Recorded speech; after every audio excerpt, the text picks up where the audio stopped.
Well, good morning everyone and welcome to Boldmere St Michael's in the West Midlands for another outstanding day of football here at the Go-To College Transfer Combine, the Winter Showcase 2025. Our first game for you live here will be the red team taking on the yellow and black. Two games for them this morning with kickoff due in 2 minutes' time. After that, it will be the orange and the blue team who take to the fray before the yellows and grey enter this afternoon with this girl kicks as well, also sending in a team. Just awaiting the match officials before kickoff is underway.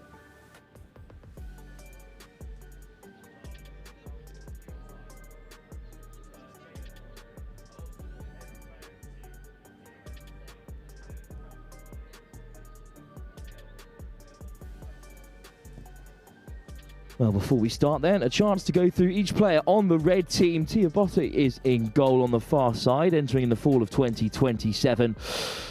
Anila Efert will be in defence, entering in fall of 2022. And then the fullback, Etsy Frischmann, is at number 3 in this red side. Cara Somerville, the centre midfielder, wearing number 4 in the red team, entering in fall of 2026. Katie Varley, further back in defence from York City, wearing number 5, will be entering in fall of 2026 as well.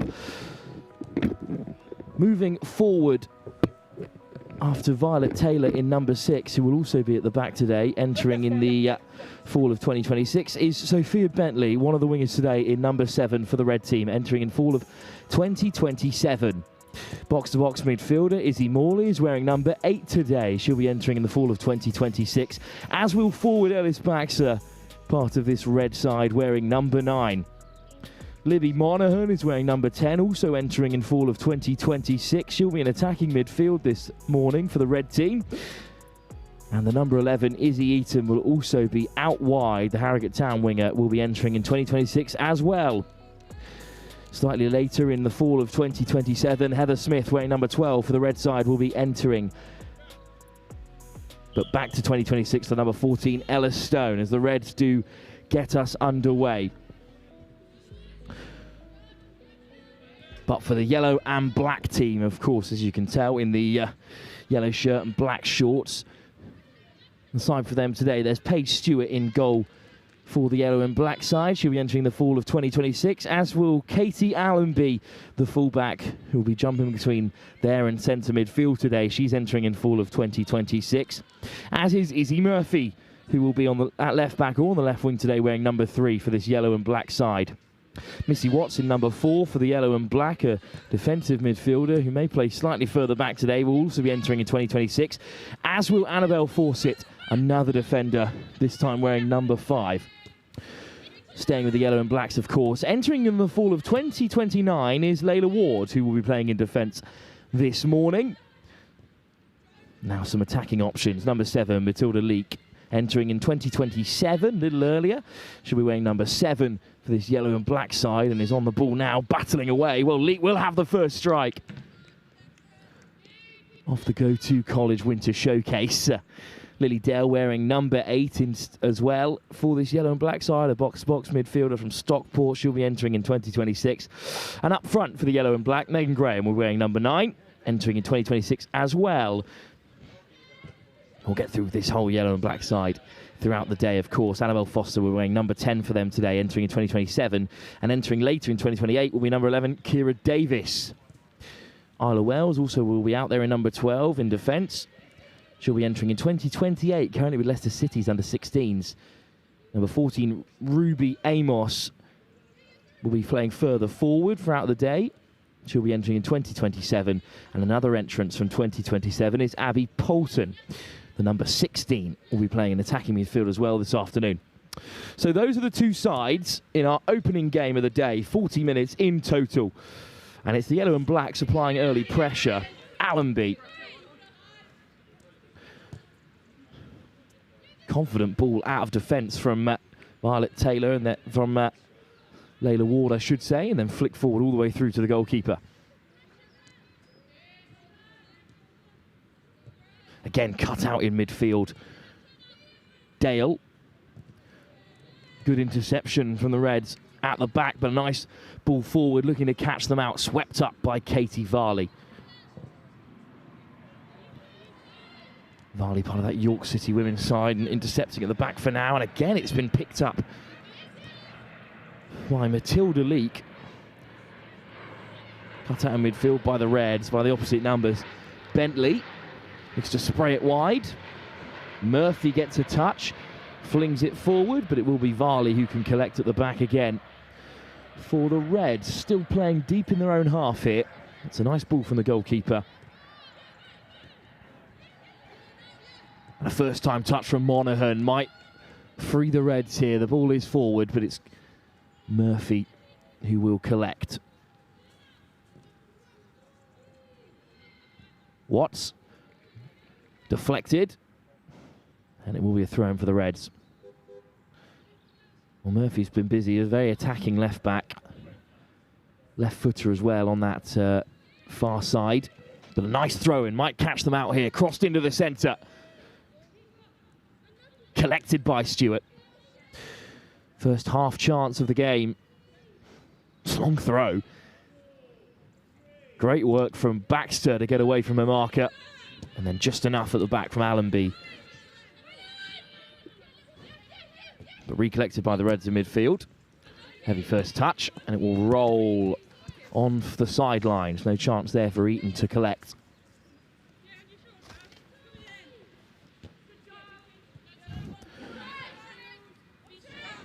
Great hold up. And a nice ball forward as well from Forster. Good defence from Varley at the back again. And it will go all the way back to the keeper. Patient play. Here's Efert. Varley really stringing things together at the moment for this Red team. Smith. Lovely ball through from Heather Smith. And now a chance for Eton to cut on the inside. And Eton into the area. Fantastic ball headed on, but off target.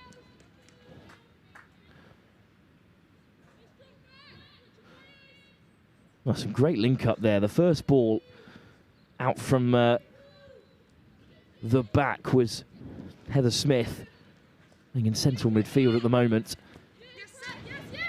And dropping back for centre half. Long ball forward, cut out by Taylor.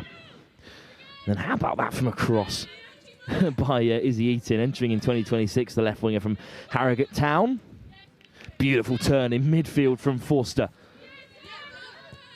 In the end, the Reds do have it back. Forster recollects, bit of open space for the number 10. Skips around one.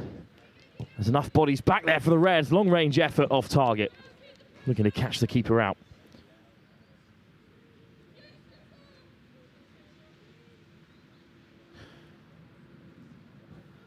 Nice bit of end-to-end play for these two sides. Looking confident playing out from the back here. Taylor and Varley coming deep to collect. That's a nice ball to find Smith again in midfield. Oh, high press from Watts in the yellow and black. And eventually it has to be half cleared for Monaghan. Lovely turn from Morley. And Morley can't control it this time. And a couple of loose balls. We'll end up with a red throw-in for Esty Frischmann.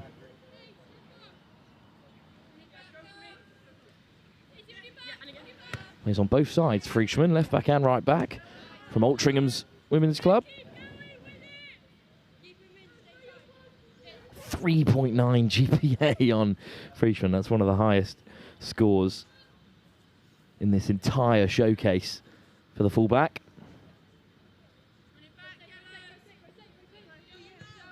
Cut out from the throw-in, though, by Leake. Looks to get away, but it's crowded out. Another calm ball out from defence. A lovely first touch. And another one. Excellent work in the centre of the park from Morley, who wants it on the return. Morley, first time ball back for Eton. Good link-up play. Morley pushing a little bit wider as she goes forward, the midfielder. And Eaton looking to put the pressure on, but Stewart clears the lines well. Excellent ball.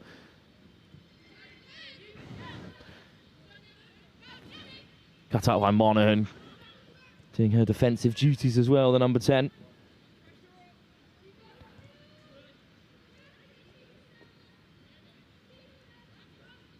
Well, it's Annabelle Forster, of course, in number 10 for the Yellow and Blacks, who was getting back well there. Plays at Sunderland's PGA side.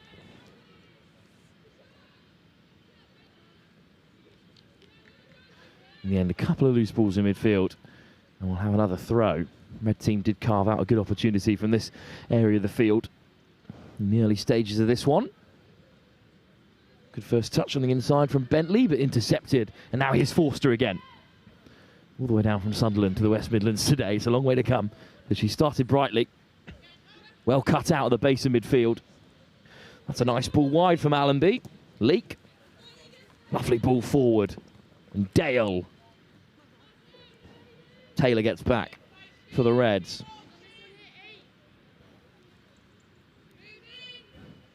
Been busy so far, Violet Taylor. They centre half, but also can shift out to the right from Ebbsfleet. Great pressure up front from Baxter. Baxter looking to play the ball forward. Good recovery run from Fawcett. First time ball over the top from Smith. And Baxter, great first touch into the area. Baxter looks to flick it across, just gets away from Eaton.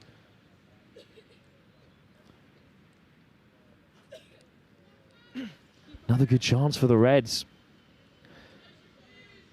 That's an excellent touch to get on the outside of the defender. Unselfish to play it across. Eaton just couldn't get high enough there. Maybe had to go with the head. We'll wait and see. Throw in the meantime for Frischmann. Just laces a classic at every level of junior football. Need a bit of movement here, the Reds.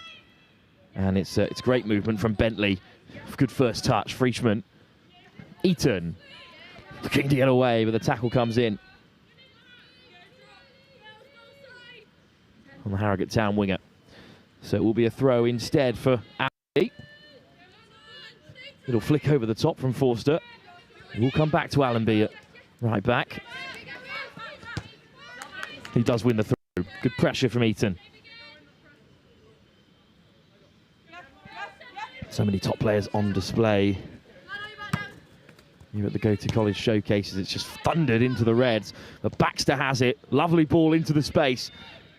Bentley flicks on the open side, has a shot, charged down by Varley, but it will be a corner. In fact, it was Annabelle Fawcett at the back for the Yellows in the end who charged it down, but a good strike from Bentley. He's at York City as well. Can play in the centre of the park or out wide on the right wing at the moment for the Reds. First corner of the Go to College Winter Showcase. In swinger. Away from the goalkeeper. Free header. Good movement from Eford to get on the end of it. But it will roll off for a throw.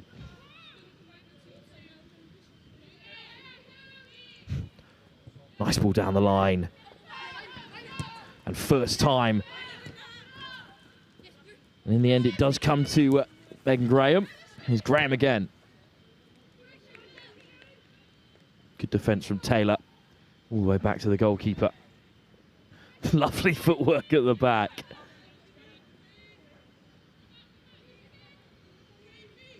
And calm from Varley. And good footwork in the centre of defence for the Reds. That's a nice ball down the line, looking to free Smith again. Up goes the flag.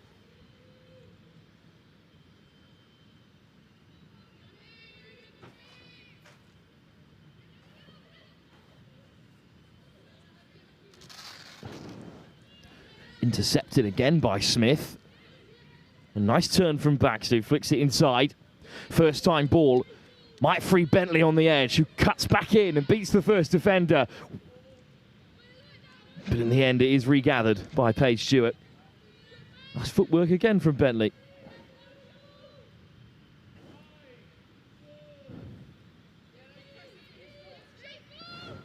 Layla Ward at centre half. Allenby always looking to drive forward. Another excellent turn from Annabelle Forster, but this time dispossessed. Efort out at right back. Another good ball from her.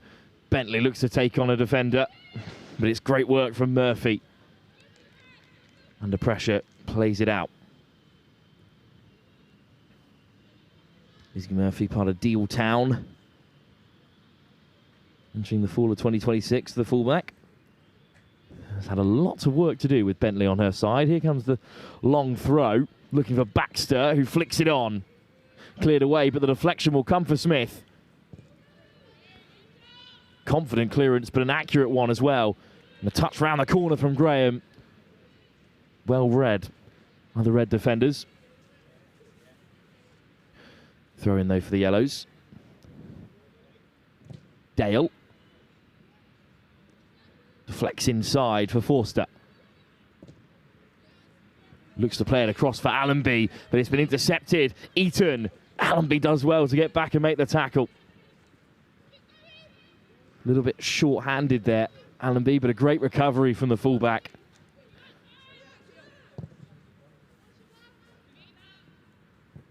And good goalkeeping. I think it might be Ruby Cook in net for the yellow team instead of Tia Botting.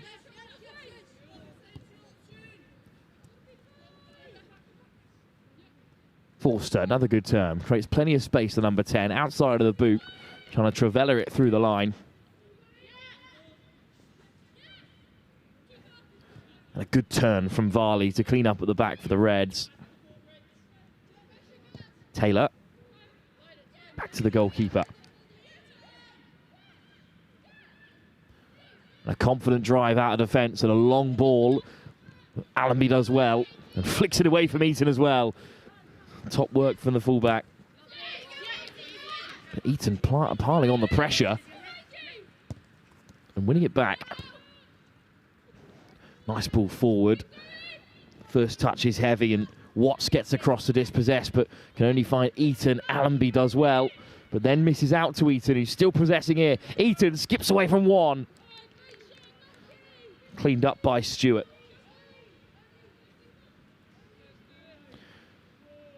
Yeah, Lisburn Rangers and Oakland's Academy goalkeeper had a lot of work to do in this first half. After the yellows started brightly, just haven't been able to test the woman in net for the Reds so far. That's a nice ball from Leake. Just beyond the runners in behind. Likes of Megan Graham.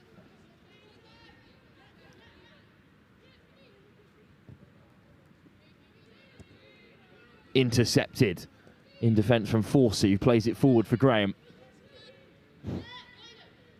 It's good recovery at the base of midfield. It's a lovely run out of defence. In the end, looking for Smith, but it's just undercooked. Back comes Forster again. Been really busy from attacking midfield. Annabelle Forster can also play up front, but is going back to help out. There's a lovely ball over the top looking for Leake. Out comes the keeper. Leake gets there first, in behind, and will slot it home for the opening goal. Now, Matilda Leake has already shown a few times today that he has the ability to hold up the play and take on her fullback one-on-one, but this time it's over the top. And she's found herself free. Out came the goalkeeper. Clever touch to take it round her on the outside and had the composure to slot it home into the empty net, the Nottingham Forest under-18. It's an excellent first goal for the Yellow and Blacks.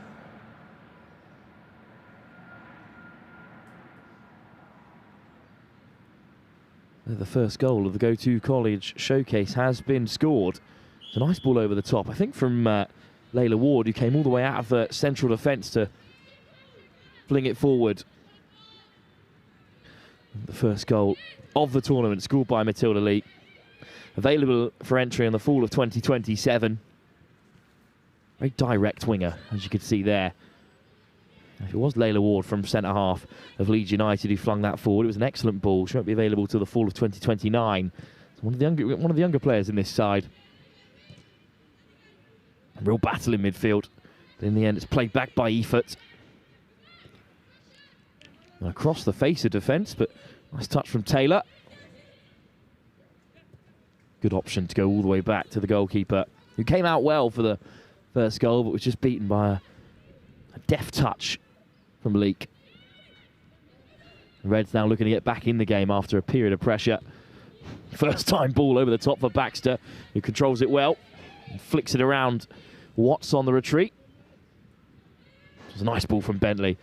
Now battling with her fullback. Tackle comes in from Murphy, but it still comes for the Reds. That's an excellent cross. Keeper comes out to collect. Good pressure from Smith, who just can't get the right touch to send it goalwards.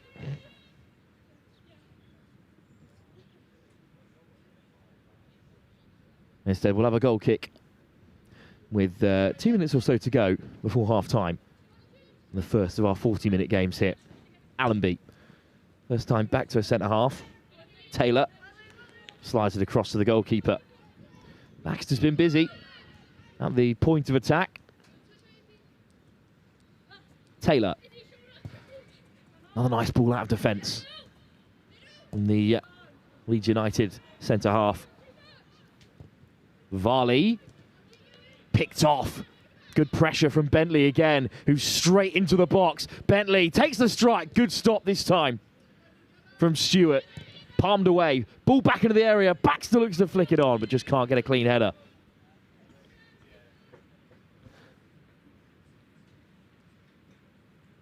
More bright attacking work down the right wing from Sophie Bentley. Not messing around when the space is available. Driving straight into the area.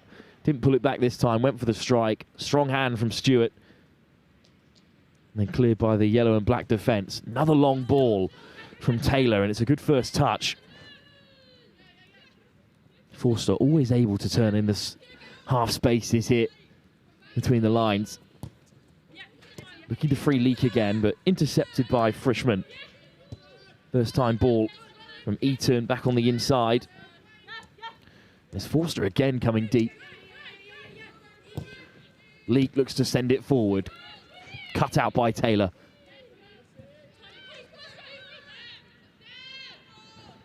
Frischmann back to the goalkeeper.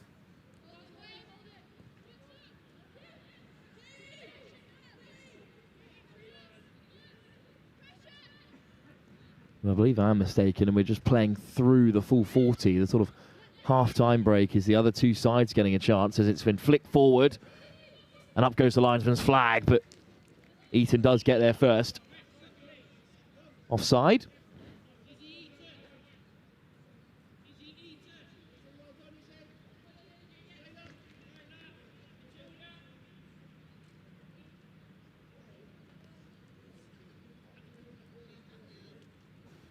Nice ball from Izzy Morley originally, though.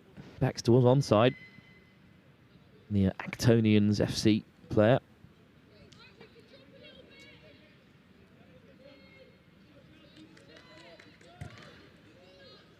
They're taken by the goalkeeper, Stewart. And well won. Right at the point of attack again by the yellow and black. Then she does come loose. Good first touch from Ellie Stone, who's entered the fray for the Reds.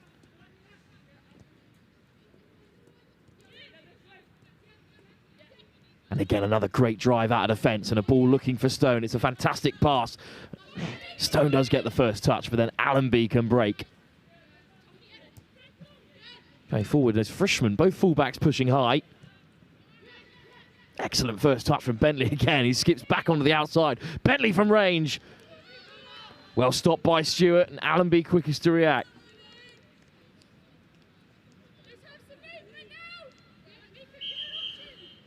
Good palm away from Stewart again. This time it was Allenby quickest to clear her lines. Another fantastic ball out of defence. That time from Varley.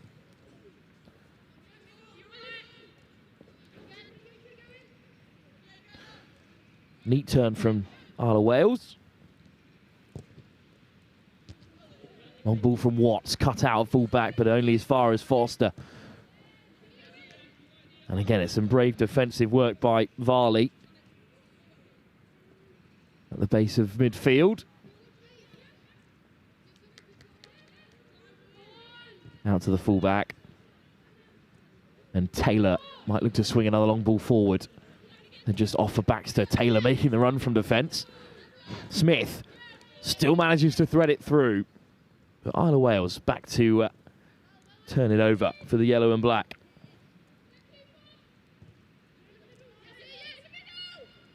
Isle of Wales, the centre half, pressure onto the field. Plays it Leicester City's under 16s as well, so it won't be entering until the fall of 2028. Reds do have it back though, inside the yellow and black half. Back comes Forster again, who can start the attack. Longer touch this time. Forster accelerates through the centre of midfield. Excellent run from Forster, options inside. Slides it across for Dale. Cut out well. First time ball from Smith to find Baxter. Nice touch to get around the first defender and threaded through by Baxter. Across comes Wales. No nonsense from Stewart this time. Excellent work from Ellis Baxter.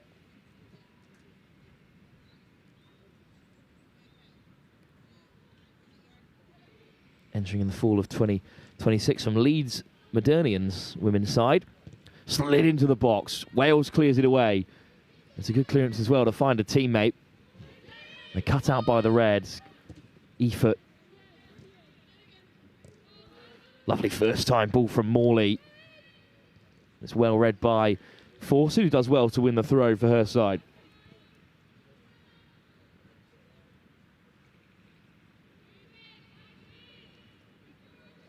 Throw right in that right left-hand corner. Ball will skid on the artificial turf here at Bournemouth St Michael's in the rain. It's only lightly falling. Deflected from Wales, but it does fall to Forster. He looks to drive forward again. Has looked the most direct of anyone in yellow and black so far today, but the touch from Amos just gets away from it. Tough ball out of defence, but well dealt with by Efort.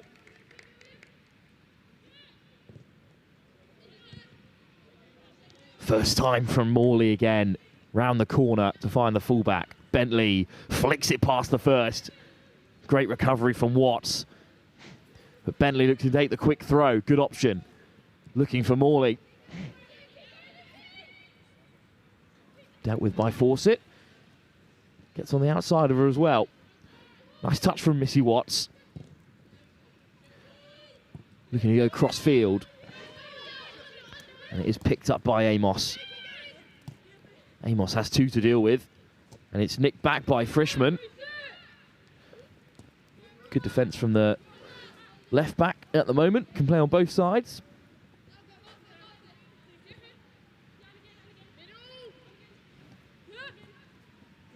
Lovely touch again from Varley. So confident at the back. And it's a fantastic ball over the top.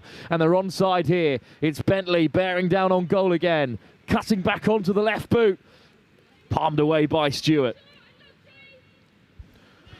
Outstanding ball again from Varley. Such an option at centre half. And it's a great timed run this time from Bentley over the top. Baxter as well was onside. And over goes the right winger to take this corner.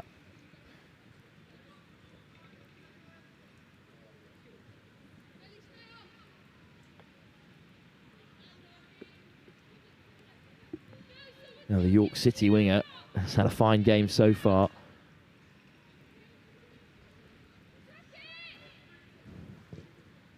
It's another good corner right into the danger area. Headed towards goal. And it's a fine header in the end. And I think in the end it was Ellis Baxter who got onto it. Good movement in the box to get away from a marker.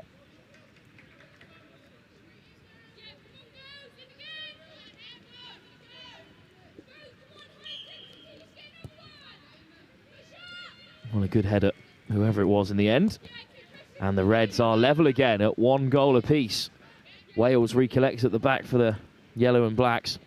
Good header right into that far corner. No chance for Stewart, but an excellent cross from Bentley, really. That's the highlight of it.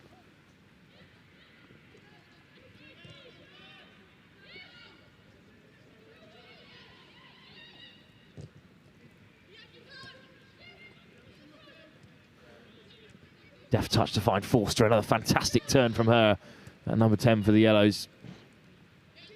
Allenby. Well, the weather continues to take a turn here. Still battling on. The turf will withstand it. Nice ball from Wales under real pressure. Allenby drives forward again, slipping it through. But out comes the goalkeeper. Amos shepherded well by Taylor.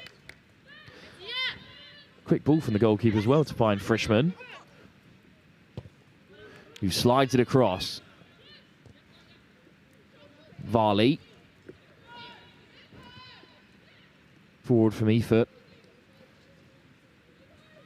Cutting inside and then out to find Efert again. Nice work from Bentley. The ball is deflected off the field, but it will be a red throw.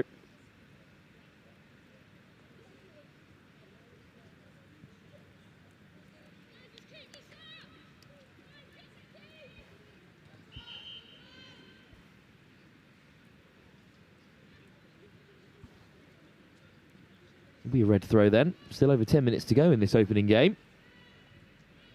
It's a good touch from Bentley. There's excellent defence there as well from Fawcett, really battling away through. Nice ball into the area. Out comes the goalkeeper. Good work from Stewart. Quick to react after the ball went loose, and quick to free Allenby as well. Again driving forward. It's good work from Eaton to track back and make the tackle, the left winger. Slip through looking for Efert from Frischmann, but Wales covers well.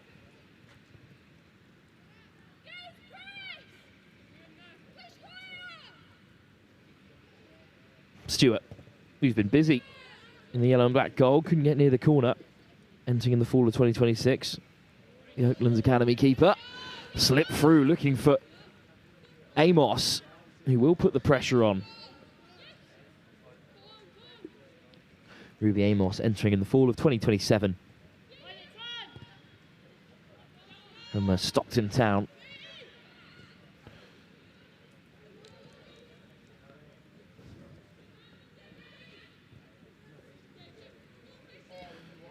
Varley again is very comfortable at the back, as is Taylor. They've had a really good partnership in this game so far. Morley slips away from one. Efert. Bentley just over halfway, but with a bit of space to move in. Little dip of the shoulder. Good control from Bentley. But dispossessed by Murphy. That's great defence.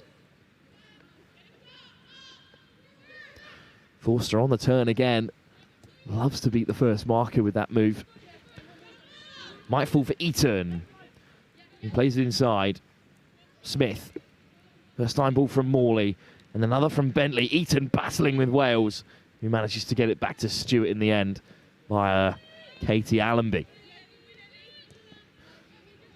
A wonderful touch from Lily Dale to settle things down. Cut out by Frischmann. And then Wales hammers it forward, but picks out a teammate. Allenby. Looking to find Wales, but it's a good read from Baxter, who flicks into the path of the centre half and gets it on the return. Baxter, away from two, curls into the far corner. It's another good save from Stewart. Only as far as Bentley, who cuts on the inside. What a first touch! And slotted home by Heather Smith. That first touch was all she needed to get away from the first defender. Can play as far back as centre half. Entering the fall of 2027, Heather Smith, but a little bit further forward today. Comfortable driving forward.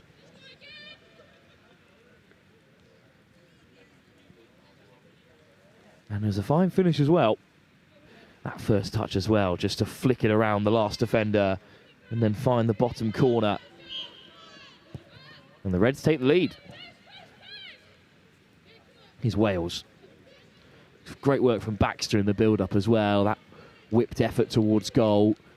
Bentley the quickest to latch onto it, and here she is again, the right winger. Gets it on the return, operating from the base of midfield, and will drift wider again. It's nice work from Morley to spot the space. Looking to free the fullback, but Efert does cut it out in the end. Nice footwork. Another turn from Forster. Great play. Here's Graham. Bit more direct this time from the number 9. Looking to slide through 2 defenders, but in the end, Efert and Varley cut it out. Now Varley can build from the base for the Reds yet again. Taylor. Varley.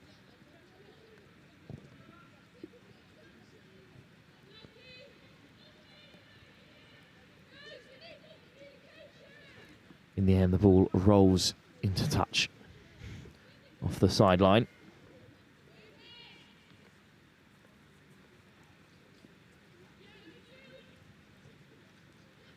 Lovely first touch from Murphy.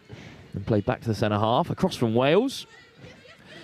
Allenby with a bit of space to charge forward. Looking to pick out Graham.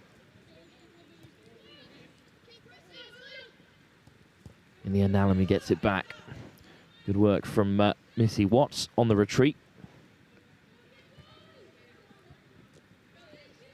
Battling away in this attacking third, the Reds. Good to see those forward players getting back and putting the work in here. Slip through from Morley, but another interception from Wales.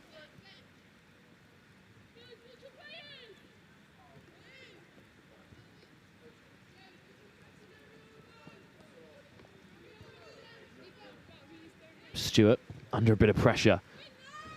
Gets it away. Frischmann cuts it out. Flicked over the top from Ellie Stone. Nice ball forward. Wales with a crucial interception. But it's fallen on the edge of the area here for Baxter. And Fawcett does well to win it back. Intercepted. Nice turn from Bentley. Crossing into the area. Eaton on the end of it. Flicks it past. Fine finish. But what a ball it was from Bentley as well, who intercepted the clearance. Turned back onto the strong foot. And it's a beautiful ball across. Still needed finishing though, and Izzy Eaton did well to flick it past the goalkeeper. Oh, what a game Sophie Bentley's had though. Second assist for her. And in fact, it's a hat-trick of assists, because the corner was taken by Bentley as well. So 3 assists in the game for the York City winger, who is entering the fall of 2027. And Bentley, another fine turn. Eaton cuts it back out to Bentley. 3 assists already for the winger. Wales cuts it out for the yellow and black, and it's a nice turn from Kira Davis to get it away. Nice little touch from Kira Davis there. Entering the fall of 2028. Plays at Montpellier Villa Galaxy. Again, one of the younger players in the team. Forster picks it up midfield. Great touch. And Forster looking for support. Cuts it back. Deflected off Graham. And cleared away. Good movement from Megan Graham. Entering the fall of 2026. And play out the left or up front. And did well to get on the end of that, but a good block again. Varley and Taylor, a staunch centre-half pairing for the Reds. Stewart does well to get it away under pressure, but only as far as the central midfielder, Heather Smith, who can tuck it home for her second goal of the game.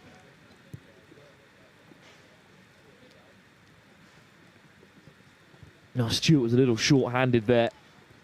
Didn't have many options, was just looking to flick it into the base of midfield, but Smith,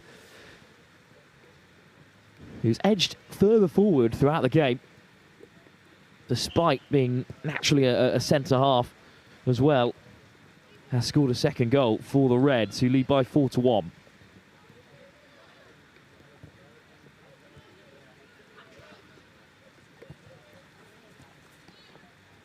Still time, though, for the Yellows, and that's another fine touch from Forster. Great close control from her throughout the game.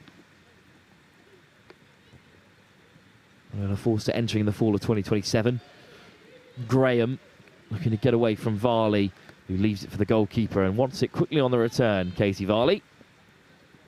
Really physical figure as well, although been clever so far.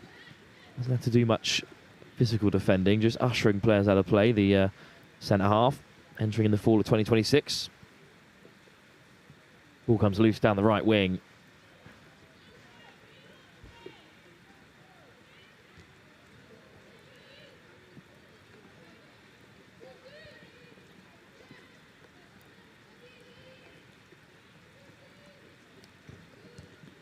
Flung in, but cut out well. Cleared by Wales.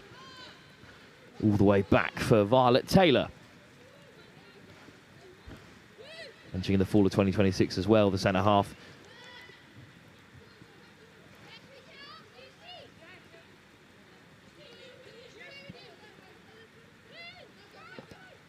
Taylor, happy to play with the ball at her feet. First time round the corner, Frischmann. Slides it forward. Eaton, Morley. Nice ball for Baxter. Just flicks it on. Bentley racing into the area. Well caught by the goalkeeper, Paige Stewart. First time ball from Missy Watts. It just rolls out of play as the rain continues to pour here. So a couple of those balls will just skid along the artificial surface. It's really wet. Excellent ball over the top. Bentley on the end of it again for the Reds, who are in behind. Slides it in for Baxter, first time effort. Wide. Going to catch the yellows out there. Another nice ball over the top. Varley and Taylor, such great options at the base of defence for flinging those balls forward, and Bentley could have had a fourth assist of the game.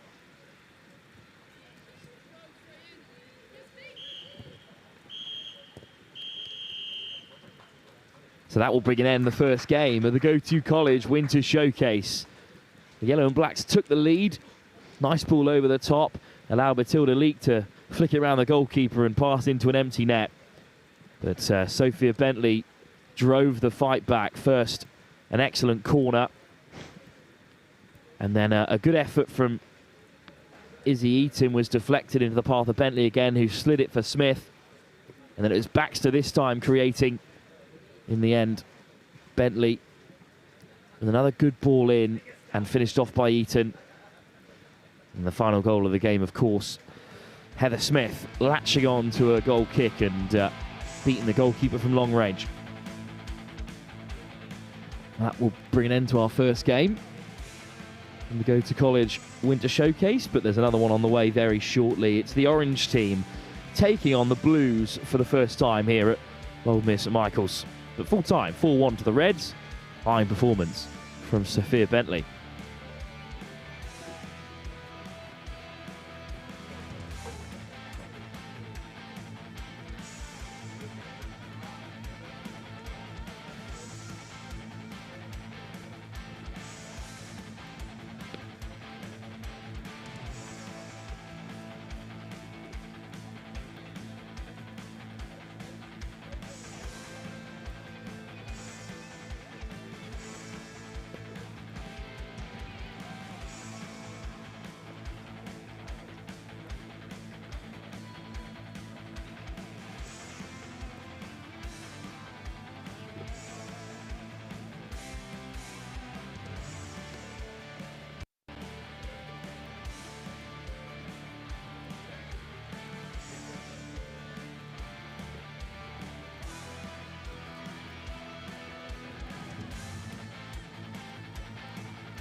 So out come the players for our second game of the Go-To College Winter Showcase. Welcome to wherever you are joining us from. It's the orange team this time. We'll be taking on the blues.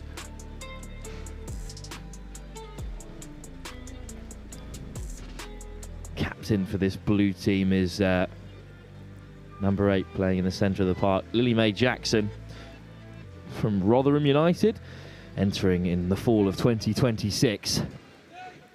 But as the game kicks off, let's run through all the players in this orange side we'll be taking to the field today. Natalie Harris plays in defence. The Hull City women's right back will be entering in the fall of 2026. Amber Niebuhr will also be at left back and left wing today from Blackburn Eagles under 18. She will be entering in the fall of 2028, so one of the younger players in this side. Sophie George will also be playing at centre half. She plays her football at Rugby Borough and part of This Girl Kicks as well. She'll be entering in the fall of 2026. There's an early call for this orange side. Lily Upton also in the team. She'll be playing in the centre midfield or at centre half and will be entering the fall of 2026 as well. As will Amelie Ajin Tete, number 7. But it's the number 11 taking this caller, Amelia Filson. It's a free kick indeed that Filson will whip in. Headed on by Koroma. Filson entering in 2026, the winger from Havant and Waterlooville. And Talia Koroma entering in the fall of 2028, the attacking midfielder with Leeds United, so a little bit later on. Eve Harrier also out there. Number 14, battling away with it. She'll be entering the fall of 2026. Maddie Hillier, number 12, entering the fall of 2026 as well. And then 2 younger players at 15 and 16, Daisy Ellis and Millie Campbell, entering in 2028 and 2029, respectfully. Not to, of course, miss out on Ruby Shaw and Sophia Harris. Sophia Harris playing up front. And Dedham Ladies entering in the fall of 2026. Ruby Shaw also entering in 2026 in midfield. Well, the blue team battling away. It's a good turn from Harriet to get the oranges away. Fast footwork from the blues. Let's have a talk through the players in their side as well. Amy Knock will be at full-back and centre-half today. She's entering in the fall of 2027. But Maddie Brown is entering in the fall of 2026, the left-back, who may play forward at left wing as well throughout the game. Natalie Lippert in the fall of 2026 will enter, the defensive midfielder from Solihull Moors. And Brooke Driver, centre-half, alongside Matilda Parker at number 6, will be entering in the fall of 2026, while Parker will be entering in 2027. As we discussed already, the captain, Lily Mae Jackson, entering in 2026, while Amelia Reinhardt, the forward, at number 9, will be entering in 2026 as well. Lillian Scott in number 10 will be entering in 2026, as will Brooke Nickerson at number 12, the central midfielder. But in 2028, Lola Baxter will be entering in the fall of that year, the winger at number 11. And rounding off the blues, Emily Wells will also be entering in 2027, the attacking midfielder. Cascade YC under-19s. Freshman and Efert, the 2 fullbacks from the red team, will also be amongst this light blue side today. But it's the oranges who've started brighter. And Harriet, nice pull forward. And it might still fall for them here. Sliding in, Mo's Amy Knock. Good work from the right back today. One-on-one, Chico on the outside. Frankie Chico whipping it in. A dangerous ball. And Baxter might still get on the end of it. Frankie Chico entering in the fall of 2028, the Leeds United winger. So again, one of the younger players in this side, but has ended up winning her side a corner. Baxter will whip it in. Should bounce up there, but hammered away on the half volley. Good defence from the women in orange. The throw will be taken by the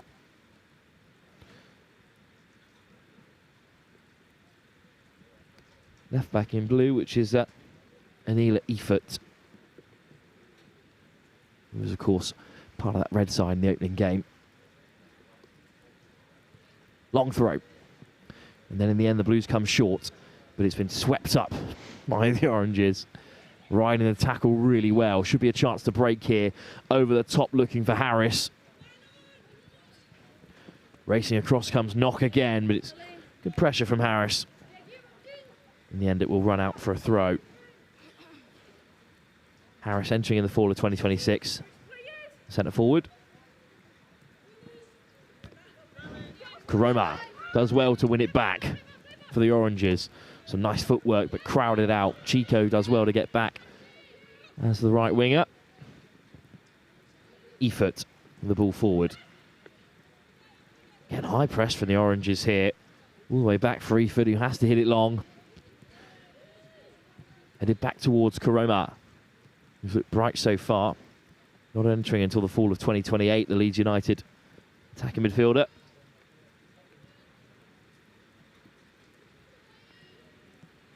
Throw in from the Blues. Stopped on a dime by Reinhardt. On the turn, wins another throw. Reinhardt is entering the fall of 2026. The centre forward plays at Cambridge United.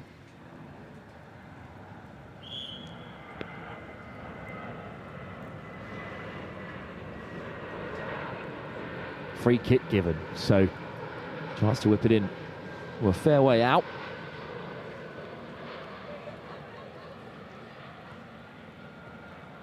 In the end, Lippert comes short and gets the return, playing in the base of midfield in this first half. First time ball forward. Matty Brown. Excellent ball forward from Lippert. Round the corner, but it just gets away from Chico.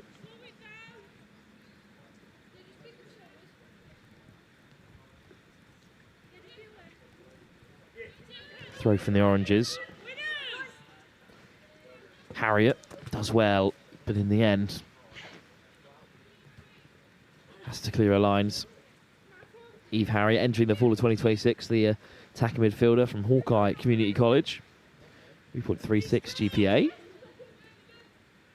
And showing nice footwork again.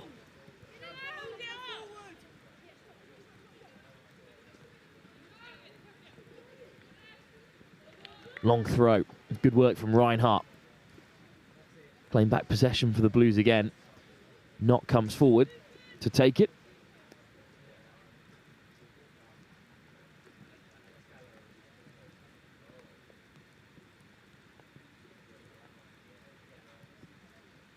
Really must tell you how it's absolutely pouring it down here at Boldmere St Michael's.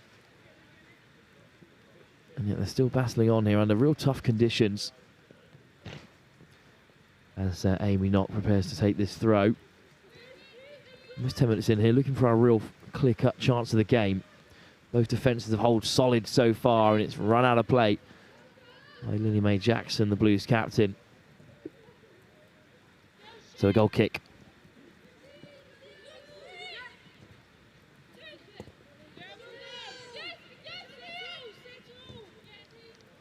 Jackson battling away, but it's nice footwork again from Harriet. And Harriet looking to slip it forward. It's a lovely ball. And Filson on the end of it. Filson, first time strike, palmed away by the goalkeeper, and then flicked clear by Efort. Still with the Oranges though. Harris on the turn. Looks to get it back. Hammered away by Lillian Scott. Shaw.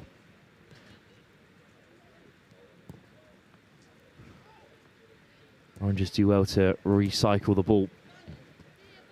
Karoma beats the first.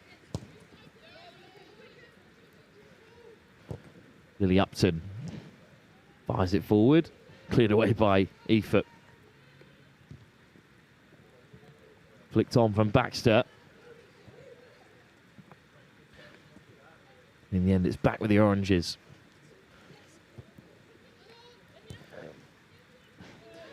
A good strike from Filson, entering the year of 2026, the Havant and Waterlooville winger. It's the best chance of the game so far. Palmed away well. Here's Karoma. Touch around the corner for Karoma, who skips away from one. Excellent touch. And away from the second. Karoma with the strike. Charge down in the end. Filson with the follow-up. Wins the corner. What a drive by Karoma. Really talented young player. Not entering until the fall of 2028. The Leeds United central attacking midfielder. But she's on the England pathway as well. Quality attacking player. Bright future in the game. But for now, it's another corner for the Oranges. It was a free header the last time. This time it's towards the near post. It'll come back for Harriet, whose cross is charged down, but Harriet does well to win it back again. Eve Harriet. In the end, Chico comes away with it for the Blues. And it's a nice ball forward, and Scott on the turn. Looks another ball in behind. And it might skid on here from the Oranges. Good work at the back from Harris. But again, it's loose. And in the end, calmly played back for Efoot. Oranges with a high press, and it is intercepted. Good work from Shaw.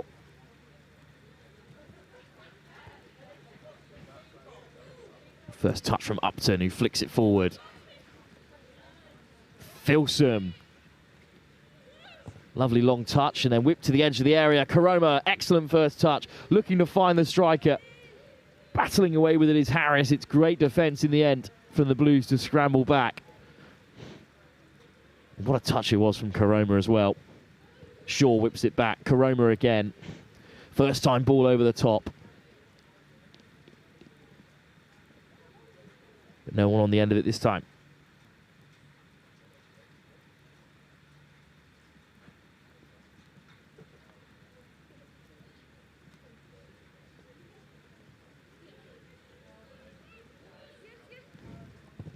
Long ball out from the base of the fence.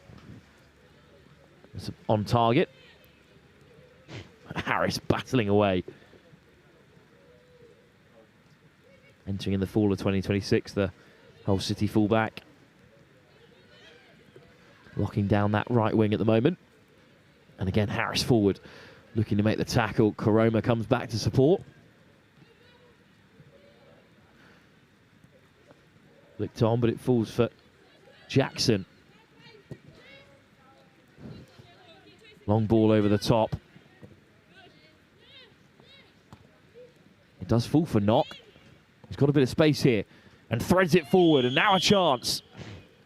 Off target from Reinhardt, but the flag was up on the near side regardless.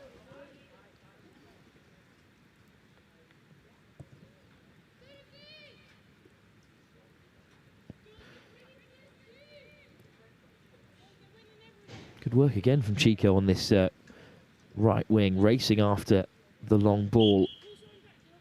Didn't look likely that she'd get on the end of it, but still managed to force a turnover with her pressure. Nice ball from Knock to feed Reinhardt, but offside this time. Shaw does well to win it back for the Oranges there.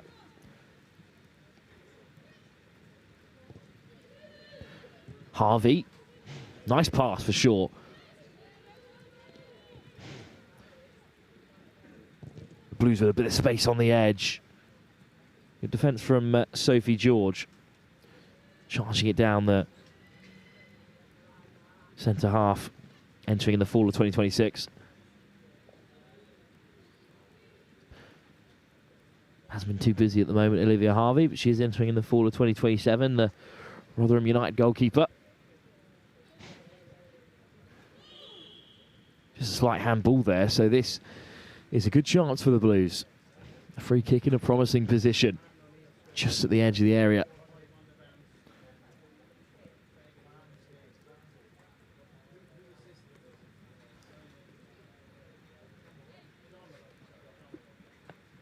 Well, not too much height in the area. Bit of space for Lippert. And Chico free at the edge of the box. It's going to be a left-footed effort. And it is chipped in towards the near post. It comes loose. Flicked up by the Oranges. Knock. Lovely touch to win it back. A good drive from Chico. In the end, Karoma does really well to come away with it for the Oranges again. What a first half Talia Karoma's having. Not a lot of space to work in. The number 10.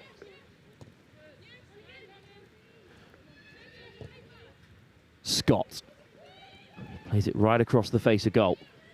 And then it's cleanly collected at the back. Jackson. Nice ball forward. Chico looking to get on the end of it. But just will be beaten by the goal line.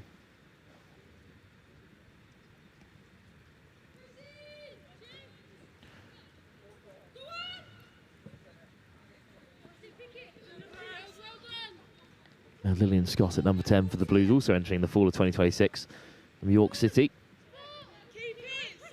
Playing a little bit deeper than her Orange counterpart. Nice first touch from Chico, who looks to whip it goalwards. But despite the wet weather, Harvey is alive to it. And looks to start the counter-attack. Instead just slides it to the centre half. Jackson with a high press, forcing it back to the goalkeeper, who looks longer this time. Good hold up from Harris, but dispossessed. Nice touch from Parker.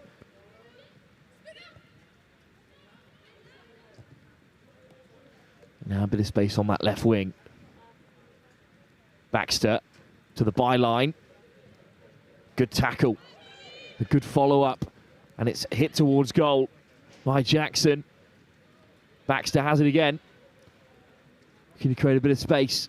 Jackson intercepted. Karoma back there again for the Oranges.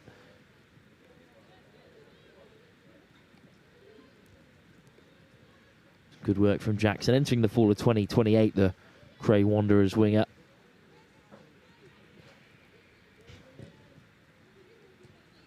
Whipped in, should be dealt with by the Oranges, and is cleared away for now. Long range effort, just over the bar from Chico.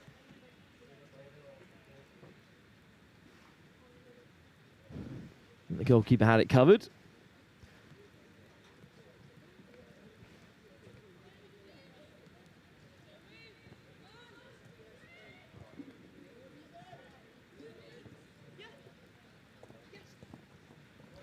Some nice touches at the back, and then that's a lovely ball forward. First time as well from Upton, outstanding. Nice little flick on from Filson. Harris gets away from one, and then it's bundled off it by Brooke Driver. And Driver swings it away. Good work in the centre of defence for the Blues. Picks out a teammate as well, but dispossessed, and here's Ellison again. Good footwork, and wins the throw. Harris. Harriet. Harris again. Little pass for Harriet on the inside. Wants it back again. Harris keeps it in play. Swings it goalwards. Good header, but off the bar from Jackson. In the end, it was cleared. Flirting with danger there. The Blues captain. But was looking to clear a lines and did so. Another corner, though, for the Oranges.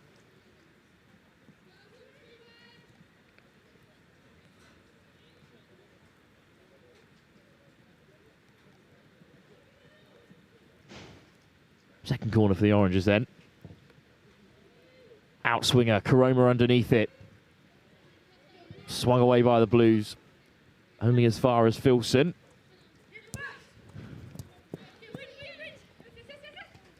Chico tracking back. And then left foot, Amy Knock. Parker. Lippert. Knock. And Driver. Looks long. Well read by Upton. Short. Sophie George driving out of defence. Picking out Karoma. Some nice footwork. Keeps it in Orange possession. First time pass round the corner. Well executed by Harris, but Karoma's ball forward. There's no one to latch on to the end of it.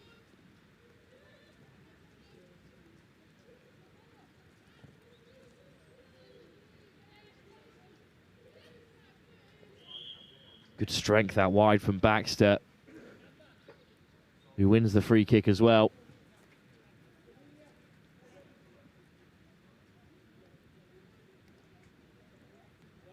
On comes Frischmann, who'll take the free kick for the Blues.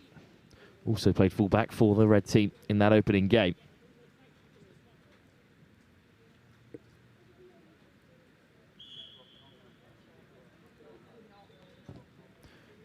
Frischmann looks long, but cut out by Shaw. And then headed on by Jackson. Good first touch from Wells, who does well to keep it in play as Baxter flicks it on. Wells overlapping. Good introduction to the game for the Blues, number 14. He beats the first defender, but good work from the Oranges to get back.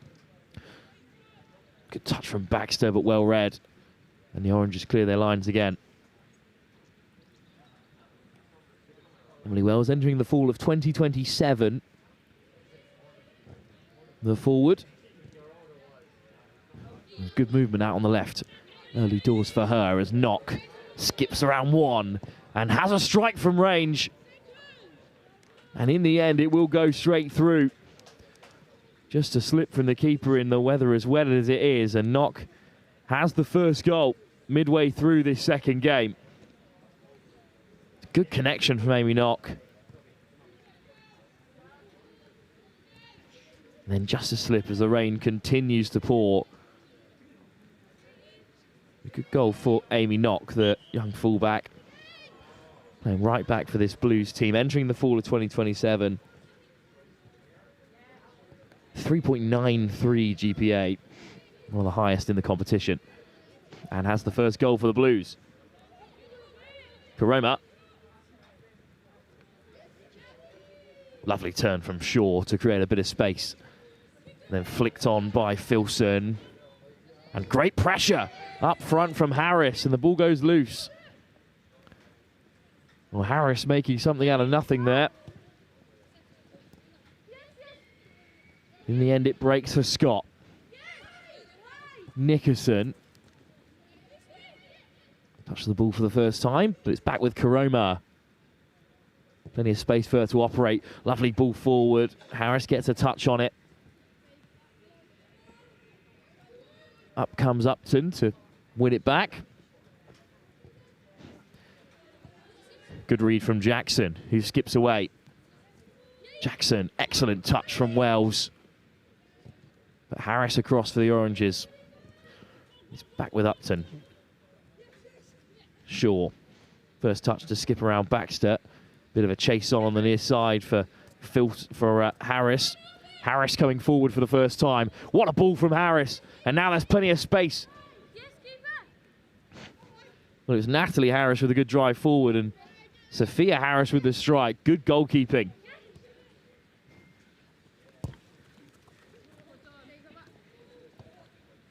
Now the Blues fling it forward.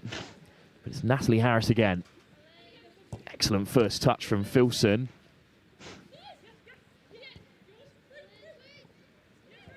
Sophia Harris, Karoma, flag up. That was a real chance there for Karoma.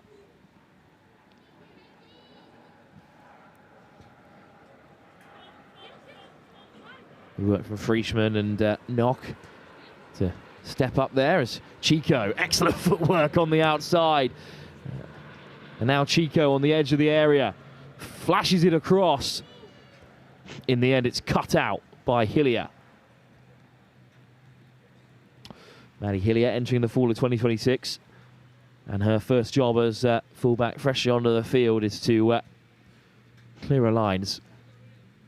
As Baxter was racing onto that. Now she'll whip in the corner.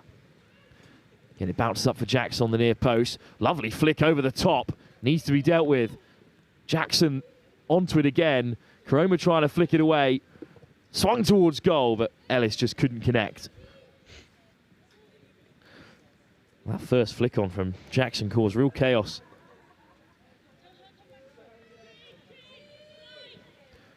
patience in the build-up to that effort from Emily Wells. Looked pretty dangerous so far for the Blues. Some excellent footwork. What a drive out from the centre of defence from Shaw, but then Wells latches onto it. Scott dispossessed, and Karoma now can counter. Karoma puts the ball through, out comes the goalkeeper nice and early.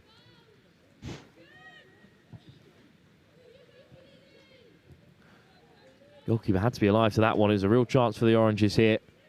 Karoma again looking to dance through. Good work from Jackson, but beaten on the turn. Karoma just tries to smuggle it past Frischmann. Parker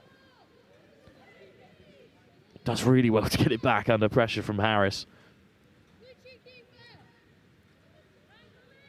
And Parker again picks out the right option this time. It's Driver.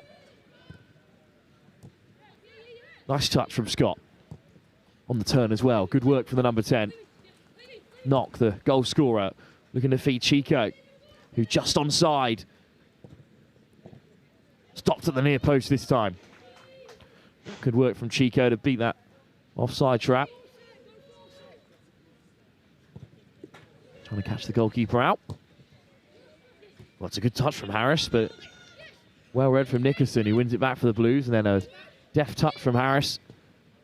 Ball comes loose. And out comes the goalkeeper to deal with it. Brooke Driver. Look pretty composed at the back so far for the Blues. Very physical as well.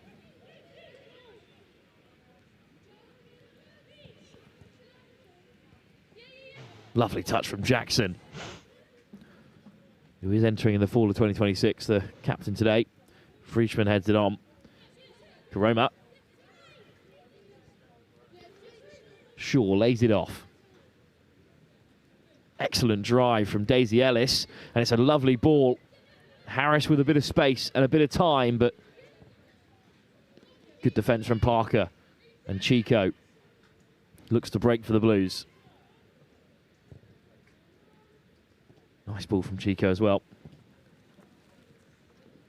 And Wells has continued her run, just floating out on that left-hand side. Frischmann. Early cross into the area. Well read from Upton. And back comes Filson to recollect. Harris. Charged down by Nickerson. Harris does well. A high press from Knock, who's up from full-back and slipping through Chico again. Good link up between those two out wide. Into the area. No one in blue to prod it home. There's a deft touch as well to find Shaw. First time around the corner. Up high, Ellis battling with it. It'll fall for Karoma. Karoma looking for the 1-2. It's excellently well done. And now Karoma has options and slips it through. And Harris might get there, but out comes the goalkeeper.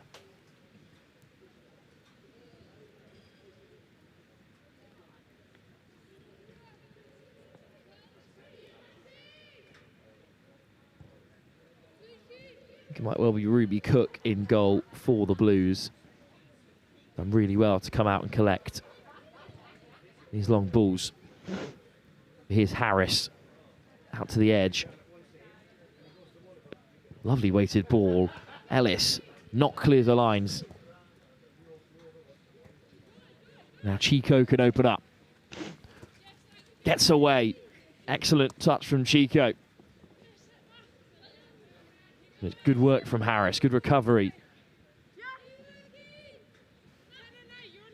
Harris.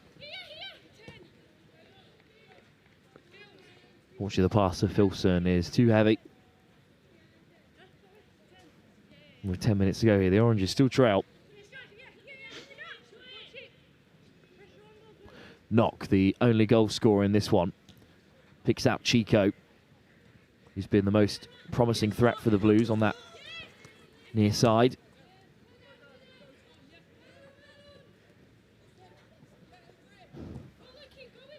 Parker does well under real pressure. Driver, plenty of time in the centre half. Dinks it over the top, looking for Knock. And Knock does well to charge it down. Here's Wells. Still with it, Wells. Now drifting out to the right. Good cross in. Need a good clearance from short. He's dropped back into centre half. Lovely turn from Chico again to get away. Now cutting onto that left foot. And a strike towards goal. Oh, fantastic play from Chico, especially in this last 10 minutes or so. Great turn. Lovely slice on the inside to get away from Karoma. And it's a good effort, but well watched by Harvey. Bit of movement in the air there. Now the Oranges can head up the other end. Amelia Filson with a lovely ball through, and Harris is on the end of it, and the flag stays down. It's Sophia Harris forcing out a really good save. Back into the area again. Great stop from Ruby Cook.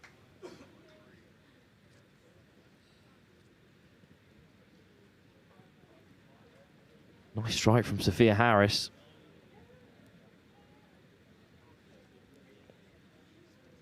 That's the best chance for the Oranges in the game so far. Follow-up would have been really difficult to put away. So instead, Parker can build from the base. Entering the fall of 2027, the centre half. Karoma harassing at the front of the line.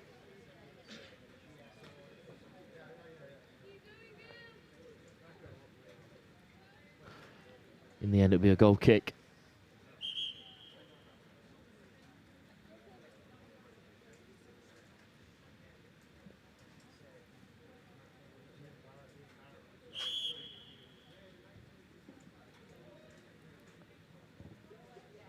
Parker slides it through and gets it on the return.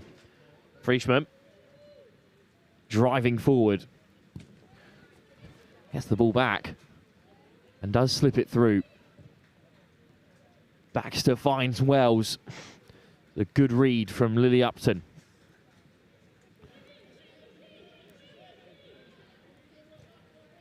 Entering in the fall of 2026, Upton can play in midfield as well as at the back as it's whipped in towards goal and cleanly collected by Harvey.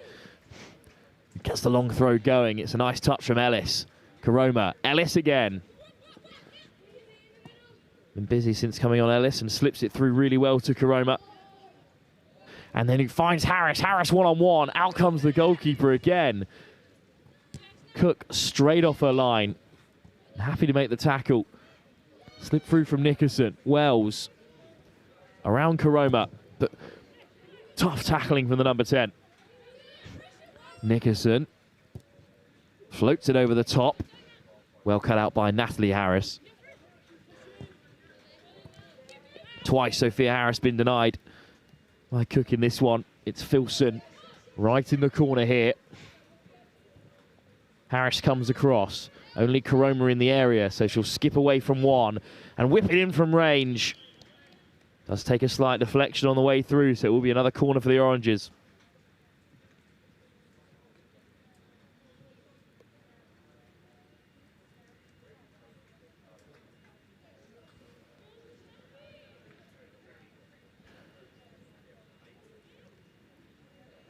And 7 minutes or so to go. Not too many chances left. Will be another corner from Amelie Agin-Tete out on the far side, I believe it is. Entering the fall of 2026. Another high ball in, and it's flicked on. But off target from George. He's looked pretty controlled at the back as well. That's Sophie George today.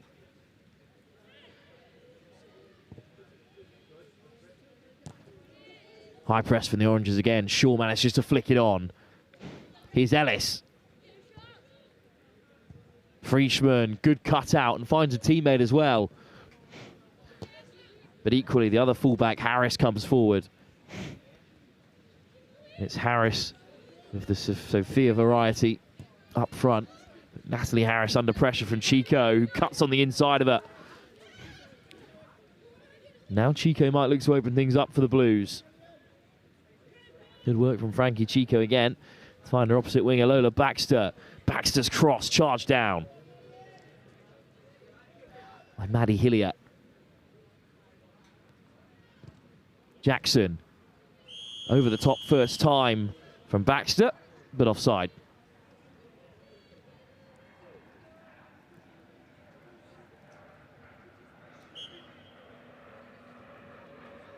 So still time for the Oranges to get back into this one.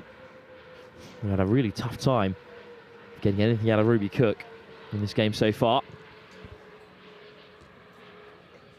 Flicked on by Ajin Tete. Linked up really well with Karoma on that far side today. Jackson. Ball over the top looking for Baxter.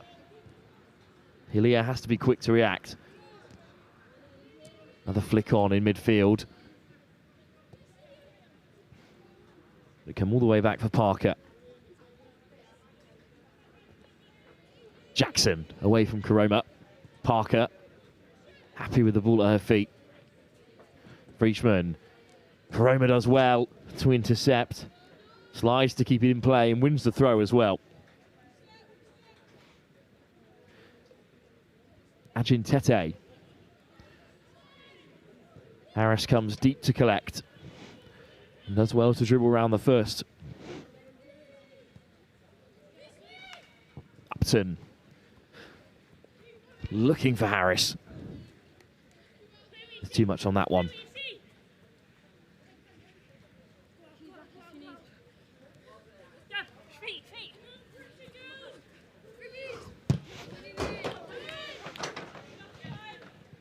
Cleared into the onlooking supporters.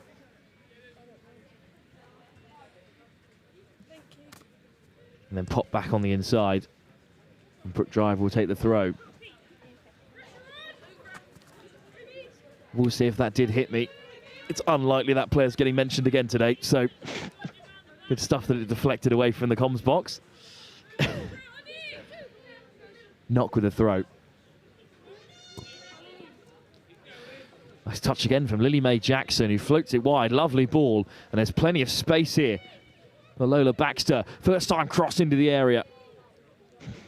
Harvey does well to get down and keep it out. Lost the thrown for Ellis. Good touch by the substitute. Ellis still battling away. Stolen! And Wells strikes towards goal, but it's kept out by Harvey. And hard-working Wells up front for the Blues, but Ajin Tete, beautiful little first touch. Two players racing back. In the end, it's Scott who comes away with it. And the safe option is to go back to the goalkeeper. Lovely touch from Ajin Tete. Really come alive in the last 10 minutes or so.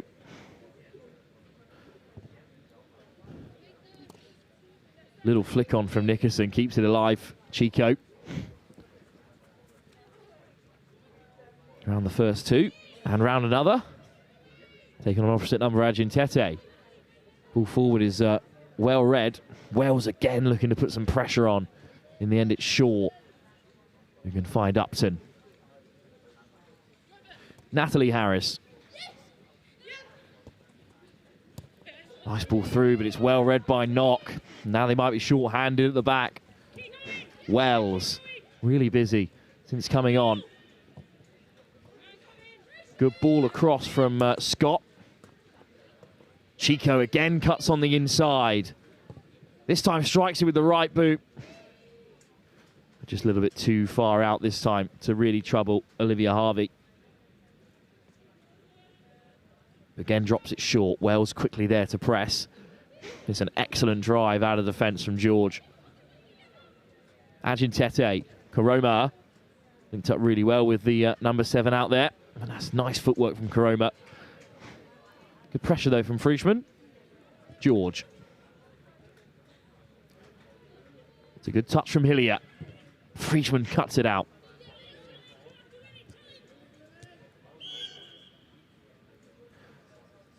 A slight shove in there on Upton has handed a free kick to the Oranges. One last time. They can swing it forward.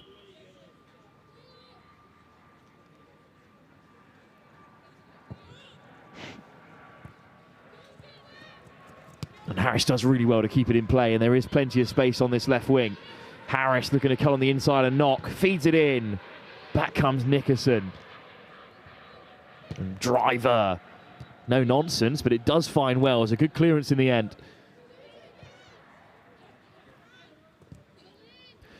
But it's stolen back by Filson. And then it's a great recovery again from Driver. And Driver picks out Wells for a third time. Well, this time it's a nice touch from Scott. Scott flicks it forwards. But the game is over. And in the end, it's a 1-0 win for the Blues. Amy Knox's long-range effort beat Harvey with the conditions playing a role in that finish.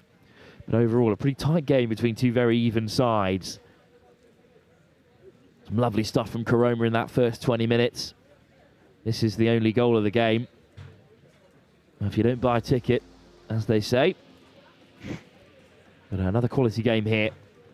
Our next fixture, it's a return for the Yellows and the Reds, who will be back in play here at Boldmere St Michael's at the Go to College Winter Showcase.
Back then for our third game of the morning session here at Bournemouth St Michael's, where the rain is chilling out just a touch. It's still pretty wet out there, but they're battling on. It's the yellow and blacks back amongst us. Of course, you should know these players by now after their first 40-minute foray, but we'll be reminding you all about them as Wales at the back plays it across for the yellow and black. Oh, nicked away. What a start for the Reds here, and it's Smith, who scored twice in the first game, who is dispossessed on the term.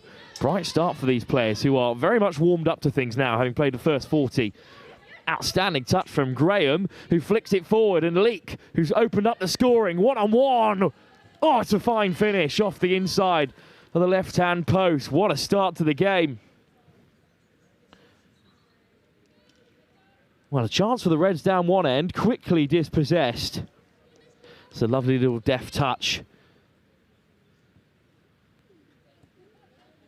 But wonderful work really from Graham, the architect of this one. The number 9, who slipped it forward, also plays out on the left wing. And that's where she is at the start of this one, with Forster a little further forward. Cleared away at the back for the Yellows again here. And in the end it falls for Morley. Nice option. Another strike towards goal, and a big save to get things started here by Paige Stewart. Well, Megan Graham now out on the left. Entry in fall of 2026. Fed through Leek, who scored the first in the opening game. Slotted home by Matilda Leek. And then that's another good save from Stewart. She was really busy in the opening 40. But Matilda Leek entering in 2027, the Nottingham Forest winger. Also plays at Long Eaton. Wales clears it away well at the near post. And maybe a chance to them for counter. Graham this time dispossessed. Good tackle from Efoot. Lovely footwork from Morley. Charging down on goal, the centre midfielder. There's a nice touch from Graham, who flicks it around the corner. Muscled out of it by Cara Somerville. Plays at Swindon. And plays at the base of midfield in this one. First time pass from Morley, who's quickly involving herself in this one. Wasn't quiet as such in the first 40, but is pretty busy to start this one off. Again playing in midfield. Nice ball from Somerville. And off her wing comes Baxter. And floating into the area. Strike from range, ushered out by Stewart. What a bright start to this game. As the weather is slowly improving. Hopefully that will be a sign of the football to come. Cut out by Somerville. Has a good strike on it, but instead it's fed through by Smith. Lovely ball forward. Well, Smith's playing really far forward today overall, with 2 goals in her opening game. One from long range, Heather Smith. Entering in the fall of 2027. She also plays at centre-half, the York City midfielder. But is practically up front in this one. Charging down Wales.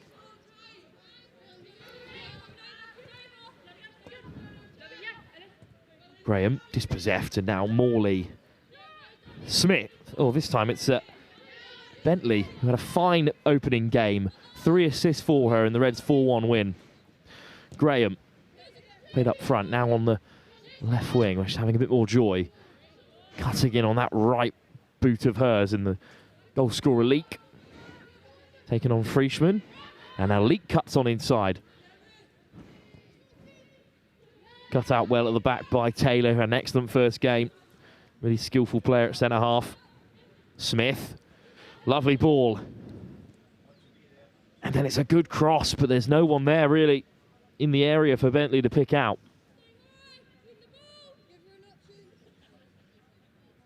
I really do think Heather Smith is playing up front in this one, which is remarkable to see that she can go across the line. All the way from centre-half to centre-forward. Smith putting the pressure on opposite number Wales. Slid across to Layla Ward. Really young centre-half. With a real talent as well. The 2 Leicester players both paired up, I believe, at centre-half for the Yellows. Delightful little flick through from Forster, and that's a great touch. Out comes the goalkeeper to make the stop. Tia Botting does really well to get out and make that save. It's Allenby, who was at left back, playing a little further forward now on the left wing. Dispossessed. Early strike from Forster, who's playing up front in this one. And a cross from Varley. Frischmann. Bentley, unable to control it this time.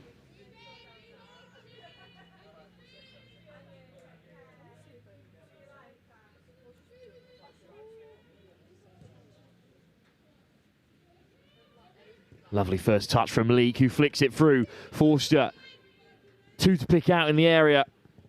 Goes herself, oh, it's right off the post. Close. For the yellow and black, Annabella Forster. Bright start to this game, playing a little bit further forward in this second match of hers. Varley.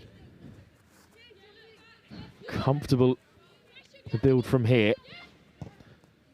Nice first time pass from Ellie Stone. Playing a little bit deeper in this one. That's the 2 in midfield, ahead of Somerville. Wales does well to recollect. Actually, it's Layla Ward of Leeds United, entering in the fall of 2029. So, a long way to go for the centre-half, but really comfortable at the back. Okay, Wales came on for in the first game, now playing together. Slip through for Leek, and the flag stays down. And Leek's one-on-one again here. And it's another excellent finish. Now, clinical in front of goal in this one. Matilda Leek, that's her 3rd of the day. Another fine finish.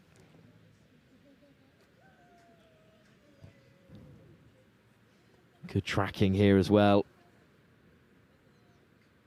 That's an excellent ball forward. It may have been force it out at right back that slid it through for Leek. He slots it home for the yellow and black second. Cut out by Murphy. Izzy Murphy entering the fall of 2026 as well. The left back can also play on the left wings. And force it. Does well to get back, but it's a little bit loose. The flag does go up. I think there's just a foul there.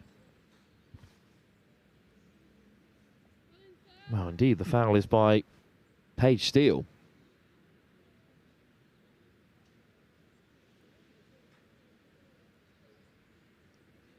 Well, we've got to wait and see what the referee's decision is here.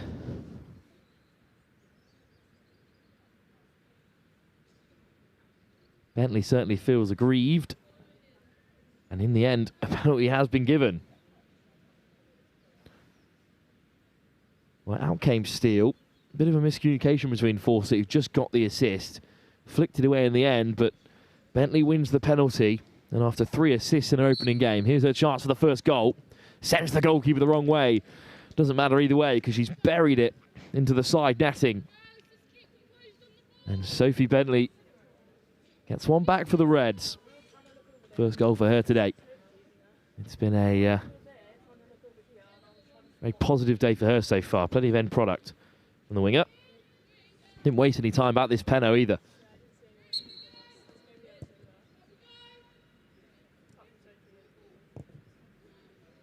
Nice ball over the top. Lovely touch from Leek. Good physicality about the winger. Just to fend off the fullback, but in the end it comes loose and is swept up by Varley. Good header by the young Layla Ward. Stone. Bentley, goal scorer. Frischmann on the turn, does well. Varley. Good interplay between herself and Taylor, a very comfortable pair of safe hands at the back. And they have been beaten twice in behind by Leek. Frischmann. Somerville just about misses out. Good work from Ruby Amos. Frischmann, good read to deny leak. And Frischmann battling away. It's a nice ball from Ellie Stone. Bentley cutting on the inside. Still Bentley. Strikes it towards goal. It was dipping all the time, but always over the bar.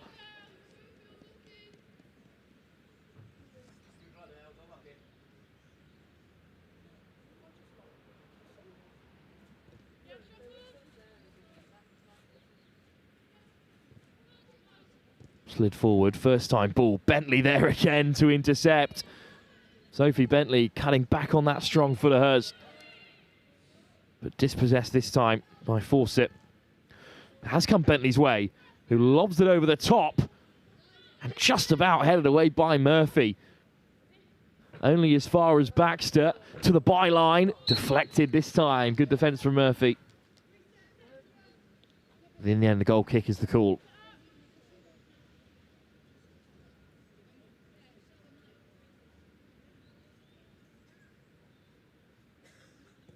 No, 2-1. 10 minutes gone. Plenty of action in this game so far.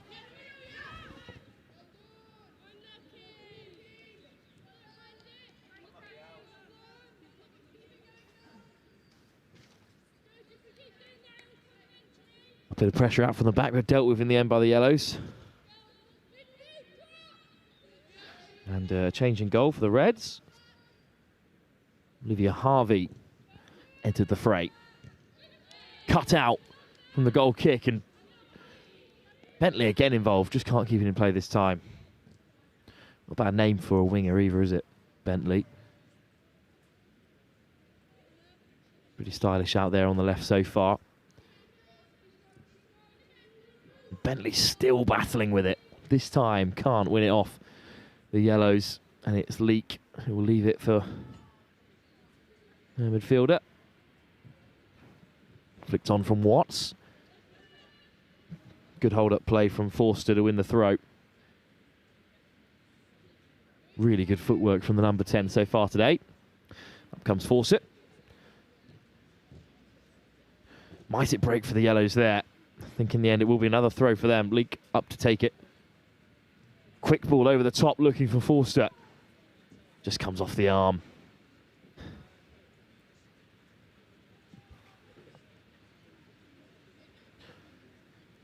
Forster again has looked bright. Entering in the fall of 2027, the Sunderland attacking midfielder. Pressure from Forster. Right up in the face of goal. And looks to slide it back. Could have had a strike herself. Trying to be unselfish and feed Megan Graham. But in the end, a last-ditch tackle from Varley and a nice ball out of defence from her in the end as well. And off goes Baxter now on the right wing. Baxter, heavy touch away from Murphy. And Baxter with the cross. On the turn, good strike from Smith. But it's regathered by Stewart.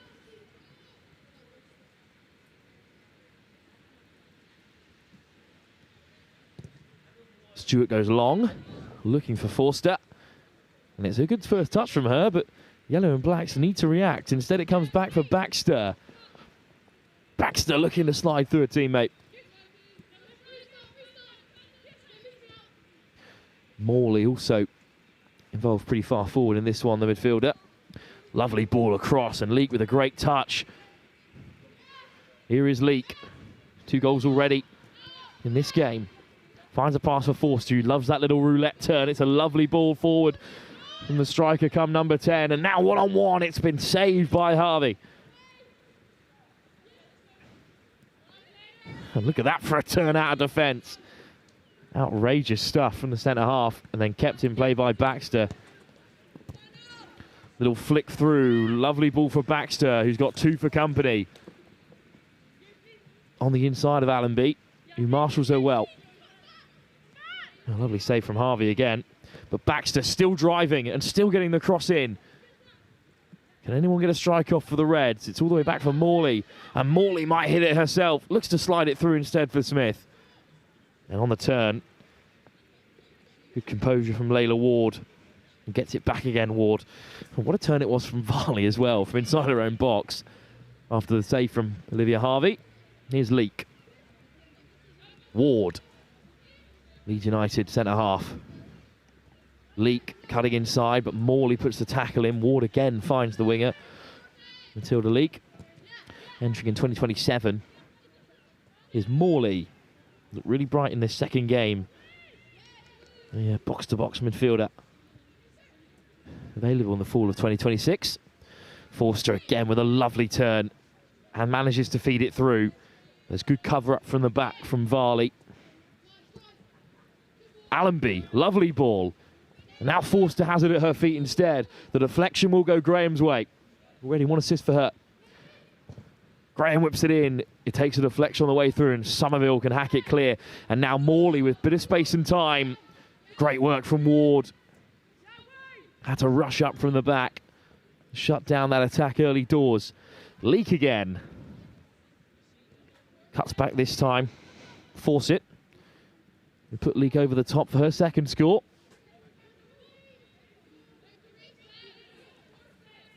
We throw though for Frischmann. Good touch from Smith. And Smith skips away. No advantage coming for the foul on Frischmann.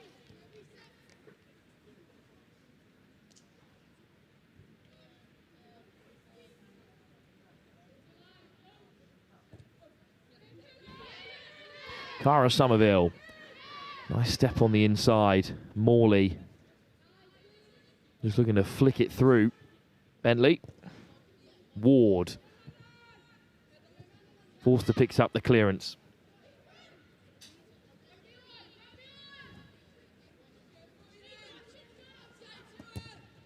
Looking for options in midfield. None coming, but Forster again picks it up. Looking to free Graham. And now it's wide for Leak. He's again tearing down on goal. Frischmann does well this time to dispossess her one-on-one. But Allenby has found a way onto that right side. Force it, caught.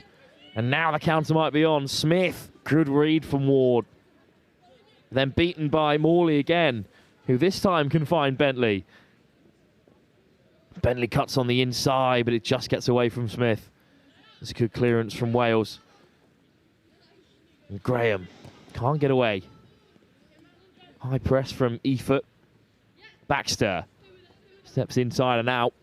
And now Baxter towards the byline, looking to get the cross in. Back onto her favoured left foot. Whipped in from Smith. Headed down. And in the end, calmly back with Graham. Wales under a bit of pressure from Morley. And Bentley comes away with it. Bentley looking for the strike. What a save. Bentley almost the quickest onto it. It might have been straight at Paige Stewart, but there's a lot of power behind it. Bentley denied her second goal. And the equaliser for the Reds. First time effort will just drift wide from Morley.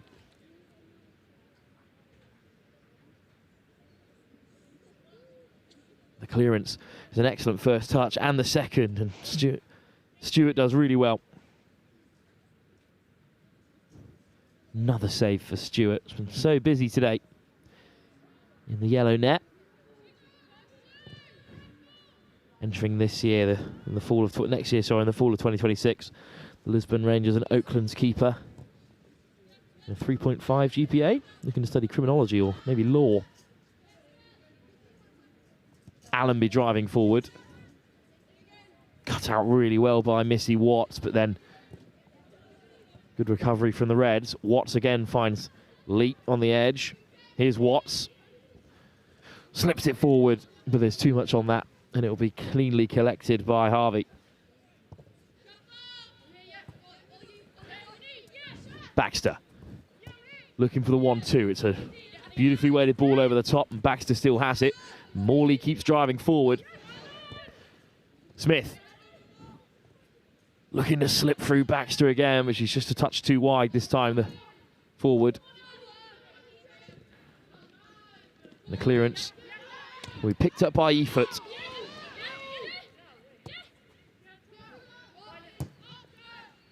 First time ball forward from Taylor, and it's an excellent touch from Morley. But the yellow and black do win it back. Here's Amos. Finding Leak out wide. Overlapping run from Fawcett. But the ball forward is looking for Foster. Good work initially from Taylor. But it will come back for Annabella Forster. Nice running behind from Graham, who cuts on the inside. And now Graham one-on-one. Puts it in the near post and scores. Goal and assist then for Megan Graham in this one. Playing on that left wing, cutting in on the right boot. It's a lovely little chop to see off the fullback. And then stepped on the inside, but hammered it near post. Megan Graham entering in the fall of 2026. Make it Park View at the moment.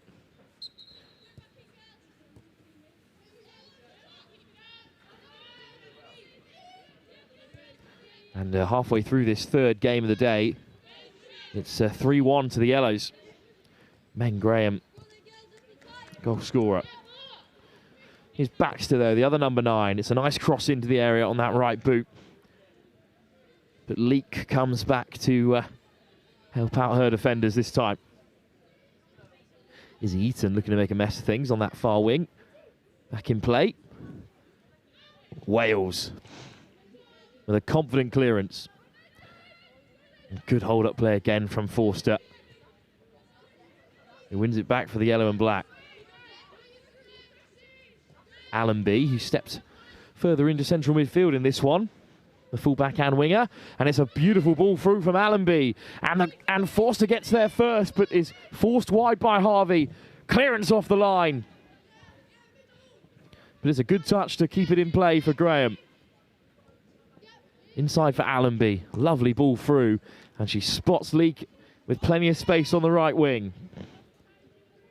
Leak, excellent first touch. Whips it goalwards again. Cleared away by Taylor. Now off the line to begin with. Great chance for the yellow and black.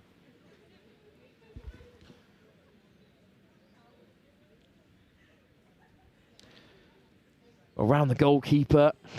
Cleared off the line really well.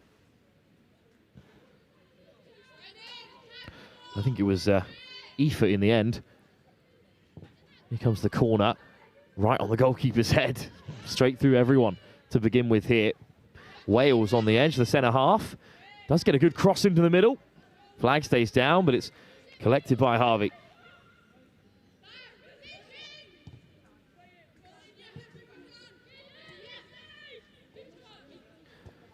Good counter, though, on here for the Reds. Lovely touch from Smith.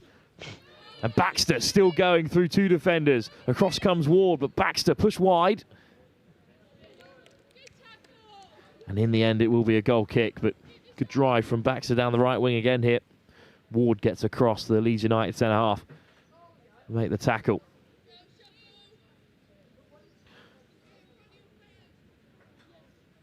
Playing everywhere at the moment is Smith feeding through that excellent pass. But Ellis Baxter entering in the year full 2026. Anywhere across that attacking line. It's Smith who wins it back. Morley on the inside. Somerville. Good pass to find Baxter. Looking to swing it in again here. Good charge down from Murphy. Then a cross on the weak foot. Wales eventually clears only as far as Somerville. Leaves it for Esty Frischman. Footwork from Taylor. Still looking for options. All the way back to Efoot, who's moved inside the centre half. That goal line clearance a few moments ago. Good first touch from the fullback. And slid across. Excellent work from Eaton. Frischman, nice ball. Morley looks for Frischman again. Who gets in the cross. Right up to the goalkeeper, but it's collected by Stewart.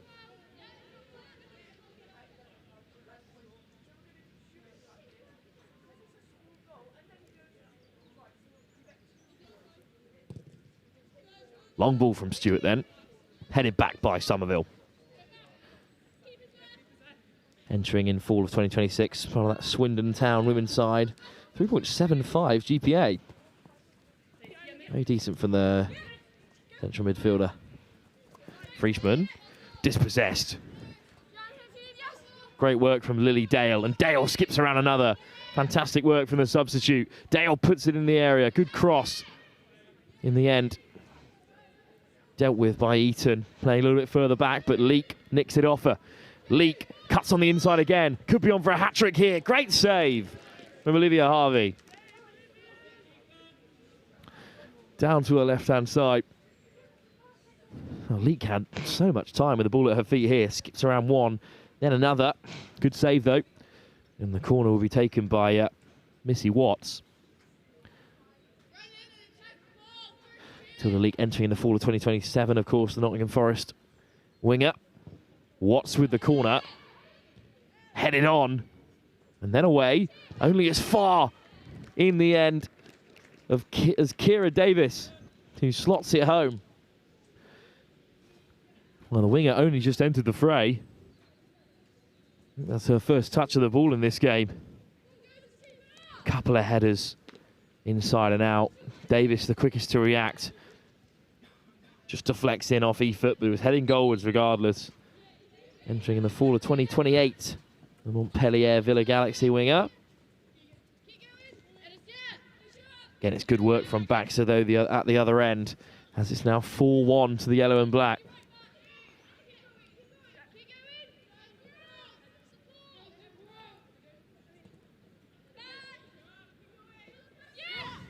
Frischmann, nice touch. There's a few players in the area for the Reds here, if they can find it that way. Somerville. Cleared away, only as far as Stone. In the end, it's Lily Dale who regathers possession. Davis. Nice ball across, then flicked over the top. Good touch from Dale. Davis continues her run. We'll have the throw for the yellow and black. Dale still moving forward.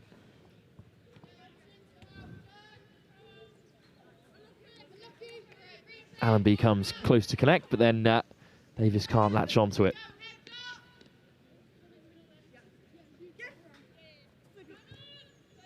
Good work from Morley to keep a hold under pressure from Allenby.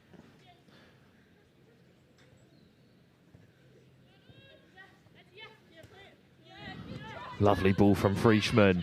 Morley looks to go long. Well read at the back by the yellow and black. Allenby.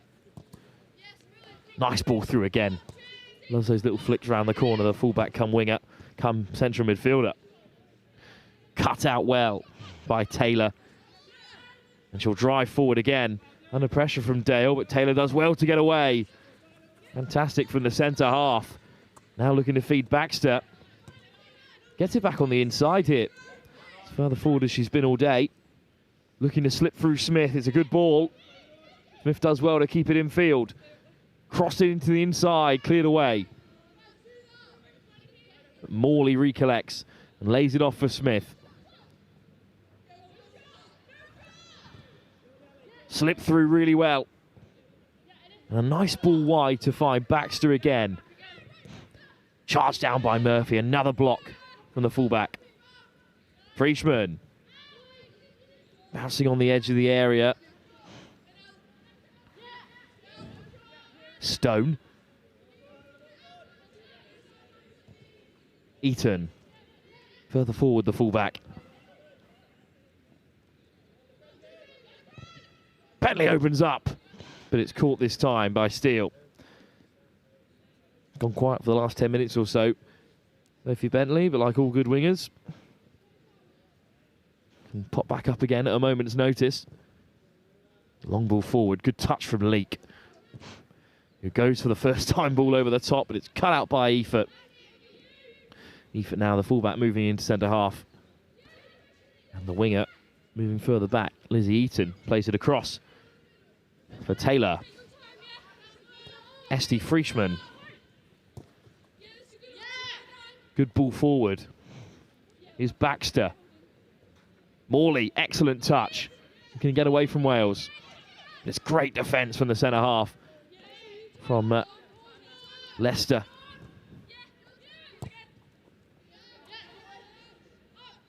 Taylor.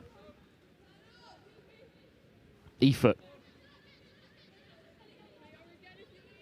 Leak again, battling away and winning it in a dangerous area, but the ball through should be Taylor's. Finds her centre-half partner in this one. And Yella Efort plays it forward again for Bentley. Crashes away from one. Great physicality from Bentley. Somerville in a pocket of space. Somerville might open up herself. Just doesn't have enough on it to test Paige Stewart this time.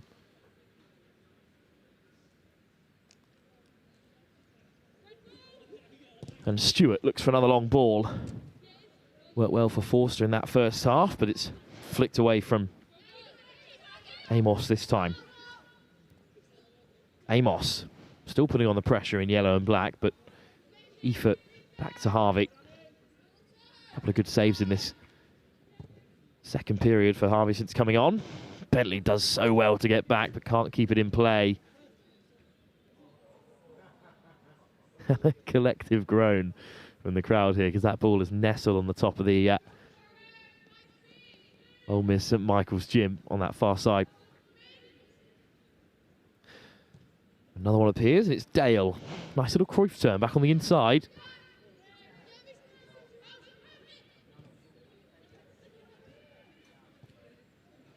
Ward continues a run. It's back with Smith.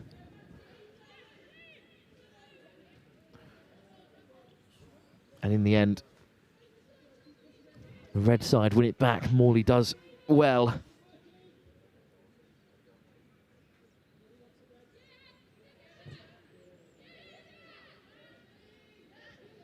Bentley, Stone, wins the throw.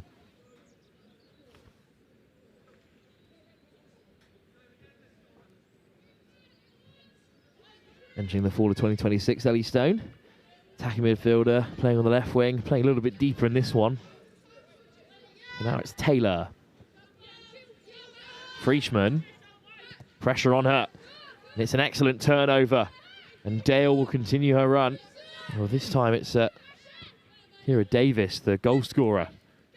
He's tracking back now as well and winning it a second time. Still going, Kira Davis. What a period of play for her. Twice she won it back. And now wants it on the return. It's Davis one-on-one.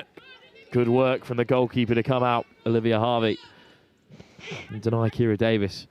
Worked awfully hard to fashion that chance. Nice ball from Frischmann. Baxter, first time pass for Smith. One-on-one with Wales. And it's Wales again who comes out on top. Excellent work from the centre half. Clearance to Bentley. Slides it all the way back for Olivia Harvey.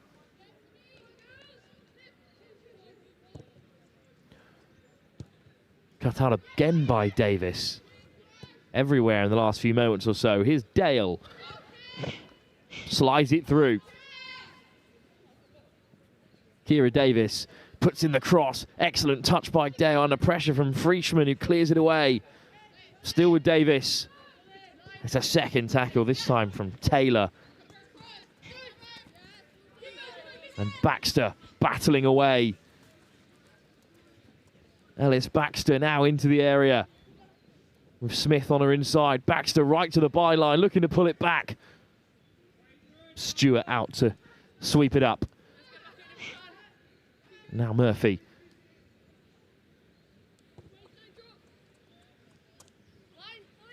Davis. Dale drifting into the wide area. Cutting back onto that right boot. Frischmann does well to get back. Leak. Still driving forward. Leak, lovely footwork. Now it's a 2-on-1. It's Amos. Great recovery from Efort, who manages to see it out.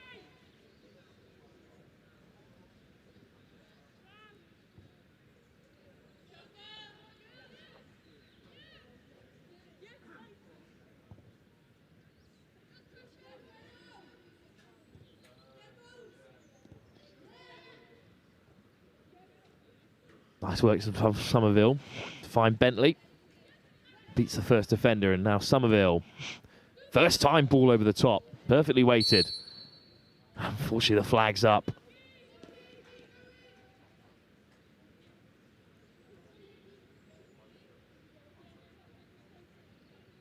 So free kick. They'll force it. Back for Stewart. Wales.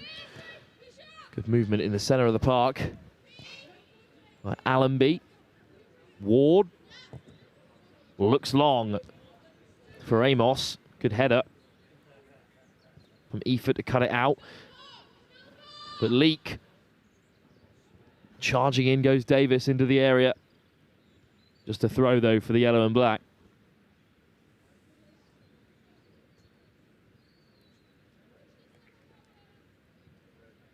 Amos holds it up. Bentley's moved all the way back to fullback and clears their lines again.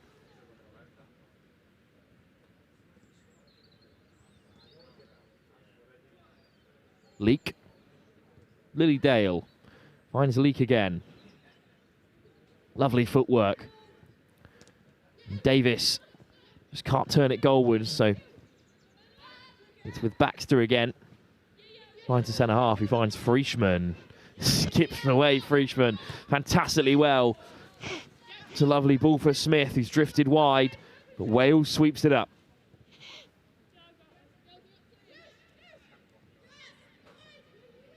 Charging out of defence goes Ward. Davis. Good combination between her and Dale, and Davis looks to feed it through for Amos, who flicks it up and forces a clearance out of Eford.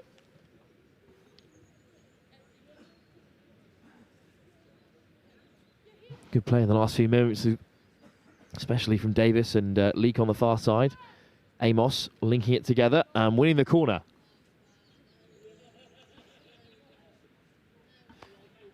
Kira Davis, who scored from a corner herself, will take one on this near side with the left boot of hers.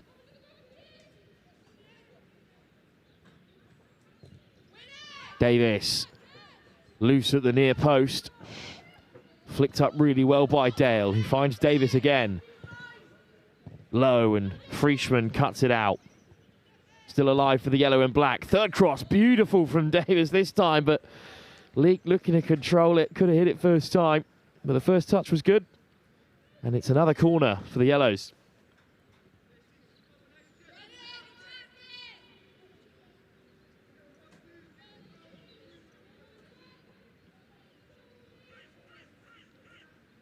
So another corner then for Missy Watts, who created a score with her last. But that one's too close to the net, and it will go behind.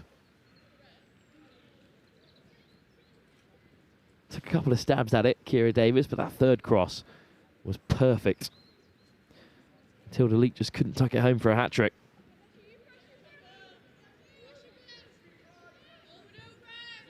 Frischmann.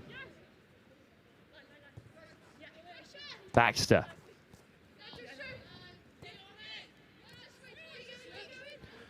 Great drive from Baxter, who slips it through for Smith. Ward does well to disrupt. Smith gets away from one. And an early strike from Baxter. But Paige Stewart was alert to the threat and rolls it out for Ward. Advantage played by the referee there. The strike was sufficient enough. Lovely drive from Fawcett. Cut out again by Violet Taylor.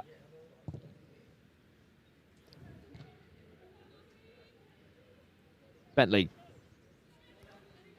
Eford. First touch. And then swung wide towards Frischmann. Frischmann gets away from Davis. Morley. Somerville. Stone, first time for Morley. Ward puts in another tackle.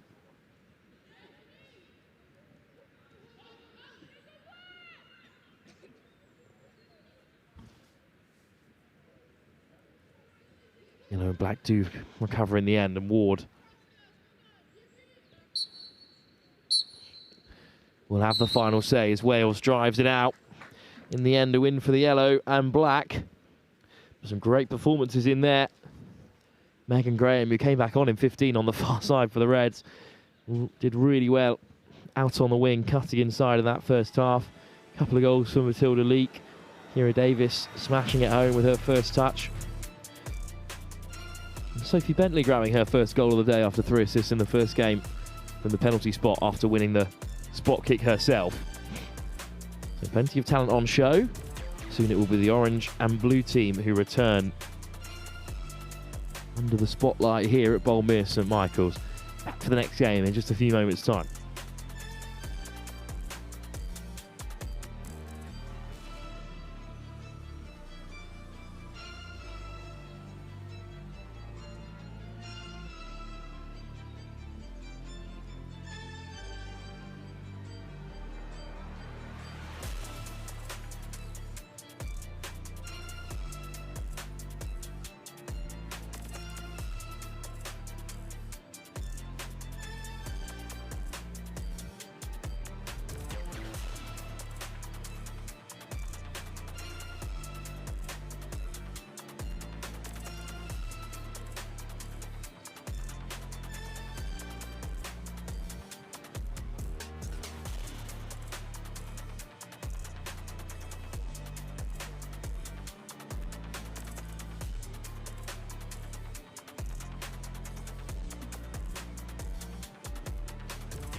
Last game of the morning session here at the Go2 College Winter Showcase 2025 at Boldmere St Michael's.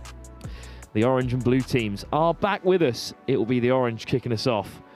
And the talented number 10, Talia Karoma.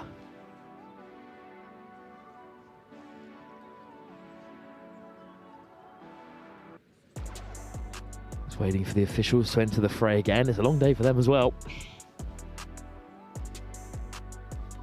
Rotating who's in the middle.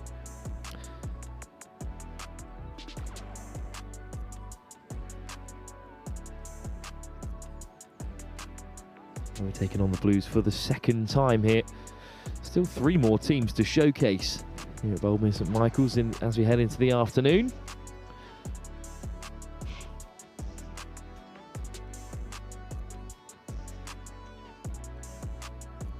Talia Karoma heading in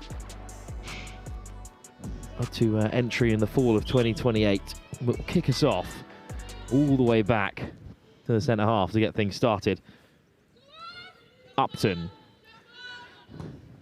looks for the long ball. Fantastic touch from Karoma again. Looks to slide away from Nickerson, but in the end, just grafted out of it. Nice turn from Scott. Straight away, the match is coming alive here. Headed on by Karoma. Nice ball forward from Amelie Agintete. And Agintete might collect it here and cross into the area. Racing back to clear come the blue team. Agintete picks it up. Swings it back in again, but charged down. And Nickerson can slide it out. Chico. Good work from Natalie Harris to close it down. Chico will come away with it. And looks to slide it through. Good stop at the base of midfield from Maddie Hillier. The fullback playing a little bit more central. Out comes the goalkeeper a long way. And in the end, flicked over the top. But Jackson will recollect it. Bit of space out wide here. But the deflection almost brings it away from Chico. Chico to the byline, crosses it in. Collected by the goalkeeper.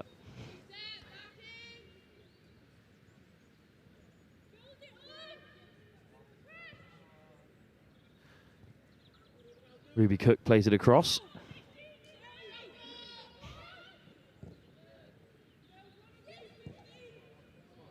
Good ball forward from Harriet. Karoma around the corner. Race on here for Emily Filson. In the end, Filson wins the throw. Entering in the year of 2026. So next fall, the Havant and Waterloo women's winger. Good touch from Wells, who came on and made a real impact in the last game. In the end, the ball goes loose off the sideline. But it will be blue ball.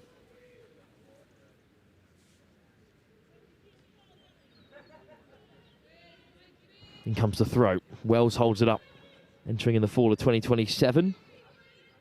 Cascade YC under-19s forward. Looking to skip away down the right wing.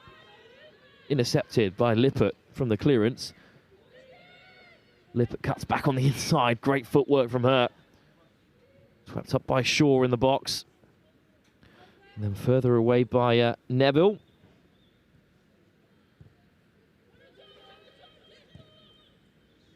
Ball down the line, out of play.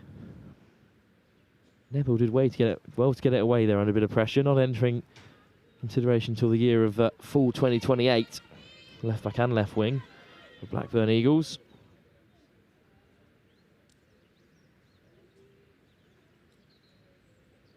Another throw for the Oranges then. Not quite as fast a start as in the last game. There were 3 goals in the opening 10 minutes. But Chico pressing high. And Amelie Agintete does really well to get back. Another good touch from Karoma, who wheels away. Outstanding work again from the number 10. Good high press from Jackson.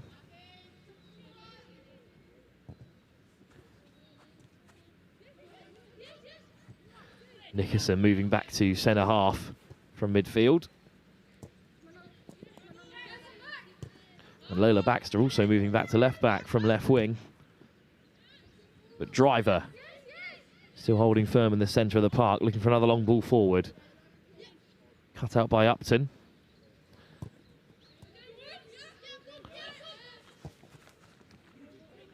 Driver does well to get ahead to it, but it will fall for the Oranges here. Looking to chip it over the top. Daisy Ellis. Lovely ball through from Agintete.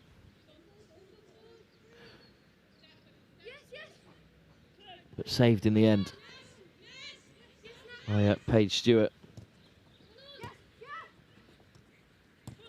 Nice ball round the corner.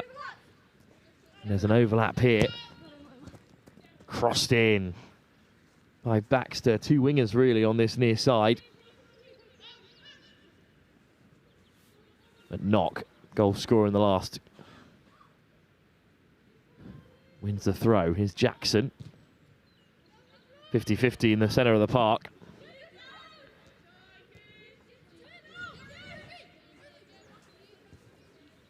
Ruby Shaw does really well to get it away.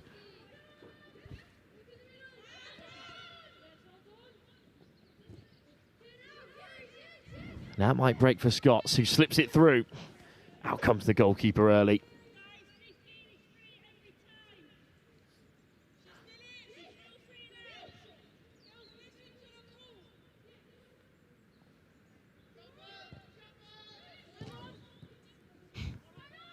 First time ball back inside from Filson, cut out. Here's Jackson again. Blues have started this game well. Reinhardt floating a little wider at the start of this one. Jackson, the central midfielder, great cross. Just doesn't fall for Ellis. Chico will recollect. Chico back into the area. Upton clears away. Only as far as Scott, who has a strike. Off target this time. But a good chance here. Lillian Scott in the area at the right time. Got the first touch under control. Entering the year of full 2026, the attacking midfielder from York City. Good work from Lola Baxter to sweep it up. Scott. Jackson. Reinhardt. Just can't keep it in play, Reinhardt. Also entering the fall of 2026. The attacking midfielder, come striker, playing out on the right. At the moment, the Cambridge United player.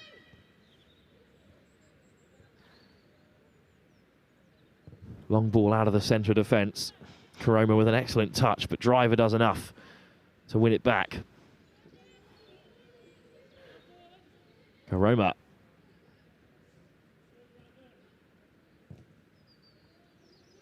Slid forward, but Nickerson able to play it back to the goalkeeper.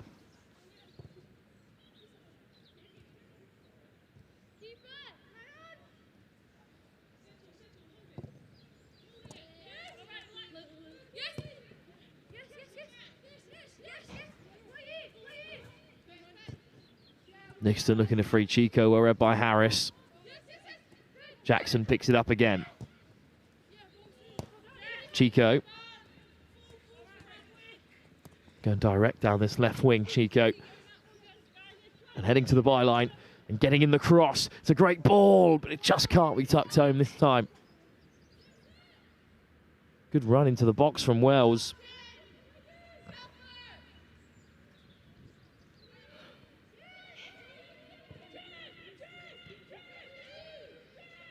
Jackson on the turn.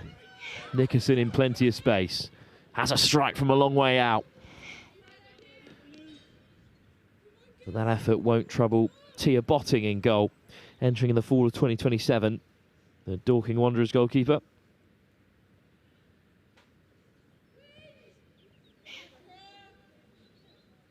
Upton skips away from one. Fires a good ball forward. And Karoma's after it.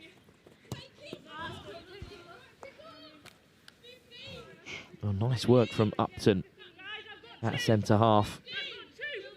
Entering the fall of 2026. Can also play in central midfield for Oxton Ladies. Shaw. First time ball. Around the corner comes Harriet. Lovely ball forward. Filson. Cross won't trouble. Stewart in net.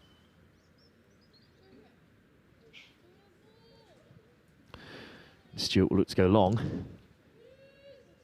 Wells can hold it up well, and it will just bounce over her this time. And headed on by Hillier. Playing at centre half at the start of this one. Harriet gets it on the return. Nice touch. And flicking it through. And Karoma's after it. And great pace from Karoma. Two to pick out in the middle here. But Karoma will go herself. What a finish. Outstanding goal for the Oranges. Talia Karoma entering in the fall of 2028, the attacking midfielder from Leeds United. Been pretty bright all day. Had two in the box to pick out, and that left Stewart in two minds. But Karoma didn't have a choice to make. She hammered it home at the near post. That's the first goal of the game.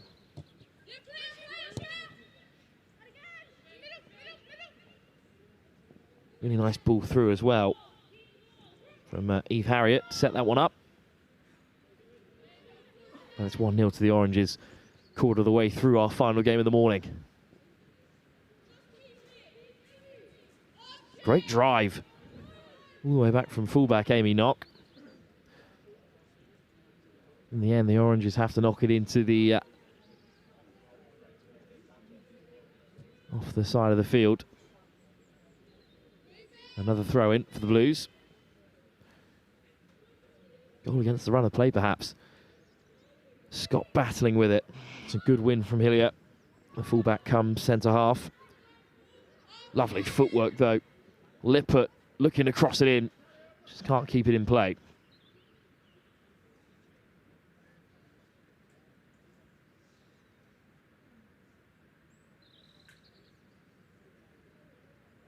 So when the ball is recollected, it will be a goal kick. for Tia Botting. Untroubled so far.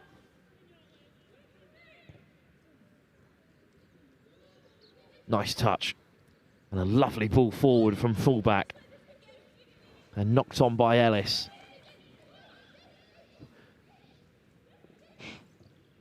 Ellison, back to Ellis. He battles through a few players to find Karoma. Karoma on one more. Against Tete, back into the path of driver. Volley from the edge of the area. Off target from Shaw, but a nice looking attack from the Oranges on the counter.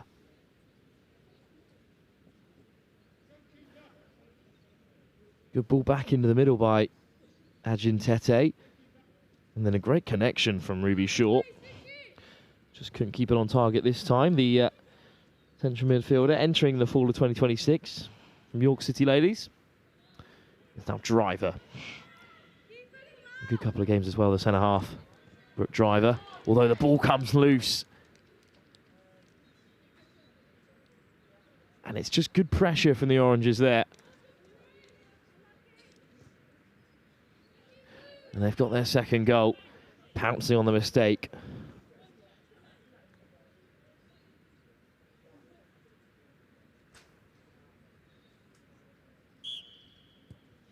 A nice little flick round the corner from Ajin Tete, who just blindsided the goalkeeper. And in the end, Karoma knocks home her second, but lovely little flick from Amelie Ajin Tete, the winger.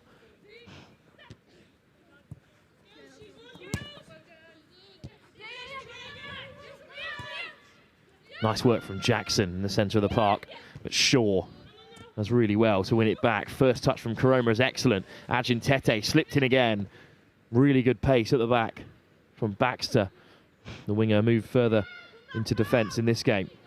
Driver does well to get it away, but the ball is just overcooked. In search of Reinhardt on the right wing. There will be another throw. Well, Amelie Ajin Tete heading out in full 2026. The right winger, Ashton Ladies. Can play further back, at right back, but so far is pressed forward.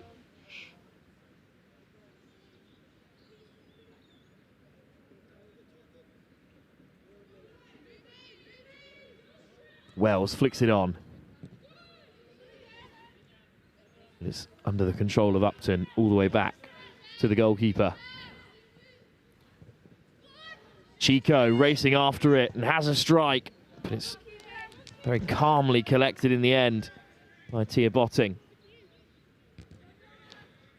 Putting a similar bit of pressure there, Botting, but recovered well. And now Filson with the ball forward. Cut out by Brooke Nickerson.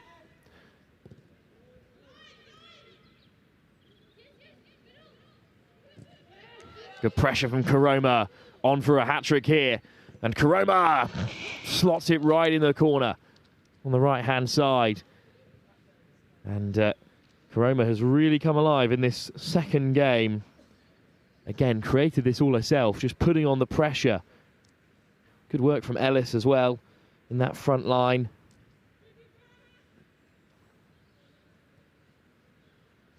Big tackle from the number 10.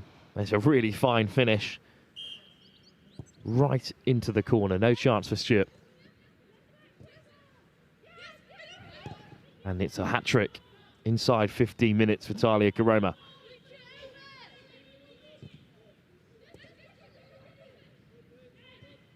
Reinhardt, Driver, shrugs off Karoma this time. Looks to go long.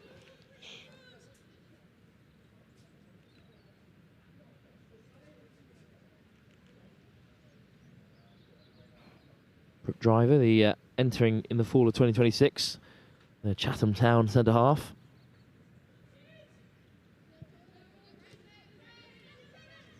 Shaw dispossessed in the end. Good work from Lippert.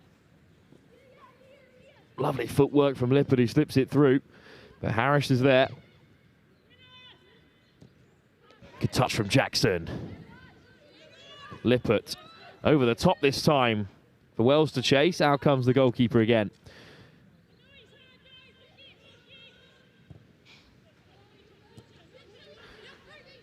Karoma with another fine touch. And that's another good touch from Ellis as well. Harriet going over the top. But out comes Stewart to collect. Launch long. Over the top of Harris. Chico battling for it. Upton under pressure, heads it back to the goalkeeper.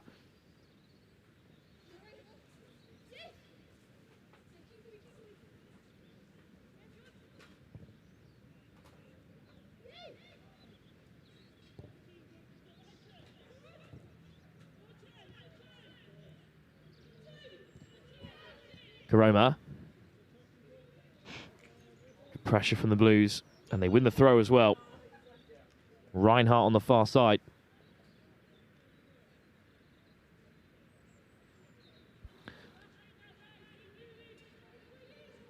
In comes the throw. Some good movement from Scott. The extra player in the pocket. Cross over the top. Good ball, but it's just away from Wells. And Harris can tap it forward. Good work to come back and help out Ajin Tete. And across from Shaw. Harriet battling away. Flick forward. And Filson on the chase, but Driver. Pick out Stewart, who clears it. Only as far as Shaw in midfield. Picked off by the Blues. Great work. Right on the fringes of the offside line there, Reinhardt. But wins a throw.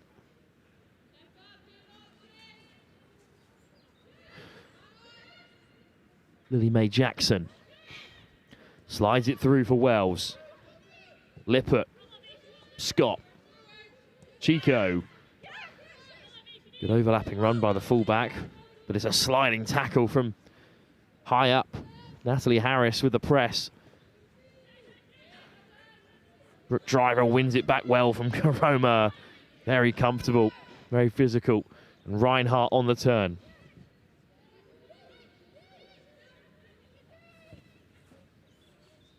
The sliding ball through. We comfortably dealt with by Knock. Stewart. Knock. Jackson. On the roll, Scott does well to keep it out of the clutches of Ajin Tete. Chance for Lola Baxter to weave a way forward. Cut out well by Upton. First time ball into the feet of Karoma, who flicks it on. Ajin Tete beaten to it by Baxter. Stewart does well to keep it in play and deny the Oranges a corner.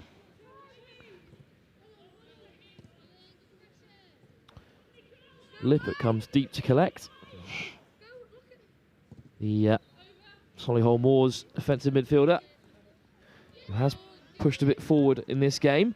Shaw driving forward on this occasion. Fantastic little ball from Daisy Ellis, but the flag was up before the strike came in from Amelia Filson.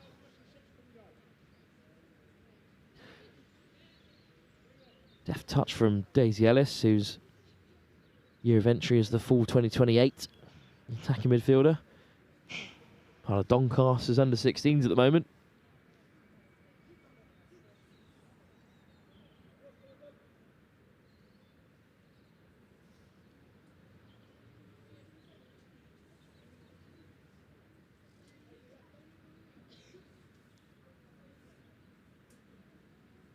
There's a couple of changes in the meantime.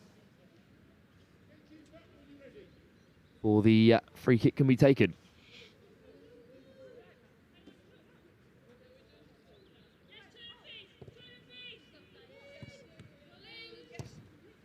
Filson does well to intercept. Lovely work on the turn from Harris, who slots it home. Sophia Harris, with her first touch since coming on, is an excellent finish.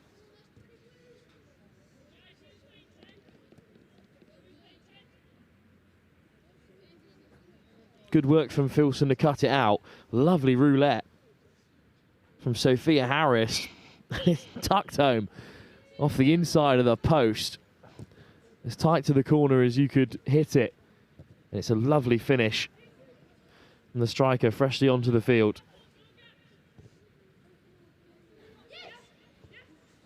Hillier, Shaw. First time ball over the top, looking for Filson again, who flicks it on. And Ellis does well to keep a hold of it. Attacking midfielder. Harris, Ellis. That's just a crossing of the wires as Filson came short, but the pass went long.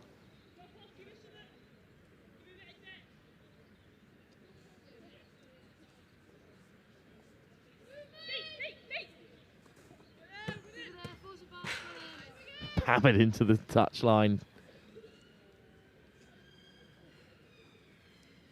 Shaw staying vigilant. Long throw. Lovely header from Upton. A nice turn again from Eve Harriott.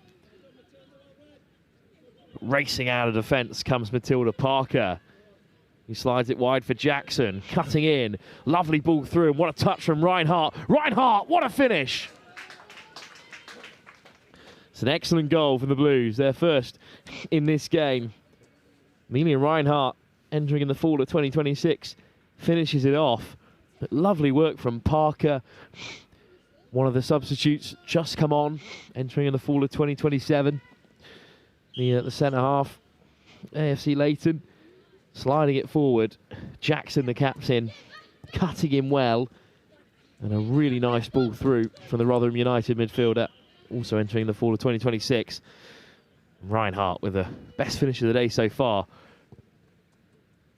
Goalkeeper was racing out to close it down, so just lifted it over the top. Great goal.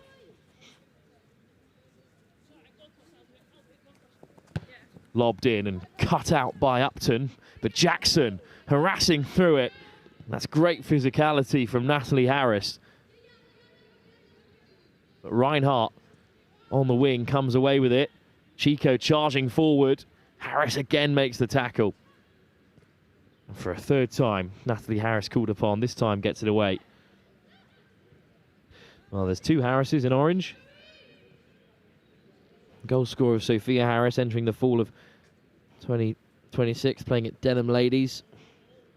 And then the fullback, Natalie Harris. You can play on both sides from Hull City Women. Entering in the fall of 2026 as well. Chico cutting inside again. Moved a little bit deeper in this final 20. Big tackle from Shaw. But Lippert does well on the turn. Lippert. Wide for Parker. Nice touch from the centre half. Nickerson. Chico. Racing away from right back and continuing a run, and Jackson will slip her in behind. Fast feet from Chico, swings it in on the left foot. Wells is there, just can't keep it under control. Filson turning on the counter. Filson well tracked from Baxter, finds the ball through for Harris. Lippert keeps it in blue hands. Nice ball straight through the centre then. And then tapped on by Lillian Scott. Harriet intercepts. Ball forward is cut out again. Chico clears her lines. Reinhardt, nice touch around the corner. But Sophie George sweeps it up. Entering in the fall of 2026 as well. Sophie George. Part of this girl Kicks as well, who will be playing later on this afternoon.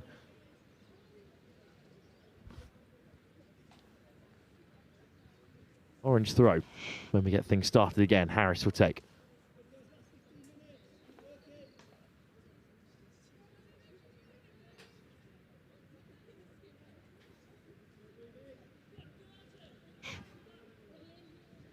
One back by Wells, who's come deep to find some work. Chico drives it forward and wins the throw.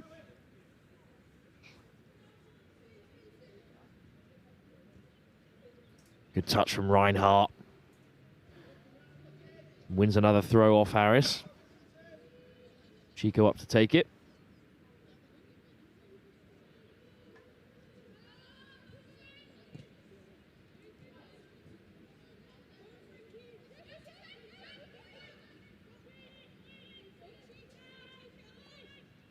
Chico still battling with it. Lippert. Amy knock. Eventually slides it through to Baxter, who crossed it in first time. Under control, and the volley goalwards from Reinhardt this time is over the bar. Another good chance, though, for the striker. Lola Baxter overlapping, kept her width well. And on the half volley, there's too much on it this time. It's still putting on the pressure. Reinhardt eventually forces the clearance. Harris holds the width. Battling with Jackson, just about smuggles it away. Chico, high press from the Blues. First time ball in, patted away by the goalkeeper, but Wells still has it and flicks it away from the defender. Back into the area, and there's only orange shirts there at the moment. Then cleared. And a bit of space at the back. Dealt with by Parker. Chico beats the first and has a strike from a long way out.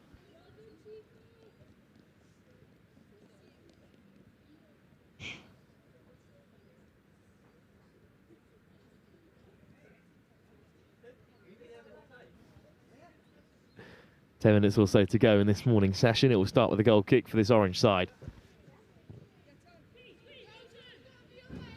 Botting into the base of midfield.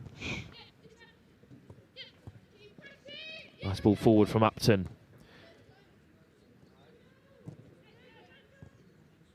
George does well to smuggle it wide for Harris. Chico intercepts and swings it forward for the first time as well. It's a great ball looking for Wells. Botting out quickly again. Really fast off her line. Shaw. Really pulling the strings in this last few phases. But robbed again by the Blues. Here's Wells. Reinhardt wants on the return and gets it. And has a strike. Reinhardt patted away. Charged down though. And one back by the Blues. Oh, could have been a penalty there if she went down. Stayed on her feet instead. Lola Baxter tried to get it across. And a Chico from range. Oh, it tucked into the corner. Oh, what a hit. We saw one of those a few moments ago that didn't trouble the goalkeeper, who had just got up from making that fine save down to a right-hand side. Tia Botting. And then from long range, thought it was heading wide, just curled in here. What a hit. Frankie Chico just found the corner. Lovely strike. Great pace on it, and it just curled in.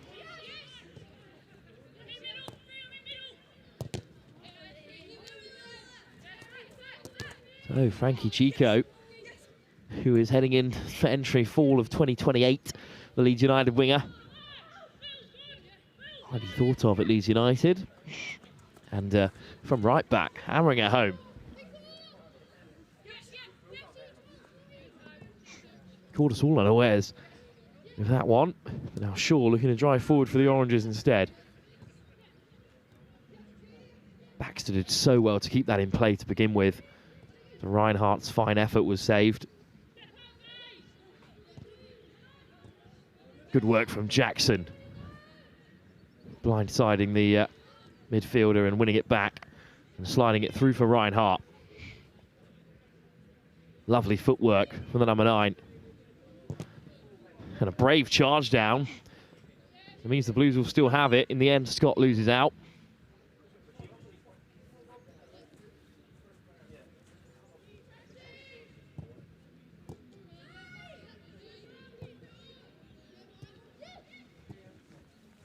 Nice ball forward.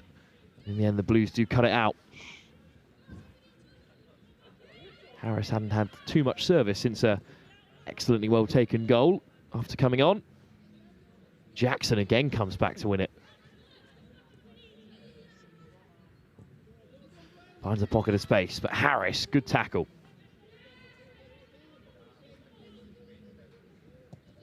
And cut up by Shaw, driving forward from the base of midfield. Harris ends up with it and flicks away from one. Here's Filson, cutting on the inside. Can't get the shot away. So it comes back for Ellis, who hits it goalwards. Oh, it's just been spilt, but then eventually swept up by Harvey.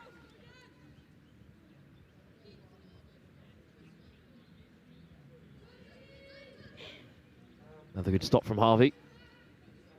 Nickerson, long ball, but up goes the flag. Good ball out from defence. Quick free kick taken, and Jackson's nicked it, and now Wells is racing in on goal. But it's great recovery from Maddie Hillier. Still playing pretty close to their own goal here, the Oranges. Nice footwork. Get away from Jackson.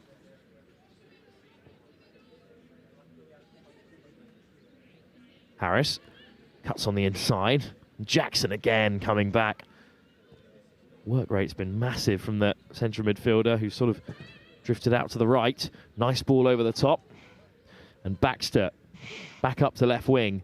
Keeps it in play. Baxter going direct. And ushered out of play. Good defence from Lily Upton.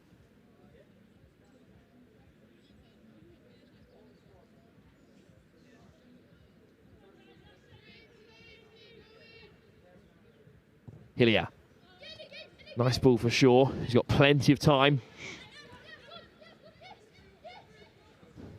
Skipping away goes Sophia Harris. Looking for a second goal here. Harris winds up to shoot. Deflection.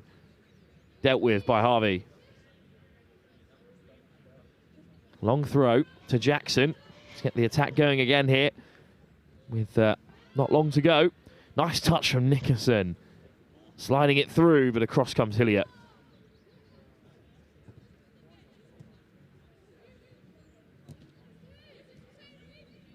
Good touch again from Lillian Scott. Cut out by Upton, he's moved to right back. Nicked again by Scott. Wells slips it through. Reinhardt, chance for another. But again, it's excellent work by the goalkeeper. Tia Botting gets out to make the crucial intervention again here.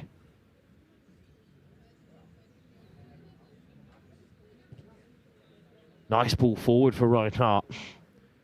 Nickerson does well. Battling away with George, and it's a good tackle in the end from Sophie George. Will be a corner for the Blues. Good head-up play from Nickerson, entering the fall of 2026, the Ossett United central midfielder. A 4.0 GPA, which is the highest we've seen so today. Looking to study sports science or something of the like. Lillian Scott as well, doing really well, the York City attacking midfielder.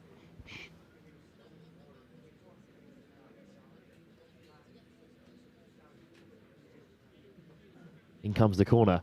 Just 4 in the box for the Blues. And it's hacked away. Headed back in by Knock.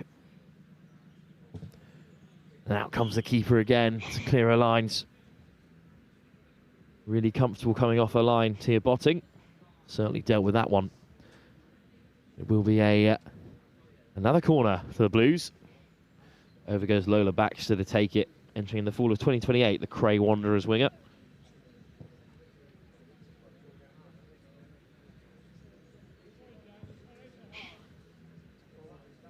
Under 5 minutes to go here. Another corner for the Blues. 2 in quick succession. Baxter this time. No options short. Maybe Knock at the near post running in. Indeed to the near post it is for Jackson. He just couldn't turn it goalwards.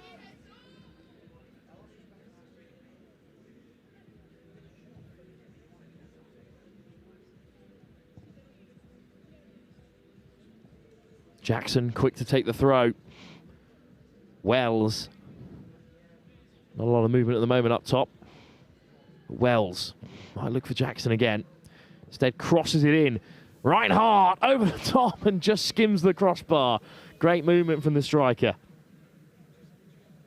An excellent last 20 minutes or so, the Cambridge United forward. Entering the fall of 2026. Shaw. Look bright on the turn in the base of midfield has Shaw so far.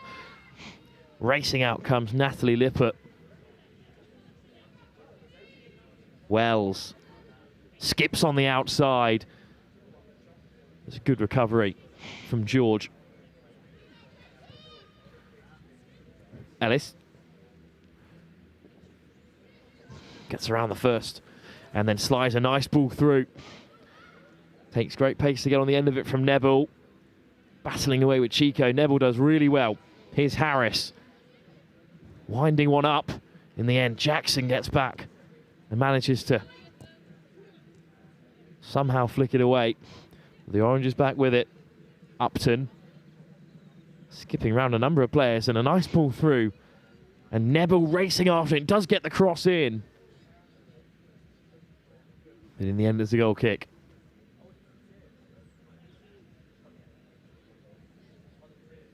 Well, Neville did well there. Popping up on the left wing.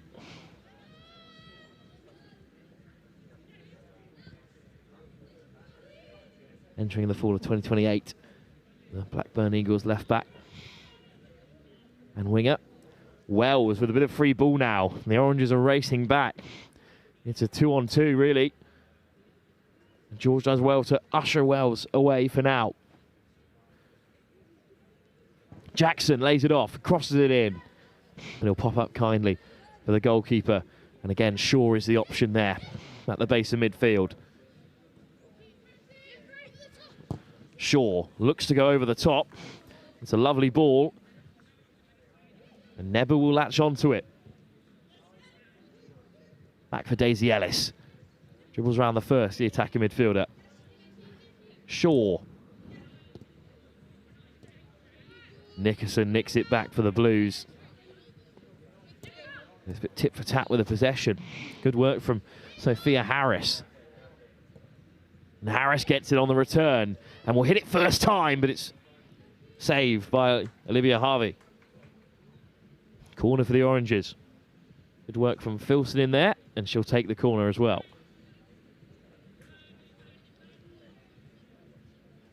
Looking to catch Harvey out of the near post, not this time. Good save. And this may well be the last action of the morning session. Amelia Filson with the cross. Outswinger just bounces up, head on it. Nickerson gets it away. It'll fall at the edge of the area. Ellis charged down. And another strike towards goal, but seen wide by Harvey. Off the boot of Lily Upton.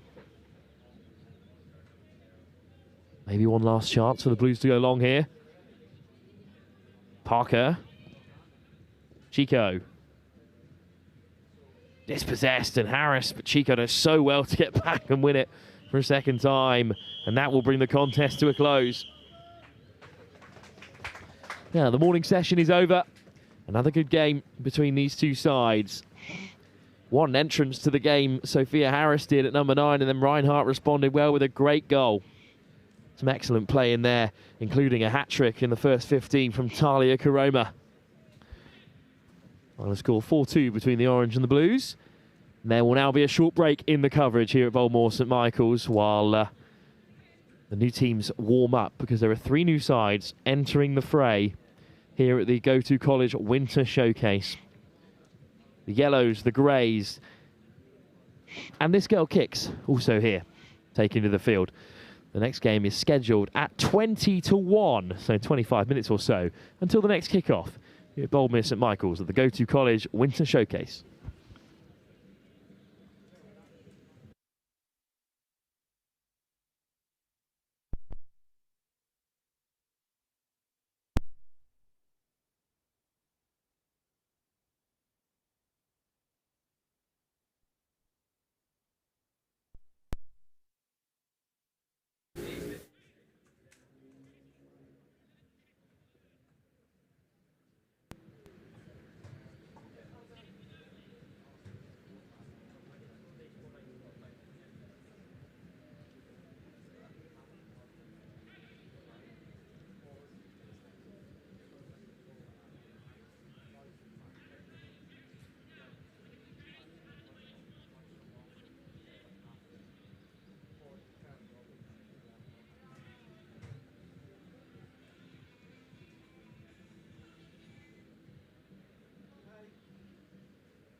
All good? We ready?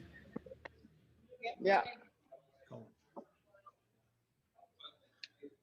So guys, welcome today to the Go-To College Soccer webinar today, where we've got two of our clients, Hattie Kettle and Grace Foyer, who are going to talk to a little bit throughout this presentation, just about their kind of background and their time in America. Just to start off with, my name's John, the founder of Go-To College Soccer. Just to give you a little bit of background, I went over to America in 2005 to 2009 and had an amazing experience over there. And then when I came back, Go-To College Soccer, I wanted to set up a company that was specific for female players. And the service that we have is dedicated to female players. And from my point of view, we've got two of the best with us today in Hattie and Grace. So I'm just going to throw over to you first, Hattie. Do you want to just give a little bit of a background in your time, I guess, leading up to going to America? Yeah, so my name's Hattie. I'm from Bracknell, which is just outside of London pretty much. So like all my life I played through academies. I was at Reading till I was 11, and then continued to go through academies. I was at Watford till I was 18, and then got to the point where I kind of thought I wanted to try something new, explore a little bit, and then I found John and his team, and I wanted to experience the college life and go to America to play football. It was always something I wanted to do when I was younger. So I joined when I was 18, and then came to Embry-Riddle when I was 19 in 2020. And then, yeah, been here since then pretty much. Yep. I'm Grace. So I started playing football when I was probably like 5 or 6. And then I went to York RTC until I was 16, and then went to York City, and then went to Harrogate Town, where John was the coach there. I met Jay Pennick there, she'd been to America, and she kind of told me about the process and everything like that, and that's when I signed with John. And then, yeah, I got really interested in the idea just to play at a high level and get a degree alongside it. And I came out here in 2020, and I've been here ever since, and I loved it. Amazing, girls. And yeah, as you say, you've been there since 2020. It seems like yesterday when you first left. So as we kind of go through the presentation, we'll talk about your experiences and how you've been getting on and everything like that, which will really give a great insight into, I guess, what life is like as a student athlete. So just to give you a little bit of a background, kind of what US college soccer is all about. It's the opportunity to go and play full-time football while earning a degree. Most players go at 18. Myself and both Hattie and Grace obviously took a year and went when they were 19, which is no problem as well. And on the soccer side of things, you get the opportunity to train and play in world-class facilities. So I'll throw it over to you, Hattie. If you want to give a little bit of background about, obviously, the facilities at Embry-Riddle, but I think a lot of people, they see all these huge Division 1 schools and the amazing facilities there. And obviously you girls are an NCAA Division 2 school. If you want to just talk a little bit about, I guess, the facilities that you guys have got at Embry-Riddle. Yeah, so we're very lucky. We go to a really nice school. We're in Florida in Daytona Beach. Our school has, I think, around 8,000 students, so it's not too big, but it's also not too small. We have the game field and the practice field, which are right next to each other, and that is a walk away from like the main area of school. So it's like a 5-minute walk over the road, and then that's where you go to all your classes. You have the like student hangout areas. And then on the sports side, yeah, so we have the game field and the practice field next to each other. We have the training room, we have a lifting room, locker room, and this is all, that area is just all for athletes, which is really nice. And it's all within, like, it's all in the same area, so you're able to walk to everything. Yeah, and we have the trainers that come out on the field every day with us. We go to the treatment room before to get treatment, so we're ready for training. And yeah, after training Monday, Tuesday, Thursdays, we walk into the lifting room where we do weights and work out like that. So you were very lucky with the facilities and the weather. Yeah, brilliant. And I think again, it just shows, I guess, the amount of funding and everything like that not just women's soccer gets, but all the athletic department get. When, again, just to give you a little bit of background, I was at the University of Montevallo in Alabama, which had a lot smaller than Embry-Riddle, 2,500 students, and And walking around the facility the first time, they'd spent $12 million on kind of the sporting complex the year before I got there. So it really just goes to show how seriously the soccer is taken and how well looked after you will be when you're over there. And obviously something we always talk about is go over there, you're a student athlete. Obviously the soccer side of things, I guess, takes care of itself with everything that goes with that. But it's really important that you're going over there and you want to study and gain a degree. So Grace, do you want to just talk, I guess, a little bit about the education side and a little bit about what you're studying at the moment? Yeah, so I'm studying business finance at the minute. I'm a junior right now, so that's the third year for anyone. And the studies, it's really good. I was a bit unsure before coming, like how it would differ to England and everything like that. So I did my GCSEs and then I went on to do my BTEC at York College. And even with having a year off, like the classes were, I would say, really doable because you've got like a really good kind of support network around you. That's with the athletic side and on campus as well. There's like tutoring centres. There's, you know, you've got the office hours. Hattie said that we have 8,000 students, and I think it was good for me because then there's like 30 people to a classroom, so you have really good interaction with your teacher as well. So we usually do like, I think we do like 3 classes on a Monday, Wednesday, Friday, and 2 classes on a Tuesday, Thursday, which are a little bit longer. They're an hour and 15. We tend to take 15 credits a semester, so that's 5 classes, 3 credits each. But now we're looking on doing our masters next year. Starting next year, we're going to do our accelerated masters. So far it's been really good, and I feel like I've learned a lot. It's a little bit different to England, where England you do all of your exams kind of at the end, but here it's, you know, you've got your homework and your quizzes that you get graded, so it's a lot easier to track your progress, I think, over here compared to England, which I really enjoy because I think you can push yourself, and the team we have here has got really high standards, so high GPA. So yeah, it's been good. No, definitely. And I think as well on the education side, it gives you a lot more flexibility. Obviously, we have a lot of players who go out there who potentially might not know exactly what they want to study when they go over there, which is absolutely fine because you take your general education classes and you can decide maybe a year or 2 down the line, which again, just gives you that flexibility to study really whatever you want to. And again, just to make a point, going over there, you don't have to study something sport-based. You can, a bit like university here in the UK, you can study kind of whatever you want. So you've got that flexibility as well. And I think something that's sometimes forgotten is obviously the soccer, the education. The third point we've got on here is the life experience. And I know you girls have obviously travelled around a lot and made the most of that at the moment. So I think, Hattie, do you want to just talk a little bit about that whole life experience and kind of what you've gained from going over to America? Yeah, so I think it's such a valuable skill being able to travel on your own. Like that first plane, like flying on your own, it can be a bit intimidating, but once you've done it, it's a piece of cake. Like, and you learn so much about yourself being able to be independent like that.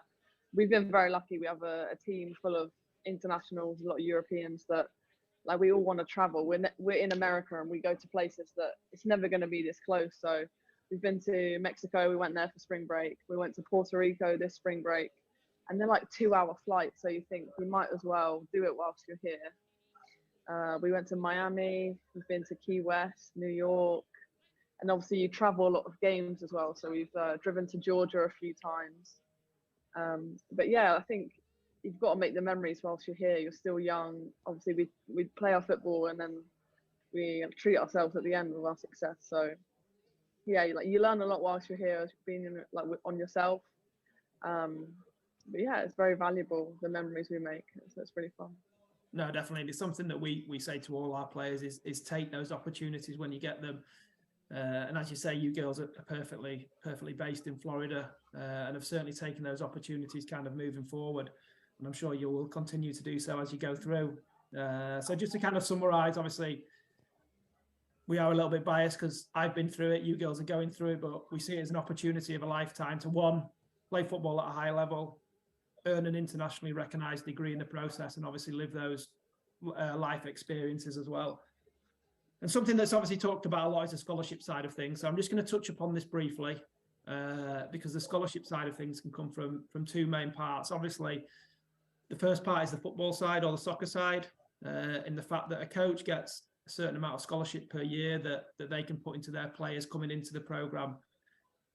And then on the flip side of that, you've also got academic scholarship as well. So again, something that we always push to our players is really important that you work hard in the classroom.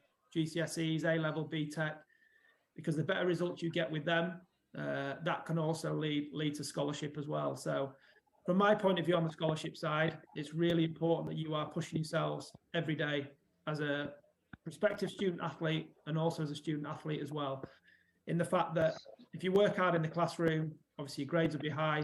On the soccer side of things, again, work hard in the training pitch, work hard in the games, and that will obviously lead to good scholarship as well. And just to give you a little bit of background from my side of things, when I went over to America, I wasn't on a full scholarship or anything like that. I was probably paying around £5,000 for the first 2 years, but I did well on the pitch, and coach rewarded me for my third and fourth year with more scholarship money, and I worked hard in the classroom as well, which put me, I guess, through an educational barrier in the fact that I started getting academic scholarship as well. So the rewards are there, and as we say at the end, you need to be disciplined, good commitment, and good initiative, and if you do that, there's scholarships out there that can be picked up on both the soccer side and the academic side as well. Grace, I'm going to come to you here just for this start bit, because obviously the college soccer season it's a little bit different to the season that we have over here in England. So if you wouldn't mind just kind of explaining, I guess, the main part of the season or the fall season, which runs kind of late July through to kind of, I guess, mid-November, late November. And then Hattie will come over to you just to talk a little bit about the spring season and how that differs. So yeah, over to you, Grace.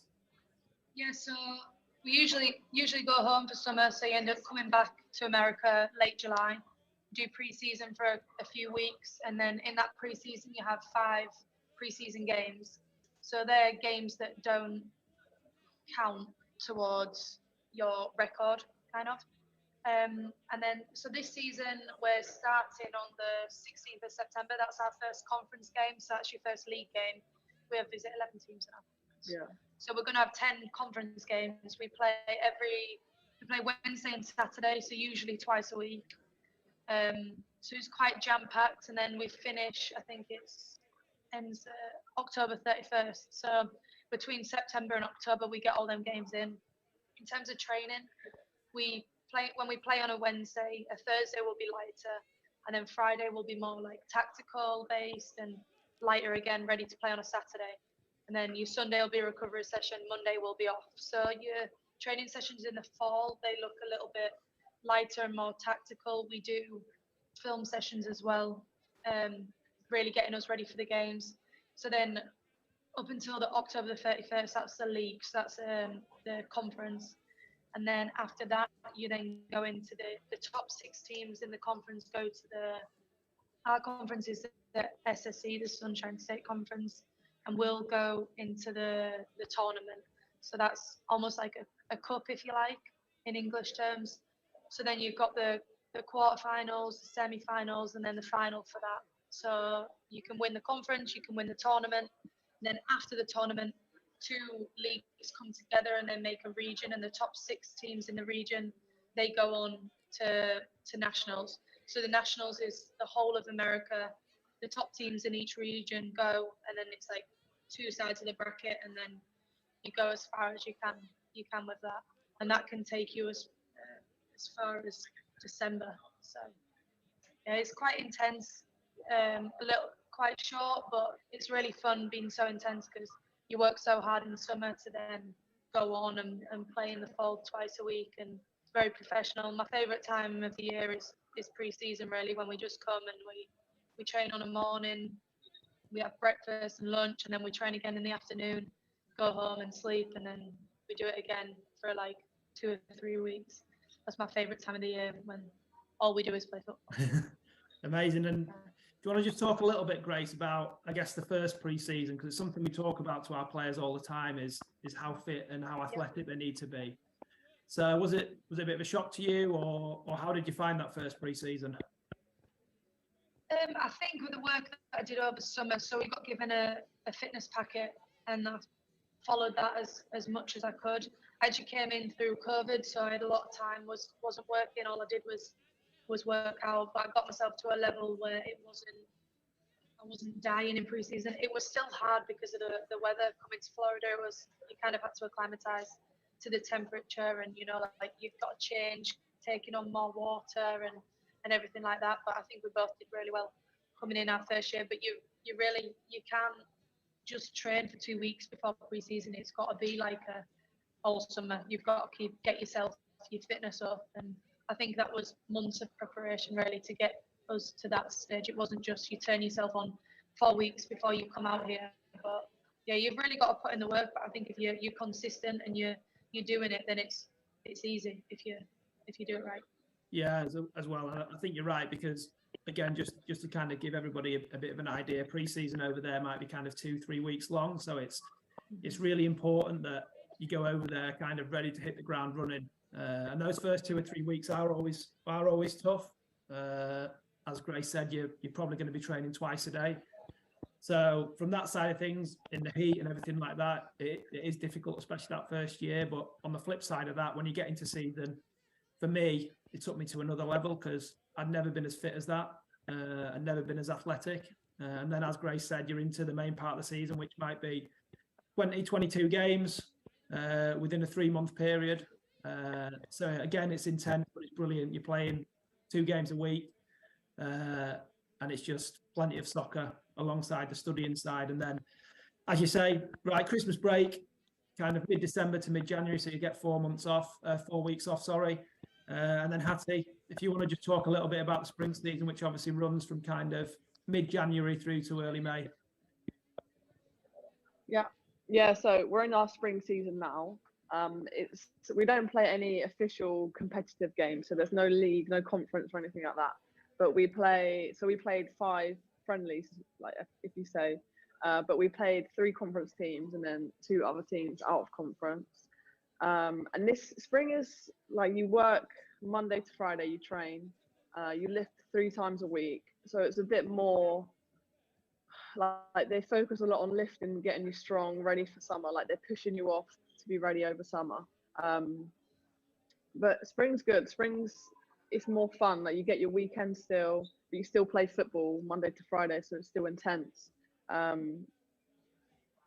Yeah, what else about spring? Yeah, a lot of the spring is to prepare us for the fall as well. So we do a lot of we still do tactical work. We've done film. Like, although it's friendlies, like it's still competitive to us because we're playing against conference teams, so we want to win. And we've done really well this spring. We've gone undefeated and we've conceded a goal. So that's been important for us to then roll on to the fall. So we go in with some confidence. It's a little bit. I think it's more development in the spring and, personal development, and also then working up so that we're at a level for when the freshmen come in the fall, that we're ready and that we all know what we're doing to teach it to them as well. Yeah, definitely. And I think the good thing about the spring is because the fall, the main part of the season is so intense, you get to the spring and it allows you a bit more time to do your studying and maybe take a few extra hours in the classroom. You might have a job on campus where obviously as part of your student visa, you can work 20 hours a week. So it just allows you to do a little bit more things like that. But as you say, you're still training regularly 5-6 times a week. So you're still getting kind of plenty of soccer as well. And then obviously as the summer comes, you normally finish end of April, early May. You've got a couple of options which you can do over the summer. Majority of people kind of go home. I came home and I worked at home and saved some money. There's the opportunity, which I know you girls are going to be doing this summer, is playing in the summer league, which again, you can't get paid a wage for, but they cover the cost of your housing and your transport and kind of everything that goes with that, which again is a great experience. Or if you wanted to do some coaching over the summer, we've got a partnership with Challenger Sports, who run sports camps throughout America, which you can work for and also get a pretty decent wage as well. So there's certainly options for you to do over the summer. But as the girl said, the summer is about, again, making sure that you're ready for that pre-season and coming in for the pre-season at 100% to hit the ground running. So I just thought, Hattie, I'll throw it over to you to start with, if that's all right. If you want to just give an example of what a day in the life of a student athlete is like. I know you girls obviously love the photo that's on there of you girls winning the conference and winning the regional. But if you just talk a little bit about, maybe just talk a little bit about in the fall what a day in the life looks like with school and with the soccer side as well. Yeah, so on a regular midweek training day, we'd probably wake up at around 7:30, 7:40, drive over to training. We live about 10 minutes away, so it's not too bad. Drive to training, get treatment, like roll and stretch, so you're warm to ready to go out. We have to be on the field for 8:45, and we start practice at 9.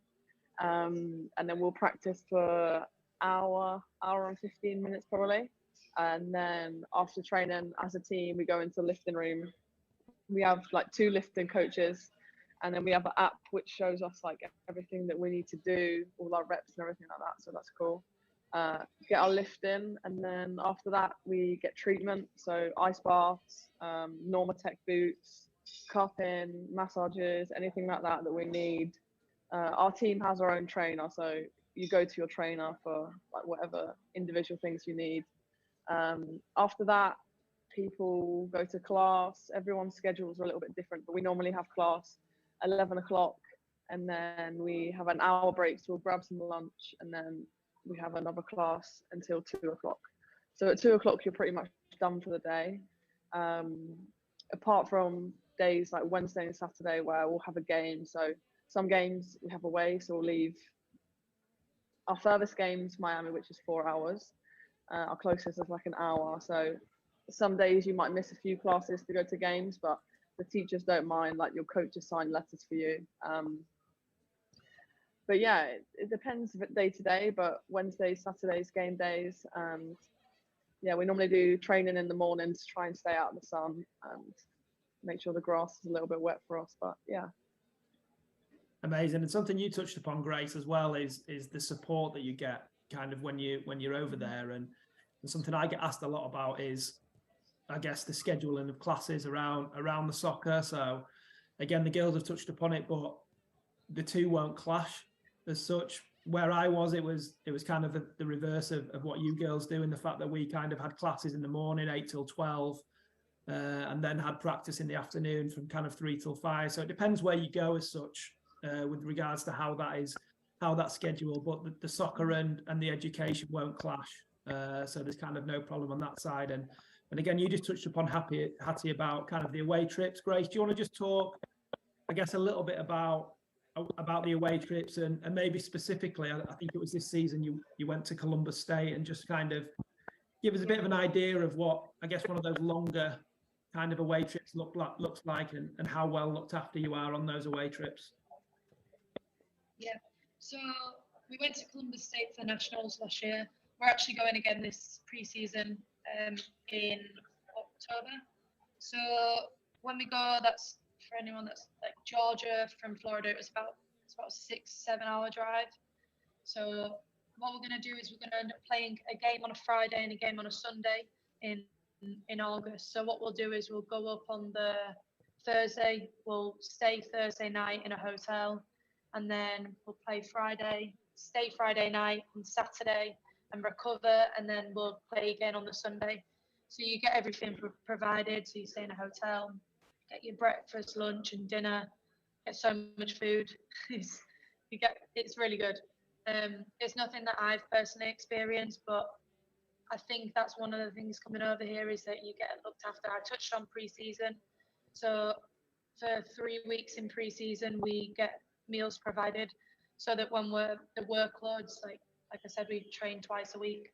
If the workload's going up, our coaches provide the food for us, which is really nice. Yeah, the away trips are so fun because it's a lot of team bonding. You know, you're all together. You get looked after. You're playing games. Like we made a quiz last year, and it was really fun just getting to know everyone. So that's like a really good time in the year to, I guess, team bond and get to know everybody. Yeah, definitely. And I think that the main thing, as you touched upon there, is you are treated like a professional. So the food, you stay in nice hotels, you are well looked after. And as you say, those away trips are pretty special for kind of getting to know kind of all the other players and stuff like that, which is really nice. So I just want to touch upon just a little bit about obviously how we help our players. So first point there is it's a bespoke service specialising just solely in women's soccer. And we're the only company out there that does that. It's our passion. It's what we love doing. And we love offering these opportunities for players when they go over there. Really important from my side of things that the guidance, it says from start to finish, but there really isn't a finish. So it's certainly not a case of kind of once you're on that flight, that's it. You kind of left to your own devices, a bit like the girls here, Grace and Hattie. We speak regularly, whether it's in season, whether it's out of season, whether it's me just being really jealous of where they are in the country and living those life experiences. But we follow it all the way through, and we also have the option for players if you're obviously of a good enough level when you come back at kind of 22, 23.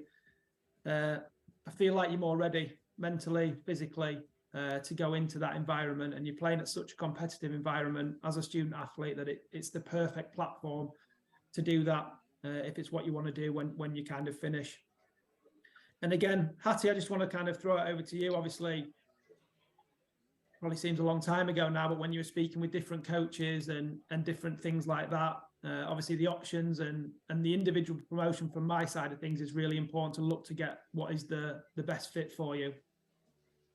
Yeah, so the whole process can be quite overwhelming. Obviously, you go to the showcase and then you receive however many emails from coaches all from these different places in America. But I think the most important thing is to just take a deep breath, maybe even write down all the places or where they are in America. Look up the locations, the schools, how many people are in the school, coaches, and then you'll have opportunities to have phone calls with coaches, which is nice. Get to know them a little bit, their style of play, what kind of degree programs they have there, because every school's different. So that's important to know as well. But like John's obviously extremely helpful because he knows so many of the coaches and he knew us as well. So kind of helps fit things together and find the right match for you. Obviously everyone's different, so but yeah, John and his team are really helpful in that sense. Yeah, and from my point of view, what I always say is obviously the final decision is always down to the players, and obviously the parents and guardians are all involved as well. But I'm there to help you through my, as Hattie says, through my experiences with different coaches and different places. So I can certainly get involved in that part of things if players want me to do that as well. And one of the first things a coach will see is a highlight video. So we take care of all of that. We make sure that that's an in-depth highlight video, and it just showcases what you're about as a player. And then a lot of the times on top of that, coaches will want to see full game footage as well, or they get the opportunity to come and watch our players at the showcase events, which we run in July and December. And again, Grace, just want to bring you in. Do you want to just talk a little bit about your experience in obviously the December showcase, which must have been, what, 2019? And just talk about kind of your experience in that. Yeah, so I actually signed with John like probably the year before, but then had made the decision that I wanted to try maybe a university in England. A few days before the showcase, changed my mind, and John was very accommodating to that, had me there, and we played. And after that, I had a lot of, like Hattie said, a lot of recognition from coaches, as you say. So a lot of emails or speaking to coaches on the day. But I think without John, like I wouldn't have been able to get any offers from coaches really, because that showcase is what put me out there. I'm a highlight reel, but it wasn't as good at that time. So the showcase is really important to get viewed, if you like, from coaches. There's about, when I was there, maybe like 40 coaches, was there?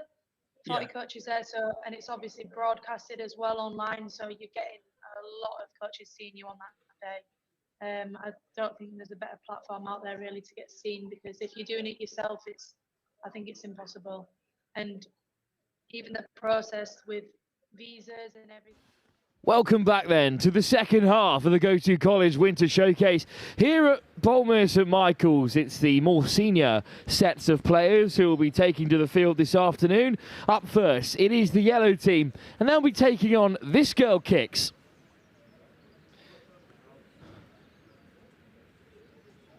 This Girl Kicks, of course, one of the sponsors for today. So the charitable institution helping young girls access the game of football and helping to grow the game in this nation, which of course it has massively over the last 10 years or so. And they've been a big part of that. But they'll be taking on this group of potential college applicants in the yellow. 3 more games to come this afternoon. The yellows and the greys will both play twice against this Girl Kicks and against each other. So 3 games in total as it's chip forward, looking for Siobhan McMahon. While we're here, before things get too intense, we will of course run through the players taking part in this yellow team. Just wait for the ball to break. So of course Naomi Rasburn is in goal. Her year of entry will be in 2027. The goalkeeper wearing orange today. Jenna Winnie, one of the fullbacks, will also drop in the centre midfield. Part of the Leicester City women's side. Her entry is in the fall of 2026. Jasmine Burnell, wearing number 3 this afternoon, will be at fullback. She's at Sheffield United, and her year of entry will be fall of 2027. Megan Page, moving between midfield and centre half of Chesham United, will have her year of entry in 2026. Another in 2026 is Matilda Edge, wearing number 5 today, moving between centre midfield and centre half. As this Girl Kicks on the offensive for the first time. Just battling away at the back there with Megan Guthrie, who is wearing number 6. Her year of entry is also in fall of 2026, playing at centre half. Moving forward for the first time, Lucy Trinder, whose year of entry is 2026 as well. She'll be at right wing, also playing up front, part of Oxford United's first team. Connie Harron in midfield. Her year of entry will be in 2026 for the number 8. The box-to-box midfielder from Pontland United. Siobhan McMahon, as we've already discussed, is entering in 2026 as well, the centre forward, part of Charlton Athletics junior team, but also the Republic of Ireland's under 19, so one to watch as the first strike before goal of the afternoon is taken.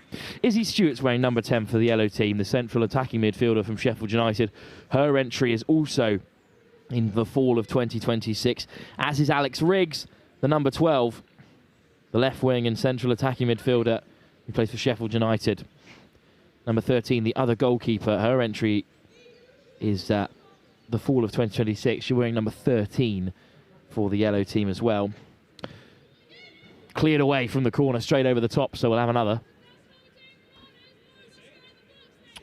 Ava Sutcliffe, wearing 14, will slot into attacking midfield from Bolden Women. Her year of entry is also 2026, as is Greta Siedemann-Wolters from Darlington Town, formerly of Middlesbrough. Her entry is also 2026 for the number 15. 2 more players in yellow to watch out for. The number 16, Lily Callum-Williams, the centre midfielder, part of Wolves' academy. Her year of entry will be in 2028. She's the youngest player in this side, but a real talent, part of Wolves and Shropshire Counties under 16s. And Lily Rulivers, wearing number 17. Her year of entry is full 2027. She'll be appearing at the back, as she does regularly for Chorley. So those are the players to watch for across this yellow team, but it's this Girl Kicks with a goal kick to get things started.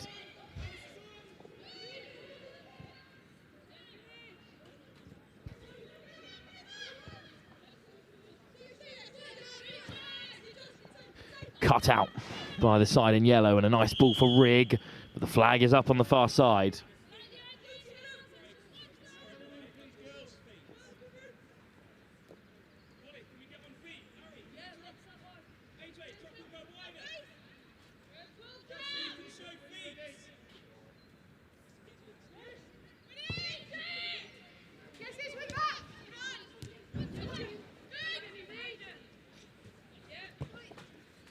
Slip forward excellently well.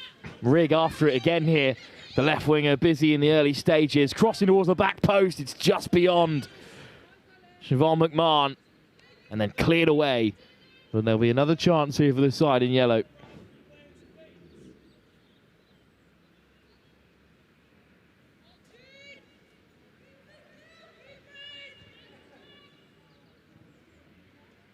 Almost flicked on by Stewart.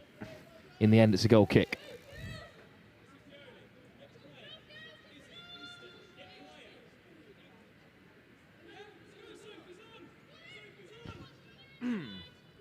Looking to play from the back then.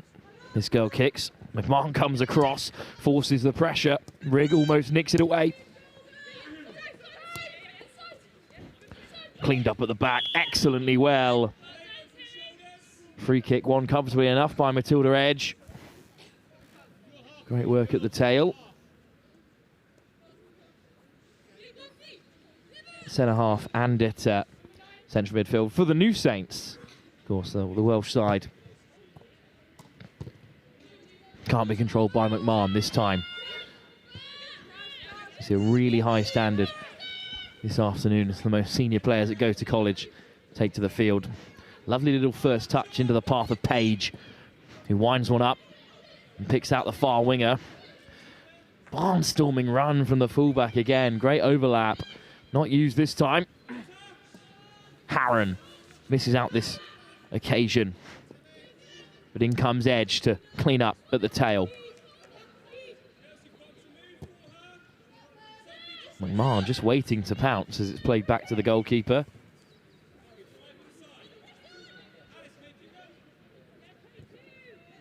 Slid forward, but in the end back with the women in yellow. Nice ball, Stewart in a pocket of space. Floats it out towards Seedham and Volta. But in the end it's a throw for this girl kicks.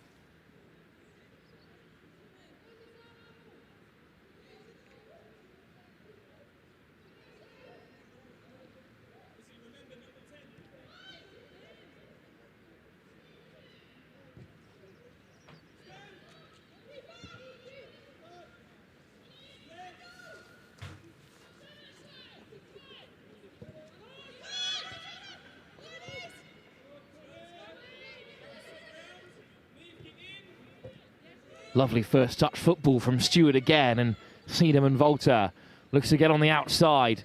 It's another great run from the fullback overlapping, but instead Seedham and Volta looks to switch the play. Cut out by this girl kicks again, but equally well read by Edge.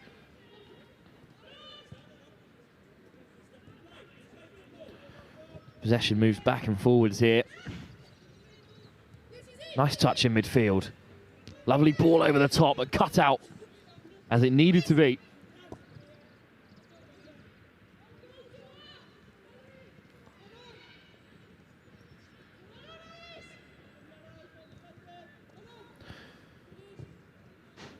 Bit of space at the edge of the area for this girl kicks, looking to drive their way through, but caught. Great work from Stewart, who drives away forward. Ball over the top. And Rigg has great pace, but it will fall instead for McMahon, who slips it past the goalkeeper.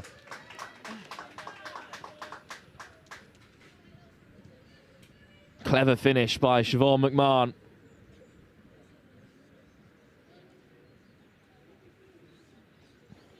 Saw the goalkeeper came tearing out. Instead just slipped it past.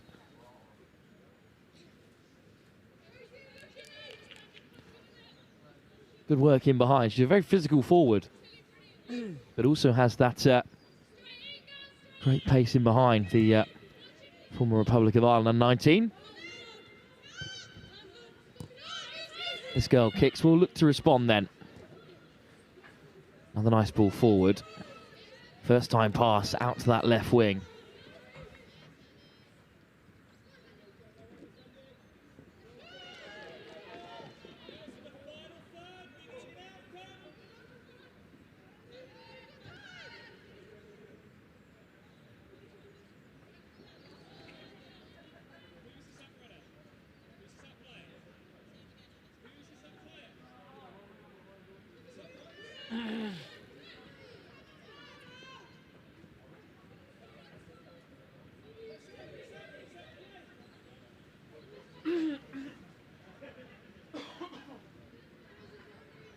Bit back and forwards again in midfield, but again the yellows will come away with it.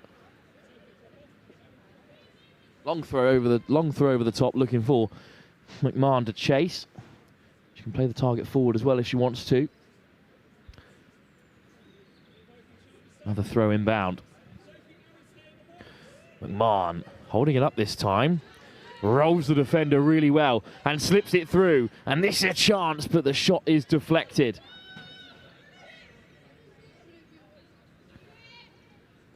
The long throw, cut out by Rigg. Regathered by this girl Kicks.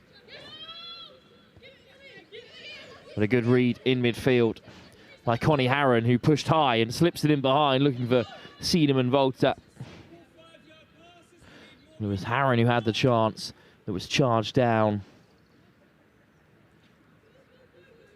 Box-to-box midfielder really getting high at times in this first 20.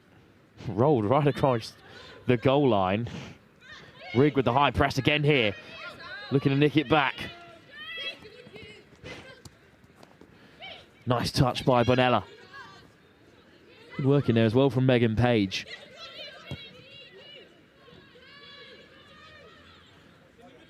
Winnie. Been working hard at right back all game so far. That pass is misplaced.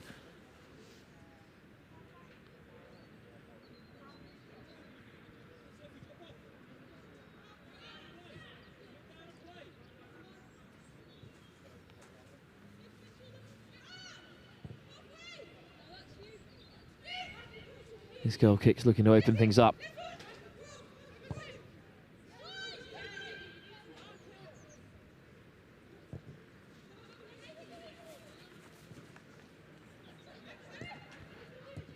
First time ball might put them in behind here. Out comes the goalkeeper, and it will deflect off of this goal kick striker. In the end, it came off a yellow player first. Good work from Rasburn to get out really quick there.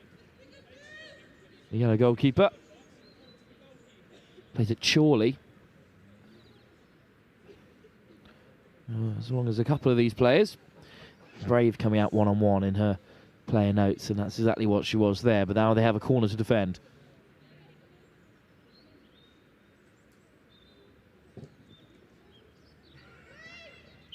Flicked on, but the flag is up.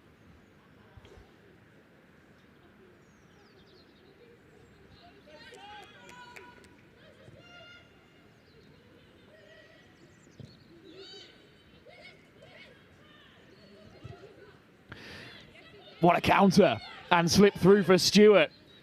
Stewart herring down on goal, looks to put it across. Good block in the end, but it's back with Stewart. The flag stays down. Dinks it across the second time towards the edge of the box, but it's hacked away only as far as Winnie. Page. Good drive from Page, who has a strike. What a finish! Well, they stood off Megan Page for a moment too long, and the Chesham United midfielder slots it home from a long way out. Well, she can play across the back line and in central midfield, playing a little further up today. That left her in a good area there to let fly, and it's the placement that beat the goalkeeper in the end. Also, it's a 3.78 GPA, really high score for the versatile midfielder. And that's the second goal for the Yellows. And it's good pressure again. Winnie looking to get a foot in.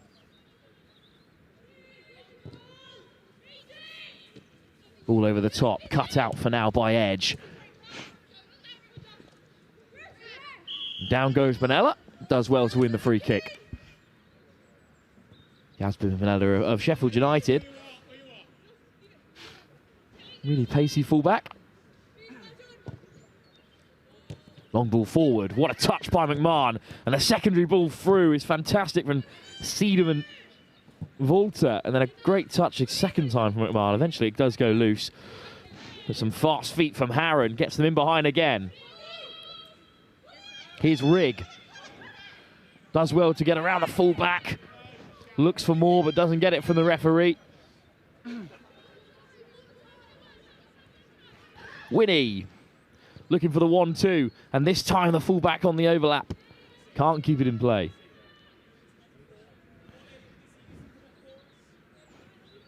Also plays in the centre of the park, Jenna Winnie from Leicester City. Really racing up and down that flank. 3.9 GPA as well.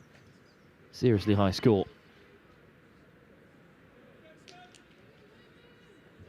Looking to do something in sports psychology.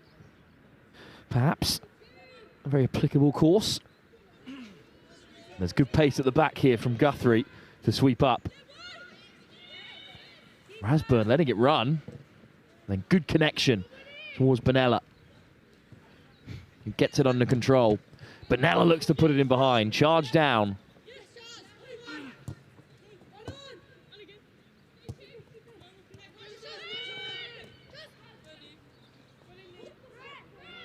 Bonella looking for another foul, but this time it's not coming her way.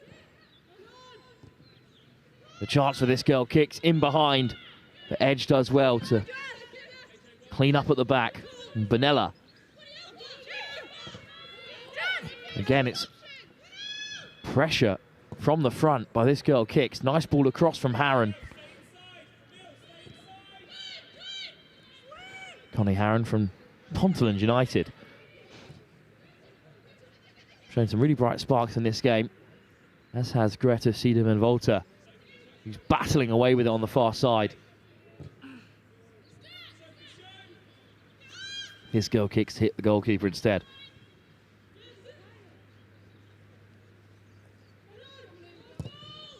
McMahon looking to charge them down. It's a lovely ball forward, but racing across comes Winnie.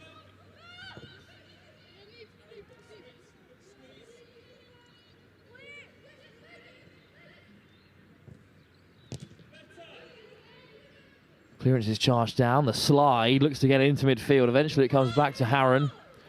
He goes all the way back to Rasburn.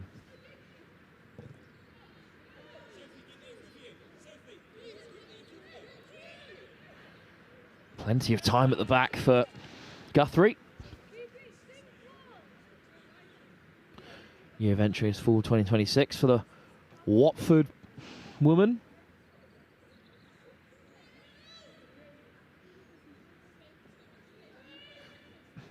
Throw over the top. Headed on by Stewart. Comes back for this girl kicks. We're looking to operate in very little space here, and Stewart gets it back again. Up goes the flag. The throw is for women in blue.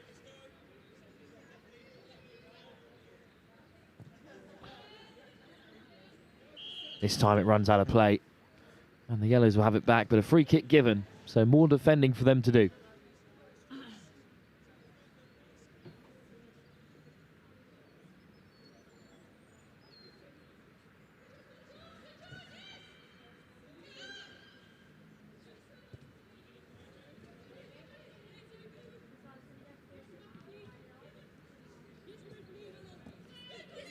Harron puts in his foot and wins it back. Knocked on by McMahon and now through for Rigg. Great pace from the winger. Still putting the pressure on.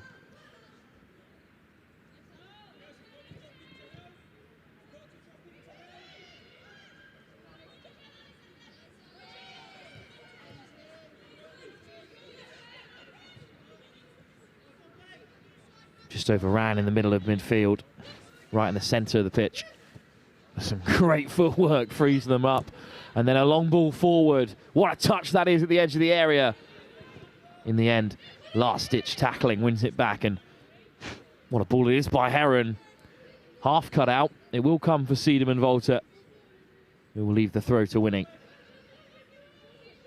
Connie Harron. Some really good outballs there for the Yellows. Just playing with it for a little bit too long there, Izzy Stewart, but she wins the free kick excellently well.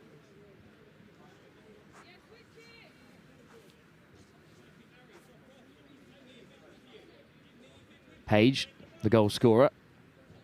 Winnie. Stewart's come deep for some work. Fires it across for Jasmine Bonella. Rigg. Excellent first touch. Rigg is away. Flicks it on the outside of the boot. What a ball it is. Out comes the goalkeeper. And it's fallen for Page again. Another strike from range. And goodness me, what an effort. Could have been a second for Megan Page. Instead, fine goalkeeping to get across and push it wide. Lovely ball in from Rigg as well to get things going. Just the Travella looking to float it into the penalty area. That's a good save. And needed to be.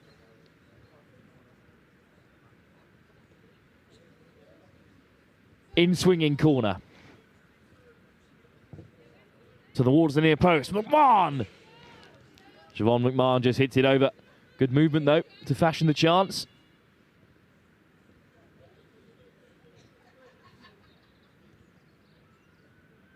It's a really good cross from Seedham and Volta as well. And now a chance for this girl Kicks to work their way out from the base. Rigg almost gets a foot in there, but instead it could open up for this girl Kicks. Back comes Harron, but it's fine football. And some great physicality in the front line. Edge just about wins it back. Good work from Matilda Edge.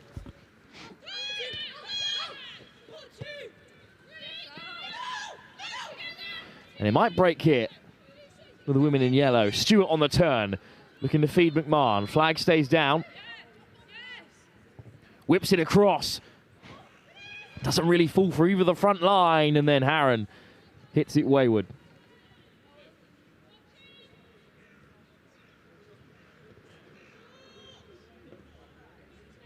So another goal kick for the yellow, certainly in control here as we hit the halfway mark in our first game of the afternoon. A battle in midfield, but Page taps it back. Stewart looks to flick it over the top. Harron threads it through. Cut out by the fullback. He's now shifted into centre half for this girl Kicks.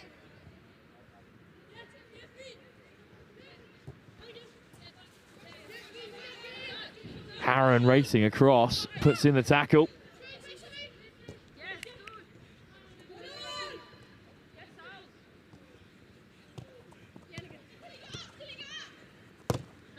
And then cleared away by Alex Rigg. Deflected, yellow throw it will be.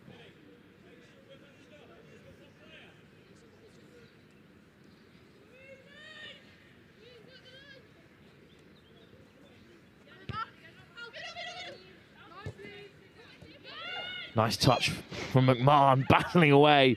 Siobhan McMahon, outstanding work. Harron nudges it on. McMahon, what a finish. Outstanding from Siobhan McMahon.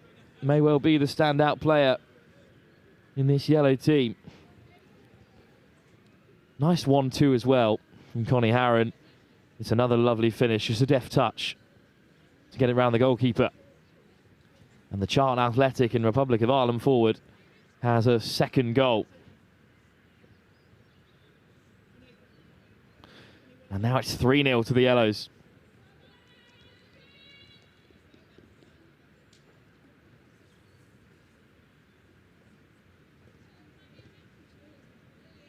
Couple of changes for the Yellow side before the resumption of play here with 18 minutes still to go.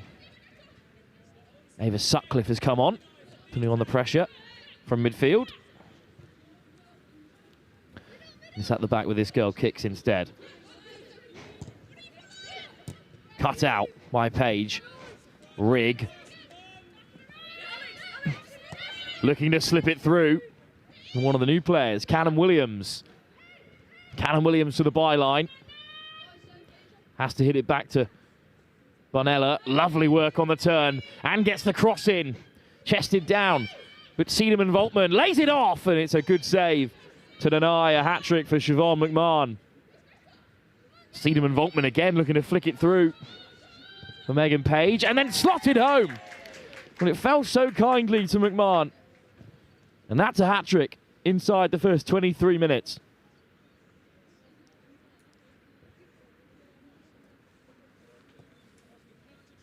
It was a good clear-up from the clearance.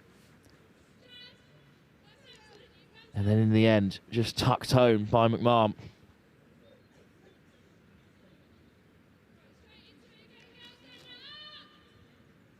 Here it is.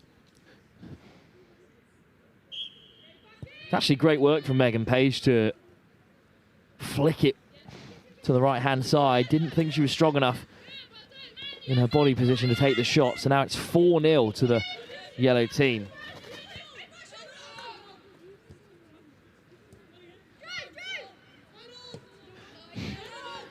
This girl Kicks looking for a response, looking for a foothold in this game. She's really gone the way of Go to College's side in yellow.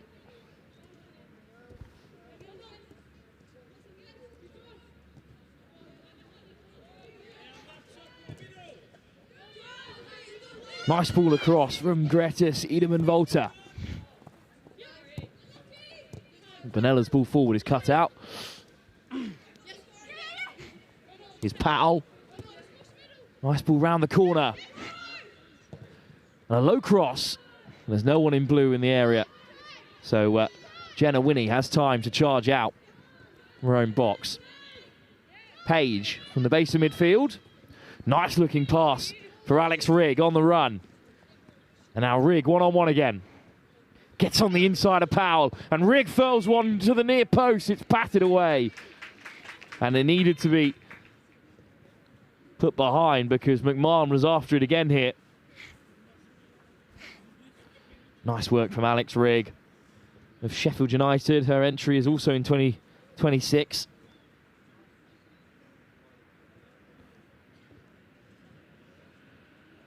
Now corner. Rigg in swinger. Edge of the area looking for Siedemann-Volter. Page will keep it in play.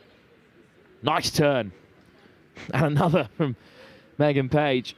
Nice bit of interplay between her and Sutcliffe. In comes the tackle in the end.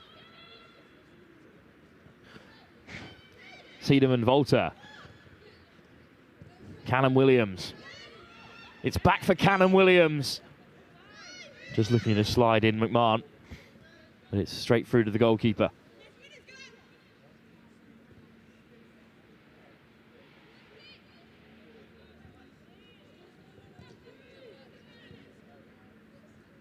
Well, it will break here for McMahon. Options in the centre. Good tackle. Out for a corner. Really impressive stuff.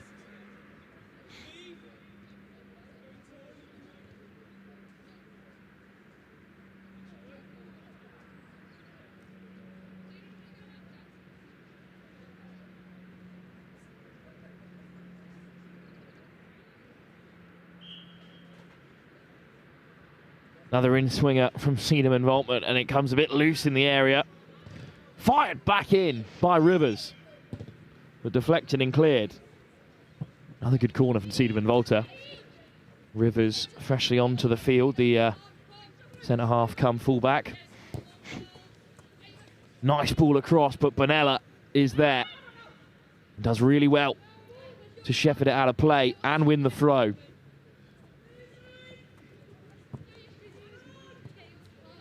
For this girl, kicks on around halfway.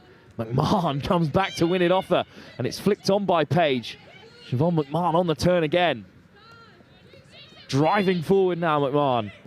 Looking to find Rigg. Cut out this time. Out comes Jasmine Bonella, looking to win it back. In the end, it's played wide by this girl, Kicks.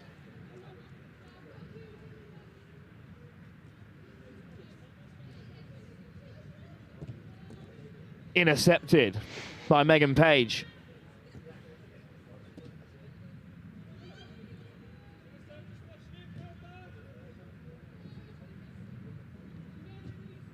Flick forward. It'll roll harmlessly wide.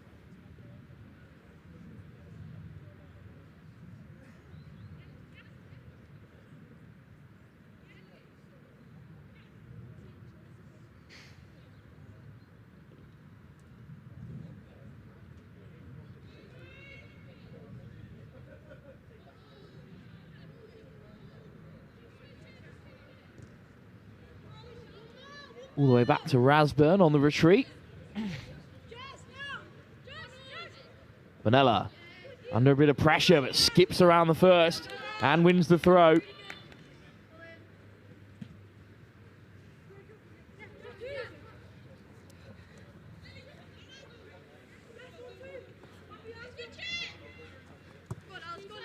Rigg rolls Wilson, but it's hacked forward by Powell for this girl, Kicks.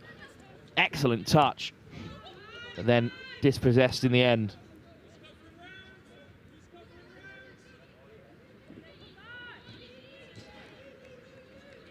Well, the number 10, he missed out Gets all the way across. Forster to make the touch. And then the long ball forward won't trouble them at the back.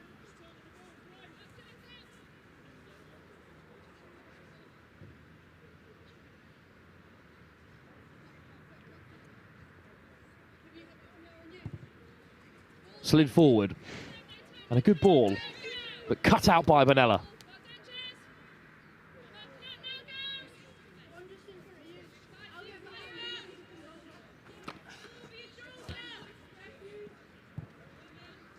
It'll break for Cannon Williams.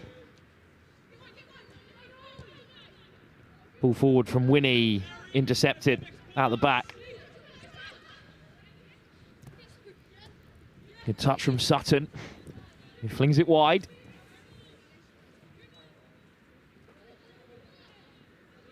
This goal kicks driving down the left. Dealt with by Winnie. Excellent work. And the break on, handled by Winnie as well. All the way back to the goalkeeper, Rasburn on the retreat. But again, racing back and finding the ball away for Bonella. Charge down. Bonella appealing for handball. It's not going to come. So cut out in the centre by Rivers instead. Rigg, flicked over the top. Swept up at the back again. Bonella. Ball comes back her way.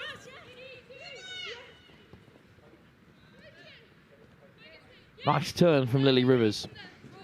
Looks to get it on the outside of the boot, but it doesn't come off for it.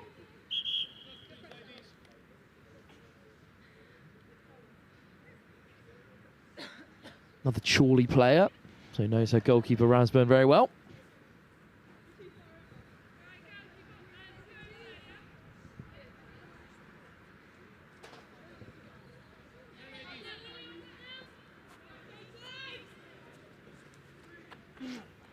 Long throw. He'll fall for the women in yellow, and then it's hacked forward, but there's no one pressing that defensive line for the moment. Nice ball sliding through the defence. And Forster out wide. Sutton. Might have won the corner there. In the end, referee signals for a goal kick.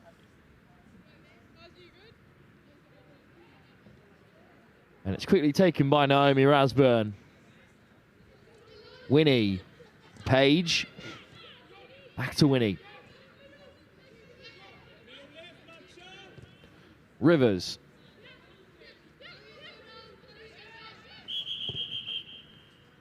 Looks to go long, but the whistle has gone. Because there's a player a little bit uncomfortable wearing light blue. Some fancy footwork instead from Rigg in the meantime. I think it's Sutton. He might need to be changed, unfortunately, for this goal kicks.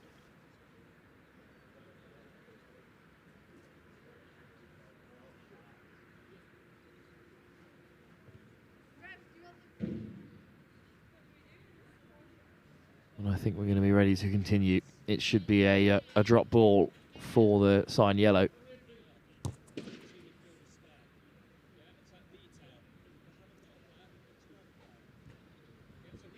Back with Rivers. There was a lovely ball out to find Rigg on this near side. Well, a bit of pressure being applied here. Guthrie does well in the end to pick out her teammate ahead of her. Bonella. Nice shape on that pass for Rigg. Ball's on the inside, but Rigg looks to slide it through herself. It's good defence. And it's good work from Sophie George, working her way out from defence, who was in action earlier on. In the end, it's back with the goalkeeper. Sophie George is also part of the go-to college side. And handling things at the back for now. Flicked on, but only harmlessly off the field.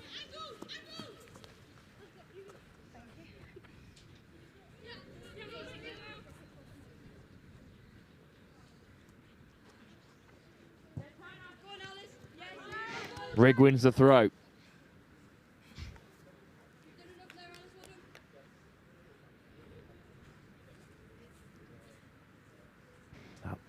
7 minutes to go here, and the grey team have appeared. The other go-to college side, they'll be in action up next in Game 6 before they take on this girl Kicks later on in our final game of the day. Should all be over before the floodlights are needed. Benella, good movement from Cannon Williams, who drifts away from one. Good work from Cannon Williams. McMahon leaves it inside for Sutcliffe. Cannon Williams, again, one of the youngest players in this side, part of the Wolves under-16 academy. They lose that out wide, however.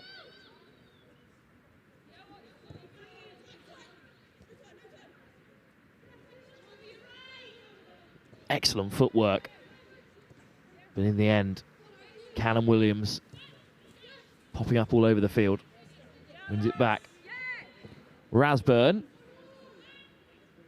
Excellent turn from Winnie. Sutcliffe just can't keep it under control that time. Cut out by Cannon Williams. Excellent ball through. Rigg should be on the end of this. Out comes the goalkeeper. But Rigg has a free strike at goal, and it's off target. The linesman's flag went up to spare both their blushes, in all fairness. So it was offside to begin with.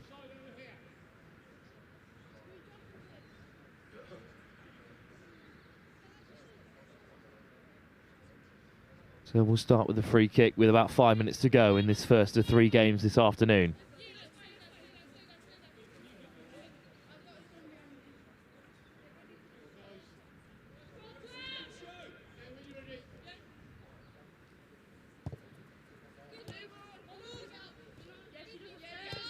Nice footwork from Powell. Here's Wilson. Sutton, lovely footwork, wins the free kick.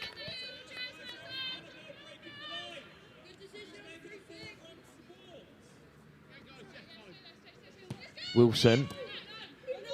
Powell. And comes the tackle from Cannon Williams. It's flicked over the top. Nice hold-up play there by Forster. But in the end, Rasburn has it at her feet again.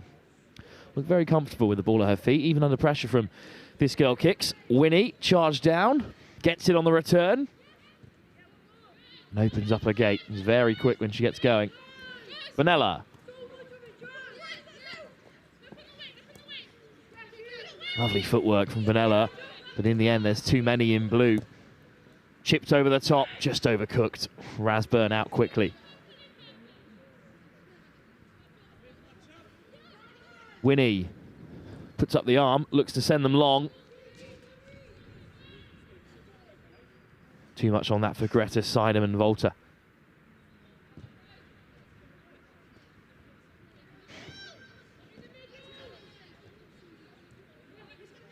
Winnie racing to close it down. Instead it's flicked through. Rivers hacks it away. Excellent turn from the centre half. The pass forward's cut out. Slip through again. In the end, Benella, nice work. Great first touch. Skims past a second and a third to find Winnie. Lovely work from the left back. Over the top for McMahon. Just slips past her, but Riggs after it. And forces the clearance. So maybe one last chance for this yellow side to leave an impact. Benella over the top. McMahon on the turn. Cleared away. And the bounce of the ball there just beats the first set of defenders, but Guthrie gets back well. And Guthrie wearing the armband in this one. Pass cut out. Here's Wilson. Minute or so to fling it forward, but it's a good read from Benella. And Benella charging forward, and now there's a 2-on-2. Rigg cutting on the inside, goes herself, shot charged down by George.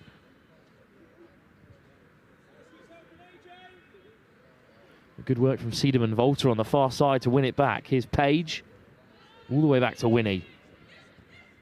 Sutcliffe on the turn. Rivers comes forward. It's been a great performance from this yellow side. They've just looked really composed. Lovely work from Cannon Williams. He's on the move and gets it on the return. Looking to slip through Rigg. Or McMahon, but no run coming. George. Baker. Bonella clashes in. It's a fine tackle. And Rigg skips away from Wilson. Alex Rigg on the turn. Whips it towards goal. Cut out again. And good hold-up play. Might leave a chance open here. Forster outside of the boot. Plenty of space now. Off to go to college. Flew forward. But Winnie there to close it down again. And it's a nice ball from Ava Sutcliffe. His entry is in the fall of 2026, the attacking midfielder. He's sat a little bit deeper today.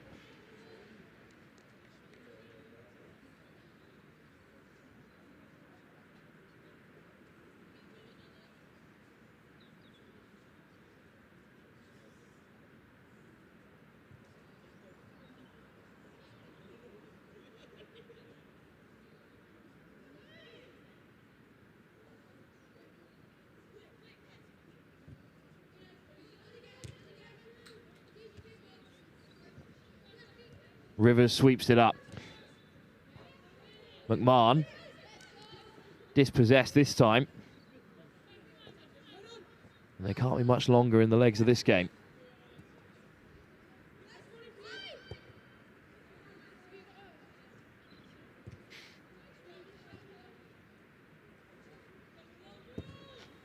Flung forward and headed on really well.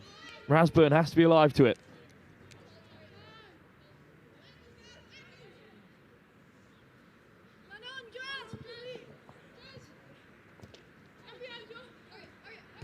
My correction, these games are 45 minutes, so we'll have 5 minutes more. Sliding tackle from Rivers will lead to a corner. Of course, 45-minute games in the afternoon. There's 4 minutes left to play.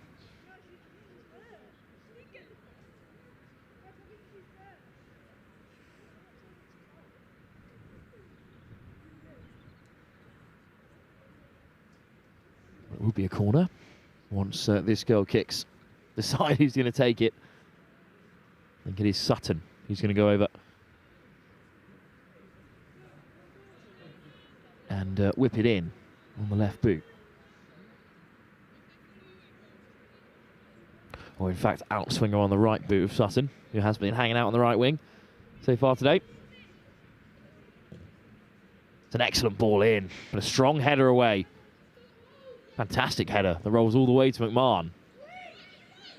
Seedham Volta looks to free McMahon, but instead it's going to come for Winnie, who's charged up from the back. Looking to go over the top towards Rigg, but in the end, into the arms of the goalkeeper.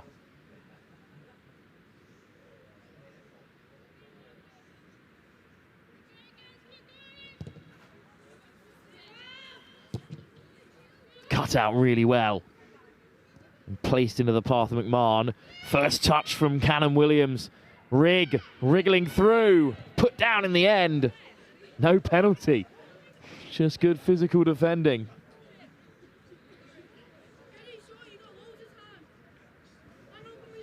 Cannon Williams. Deft touch from her to set that one up. Bonella. Lovely little shoulder dip and fade. And a good cross in as well. Winnie skips past the first and strikes it off target. Seen a few great efforts from range. That's a really good ball in. Just no one in the right place at the right time. Excellent first touch from Winnie, as we said. Couldn't keep it on target. George. Bonella cuts it back. Rivers all the way across, but intercepted. Nice header on from Winnie. Greta Seedham Volta. One-on-one. Plays it safe this time.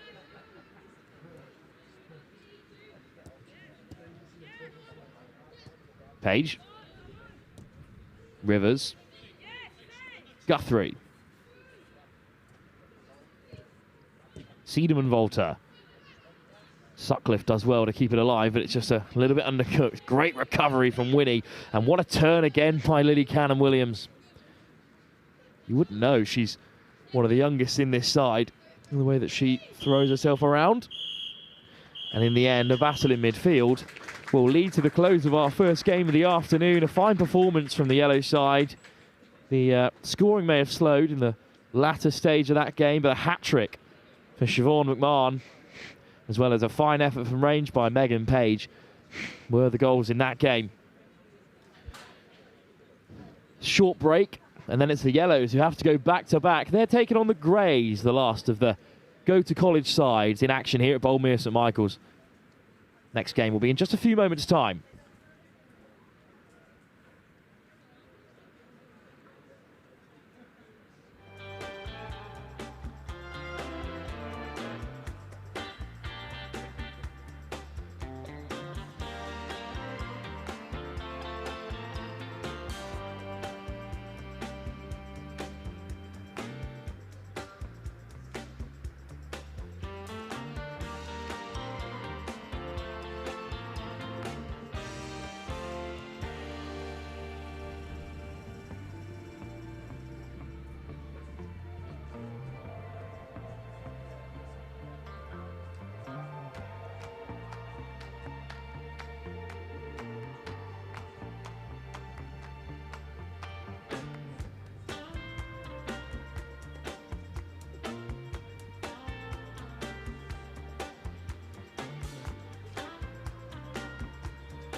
Another game here from Bolton St Michael's, and it's perhaps the game of the day. It's the Greys taking on the Yellows, the two most senior sides in the Go To College programme. I'm delighted to be joined by Jed Maloney for this one. He's a big part of the organisation for today. It's been another successful Go To College Winter Showcase, we can already admit. It's been a great day, and it started off in great shape this morning at 1 o'clock, Florida Tech. Big congratulations. We've got 3 of our girls playing for Florida Tech at the moment. They're through to the national final, so congratulations to Katie. What a fantastic achievement. All the best. We will be watching you this weekend. Good luck, girls. And you're right, 2 Go To College soccer teams now, and some really talented girls. To me, this is the best 45 minutes of the football season. Some outstanding female talent, and we're ready to rock and roll. Absolutely are. Already seen Siobhan McMahon now have a hat-trick in this one, but there's some really talented players to watch out for in the grey. Before we get started, let's run through all of the players who are representing the side in grey this afternoon. So in goal for the Greys, it is Ruby Cook, whose year of entry is full 2026, the Middlesbrough goalkeeper. Top level goalkeeper, she's already first choice for Middlesbrough women. At number 2 is Viola Barron, whose year of entry is also 2026 from Charlton Athletic. Daisy Swash, year of entry 2026 as well. Where most of these players will be is at left and right wing, the number 3. As the Yellows kick us off. Emily Wayne at number 4, whose year of entry remains 2026. The Stoke City midfielder will be out in the middle. Lottie Branton will be moving between centre-back and left-back throughout the game. The Sheffield United player whose year of entry is full 2027. Esme Handley, whose year of entry goes back to 2026, will be at centre-half, part of the Leeds United setup. Poppy Surridge will be playing on the wing or in attacking midfield. Her year of entry remains 2026. At number 8, Emma Hodge, the defensive midfielder. Her year of entry is also full 2026, the Stockport County player. While striker Lola Smith's year of entry remains 2026, part of Everton's Football College, also playing at Chester. A decent level of football there. Krista Shakuti Ganado, whose year of entry is 2027, is playing for Leicester City's under-21s at the moment, the forward. Darcy Summerfield, who will play on both wings as part of Sheffield United's under-21s. Her year of entry is 2028, one of the younger players in this side. A few more to get through. Isla Wayne, the second of the 2 Waynes, whose year of entry is 2026, currently playing for Ashton Town. She'll be at full-back or in defensive midfield today. Ruby Sayer, whose year of entry is 2027, a year later, is playing in central midfield, the Crystal Palace player. Lucy Hawkins is unfortunately not here today. It is in fact here today, I should say. Her year of entry is 2027, the Newcastle United player. And Abby Jones, the centre forward from Sheffield United, will also be in action here at number 16. Number 7 is Alicia Gale in grey. So a fine set of players across these 2 teams. And interesting, I was driving down with Jono yesterday and said to him, John, pick 3 out for me. 3 players, and it got to about 12 before I reminded him I just wanted 3, and that is because they're just such good players. Izzy in midfield, number 14, Darcy on the wing, number 11, Gray. A little bit of a story behind Darcy. I went to see my grandson play, and the boys were playing on the next pitch, and there was a girl playing in the boys team. She was playing 2 years up, and she was absolutely murdering them. And that's because she's not only a good footballer, she has got electric pace. If I was a left back, I'd hate to be playing against her. So there you go. Yeah, it's going to be great fun, this game. Here she goes. There she is. And slipped in behind for the first time is Summerfield, who slides it across. Great ball, but down goes the goalkeeper to make the save. It's Lily Grove stepping in for this one for the team in yellow. Well, it's great when you mention a player's best asset and then they immediately show you how. Darcy Summerfield really quick in behind.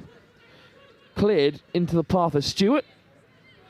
Battling away with Emma Hodge. And a battle that will be won by the team in grey, I think, here. Oh, great physicality, but then darting in is Emily Wayne to make the stop, and then a fine bit of defensive work right at the back to deny the Greys. Maybe a counter on here. Sutcliffe all the way back to Rivers, who opens up. Cutting inside here go the Yellows. It's a nice ball from Rigg, and it might free up Seedham and Volta now on this near side, having changed ends. Good cross in, but just overkicked, and it will go behind. But this Yellow team as well, they're very good on the counter. They are both teams well matched, and so far it's been pretty tight. Not too many chances, but some great footwork from both teams, to be fair. And one of the things, I was talking to one of the coaches earlier on, so much athleticism now. They've got so much athleticism. It's the game's been played at a really fast pace. Great entertainment, really. Lottie Branton with a great drive out of defence. The ball went loose, and now she's ushering it out of play. It'll be back in the possession of Ruby Cook. Already a first-team player at Middlesbrough at senior level. It's a really strong standard in this Grey team. It was the Yellows who won 4-0 in the opener, of course. Just about manages to flick it away, Summerfield, but high press from McMahon. Nice turn on the inside, but one too many in Grey. Krista Chakuti-Ganardo looking to open things up. Ganardo slips it down the right wing for Summerfield. Bonella's got a work cut out here, crossed out into the middle, flicked skyward by Alicia Gale. One of the late call-ups today. But nice work from Groves to quickly feed it outfield. Sutcliffe on the turn. Harron just goes loose, and it's back to build-up play between Branton and Handley, the two centre-halves. Sayer at right back at the moment. Across the face of the defence from Handley, Branton. Nice ball forward, but just miscontrolled.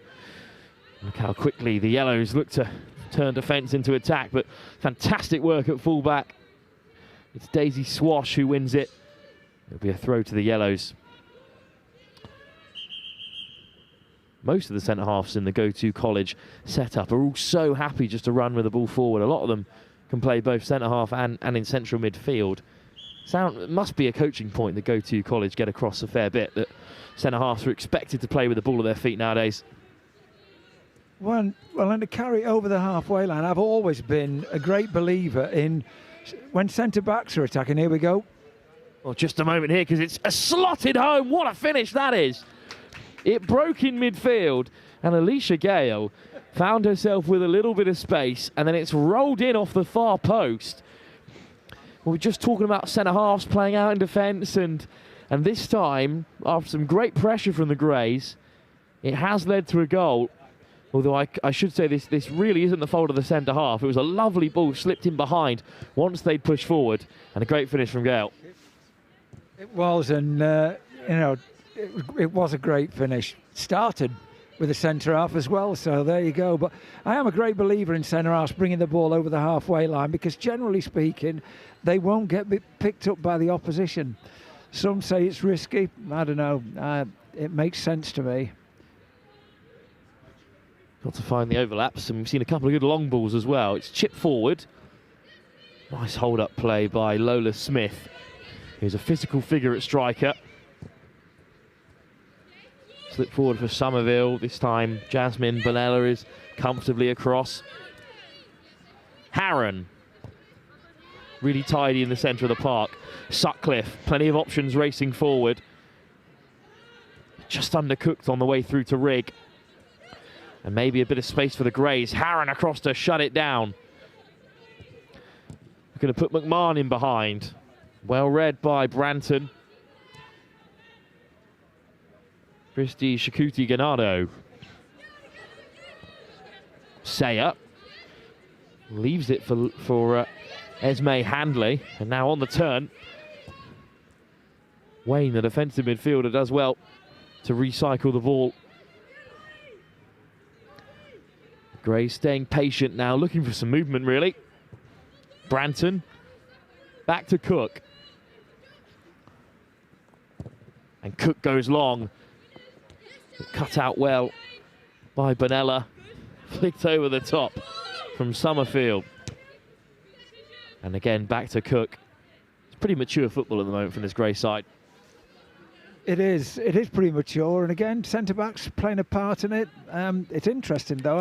I'm looking at one of the yellows, and it's Izzy, who, she looks to me like she's grown a foot in the last 12 months. I nearly didn't recognise her. She's so tall. Super little player as well. Great on the ball. First time she came here a couple of years ago, and she, really young, did the business. There she goes. Lovely skill. Just lost it there, but great player. Indeed. Izzy Stewart in the yellows had a good first game, driving a lot of their attacks beyond the halfway line. Plays at Sheffield United, of course. The attacking midfielder who enters in full 2026. So want to pick up in the near future. Grays do have it back. And look at the pace from Gale down the left. And the goal scorer this time looking to turn provider right across the face. And it's a fantastic first touch from Smith that allows her to roll it in unopposed. What a ball from Gale. An assist to add to her tally today. Tapped home by Smith, the Everton player. And the pace on this cross made it impossible to deal with. It's an excellent first touch, leaving the easiest of finishes. Well, we've got a minute. I must have a call out to my friends at Montevallo, where Jonathan spent a fantastic 4 years. I've got my Falcons t-shirt on today. Lucky t-shirt, still going. 14 years later on, top quality stuff. I think that's something that's special about Go to College, is that there are so many scouts here today, of course, because you've got such a big network of people that you know from over in America, from John's time there. But the fact that he's also gone through that college experience and has learned so much from it, it really sets Go to College apart as an agency. Yeah, without a doubt, he does a great job. I've been talking to quite a few of the parents today, and they have commented on the personal support that John gives their daughters, and it's very important. Basically, you know, they're putting an awful lot of trust in somebody to look after their daughter. And while I've got a quick moment in time, a couple of other people to shout out for. Ed Joyce, Georgia State University, just to make you aware. Emily Burke's doing a great job over here. Step 3 at Halifax Town. She graduated from Georgia State a couple of years ago, having captained the side in her final year. Also a big hello to Joe Bartlinski at University of West Florida. We spent many happy days down at Pensacola playing against the University of West Florida. They were our arch rivals. We won a few, we lost a few, but they always played the game in the right way. So big hello to you, Joe and the girls. Bit of pressure this time from the Yellows as the Greys look to break out of the fence. Long ball called into play. Lovely touch out of the centre of the park though from Sayer. Summerfield, one-on-one. Has got Bonella backpedaling. Steps on the inside of Harron. Unleashes one. But in the end it falls harmlessly wide. Great footwork again from Darcy Summerfield. On the books at Sheffield United. Entry fall 2028. And Harron coming deep to collect for the Yellows. Gale putting on the pressure, but it will come Rivers' way. Chips it forward. Let's just be shepherded out by Lily Cannon-Williams. Quick throw for Rivers, who hits it long, looking for Rig over the top, but it's out of play. Quick message here as well, a quick comment. Connie Harron, number 8 in yellow. She came to a trial event in York a few months ago and stuck out like the proverbial sore thumb. Had great touch, great on the ball, great tackler, great vision. And she's playing in a more defensive role today, but she's also pretty positive in terms of attacking as well. So a really, really good prospect, like all these girls. Playing at Ponteland United as well. You see a lot of big clubs down the list here, and Ponteland aren't one of them. It's fair enough to say. So good to see they're still producing fine players. Some lovely touches in there from Seedham and Volta, who placed inside for Sutcliffe, dispossessed by Wayne, who flicks it on. Gale cutting on the inside again, waiting for the run in behind, looking for Summerfield, deflects Gale's way, back heel. Bonella does really well to skip away. Forward comes Swash to win it back. Lovely touch. Sutcliffe, and then a fantastic ball over the top. Flag stays down. Rigg, one-on-one. Gets on the inside of Swash. Cuts inside a second time and lets fly. Well held by Cook. Some lovely movement in there in midfield and from Rigg out wide. And a lot of these girls are at Sheffield United now, but I first sort of came across them when they were at Leeds United. Great set of girls, play really, really good football, very good technically, work hard for each other and get stuck in. It was Smith, the goal scorer, getting stuck in that time. Good touch as the ball went over the top, but then swept up by Sutcliffe. High press and picked off by the Greys. Off goes Sayer. Ball inside for Summerfield, who might look to whip another one. Straight into the hands of Lily Groves. Although beaten twice, pretty safe one-on-one so far as the second goalkeeper, whose year of entry is also 2026. So Everton, alongside Smith, the goal scorer, even if she's playing at Halifax in Step 3, while Smith's at Chester at a similar level.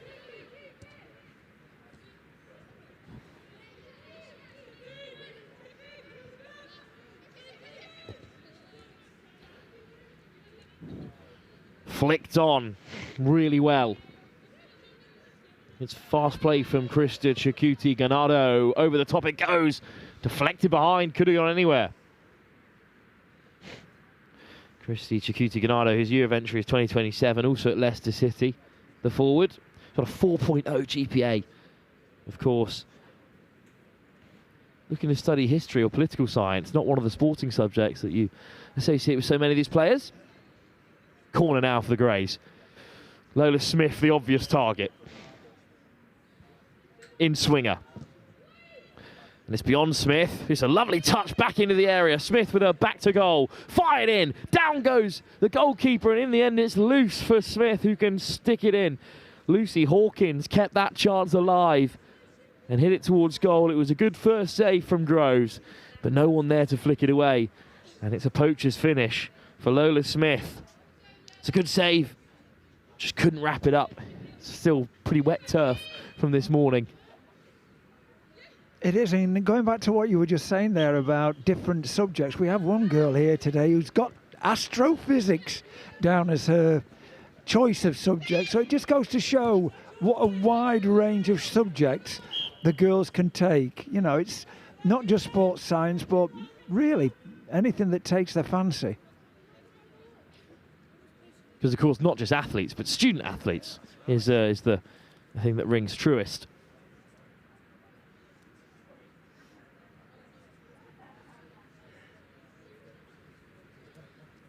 Go to college, of course, sort of nailed on as one of the stops on the many legs of scouting journeys that the coaches here today will go on. And while we've got a little break in play, just a few more hellos and Merry Christmases. Liam at Embry Riddle. Matilda Taylor, one of our girls, is playing over there. And Hattie Kettle and Grace Foyer finished last year, having had 4 superb years. Back to our commentator. Because it slipped through from McMahon, battling away past Cook. Referee's got something to say. I think in the end it'll be a free kick. But, well, Siobhan McMahon, hat-trick in the first game. And I think she's won a free kick here, right on the edge of the area.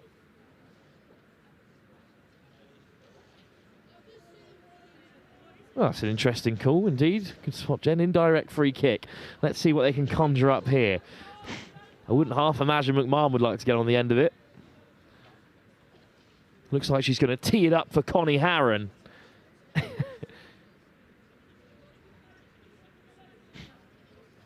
So, can't hit it. The first of asking has to be teed off. Could be Rigg. It's going to be Harron who strikes it at goal, but it's straight down the keeper's throat, and Cook gathers it up. Maybe the chance for a counter. Long throughout ride. Good touch. And played forward by Ruby Sayer. But straight out from the back to turn it back over come the Yellows. And another good interception from Bonella just as it was looking dangerous. Felt like you were cut off there, Joe. We can come back to you now. The free kick's been taken. There is a trend developing here, and that is that whenever I come on the mic, there's a crazy, crazy goal-scoring chance. Maybe I should do it more often, but it's pretty level at the moment. And scoreline says that the Greys have had it, but it's been down that left side. Caused lots of problems. Another great cross. Good clearance, though. Good clearance. It's going to come out wide. Come on, Darcy. Well, it was another great cross, and it's Gale again, getting on the end of it. And then long forward from Bonella. Cut out by Hanley. And Hanley gets a head on it again there. Physical stuff in the centre half, as you'd expect. McMahon, this time a free kick is given. 25 minutes still to play in this one. And although the Greys are up by 3-0, it has been far more even a game than that. But it's out wide, they've been creating the better chances. Summerfield driving at the full-back, heavy touch. Heron gets it away. Of course, it is difficult when these girls come together because they obviously don't play with each other too often as the Yellows look to drive forward. Sutcliffe, we'll see how this chance plays out. Nice ball forward for Rigg. It might fall for McMahon. Cleared away. As I say, they don't play together too often, so if you can find a decent player in a bit of space, they might be able to create something. And they're certainly doing that. There we go again. Lovely move. Just slightly miscontrolled by number 9. It's come all the way back down to the keeper. And I have to say, keeper has been rock solid down this at this end. Hence the 0 scoreline. But it's interesting. Quite a few of these girls, you know, they may not have played together. They've played against each other for a few years, and it's great when they come together because you would think that they played together for years. There you go. And as I said before, it was a fine ball from the goalkeeper. Bonella got ahead to it, but somehow Summerfield kept it in play. The cross towards goal was outstanding, and it was a tap-in again for the Greys because the quality of the balls in have been outstanding. Darcy Summerfield skinned the defender, and this is an excellent ball. You could not miss from there. And it's tucked home by Krista Chikuti-Ganado of Leicester City, whose year of entry is in 2027. But it's Summerfield who created it, whose year of entry is fall of 2028. And that has been the difference. It's 4 goals, and they've essentially all come from great play from either Gale or Summerfield down the wing, just being freed and then crossing it back into the centre. 4 very similar goals. Do I get an assist for that again? It was a great goal, though, and as I mentioned earlier on, this is my most enjoyable 45 minutes of football throughout the whole year. And again, the girls have just taken it up a notch. We come here every year and we think, can it be as good as last year? And every single year, the girls do the business, and they should feel exceptionally proud of the progress that they're making, not just for themselves, but for the girls' game. And here's another chance. What a touch by Matilda Edge, the centre half, and then a great ball over the top for Rigg as well. Rigg beaten to it by Swash this time. He's been pretty rock solid out there at left back, but the ball is intercepted as it's cleared. Eventually it's back with Cook, and the chance is over. Another long ball from Cook that set up the last goal. And it's Summerfield who might be free again here. Excellent first touch. What a tackle. Outstanding from Lily Rivers. Getting across to make the sliding interception. And there'll be a short break in play. So the changes can be made, presumably. John's made the call. Let's change it up. And a few more hellos. Ian Stone at St John's, I hope you're keeping well. Ian, have a great Christmas. Jack, I've already mentioned you, Jack Wyman at Montevallo, and Izzy Pilcher, who's go-to over there at the moment, following in Jono's footsteps. Holly at Lenoir Rhine, you've had a very good season, well played. And I think it's only right that I should thank all the coaches who've turned up today. It was rather wet this morning, but I hope they've had an enjoyable day. Had about 35 guys and ladies over from the States to watch the action. And this is pretty much, to my mind, the climax to the whole day.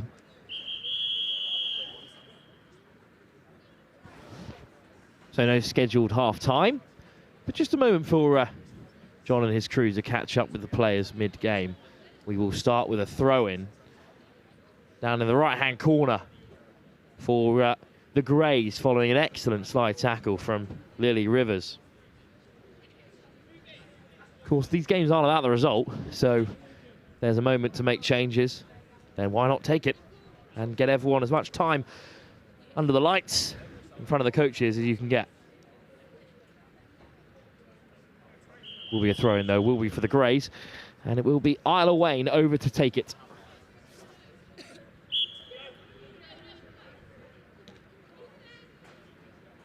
Wayne on the turn, gets away from two. He finds the goal scorer, Ganado. Strike from range by Emily Wayne. Dealt with, though, by the goalkeeper, Lily Groves. Nice ball out wide. The Greys deal with it again here. Really on top in this 45. Looking to flick it on. It's excellently well done. Early ball in. Out comes Groves again.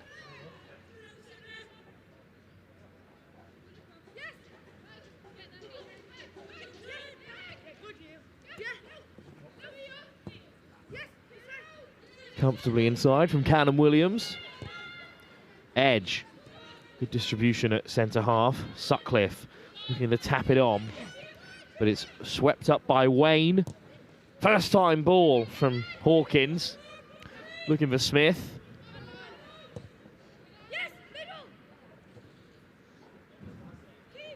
Back from Guthrie. And here's Guthrie again. Stewart flicks away. But again, it's the Greys in midfield winning that battle. Hodge forward from Wayne. First time over the top from Smith. Lovely turn from Hawkins. Still going Hawkins. Somehow flicked away, but only as far as Wayne. Excellent touch at the edge of the area. Into a foul there, but off goes Emma Hodge. Hodge sliding it in for Smith. Looks to play it back to the edge, but it's Stewart who flicks it away. Now maybe a break on for the Yellows. Looking to free rig. Good read from Handley. Hawkins on the turn again, does really well. Long ball, but it's good work back to the goalkeeper from Winnie.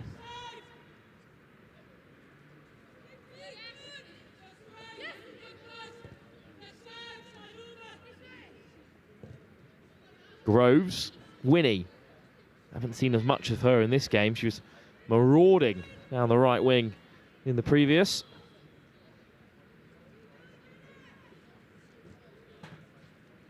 Under pressure this time.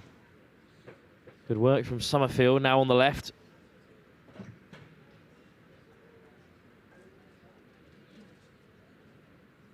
Throw in to come. Good control from Ganado. intercepted.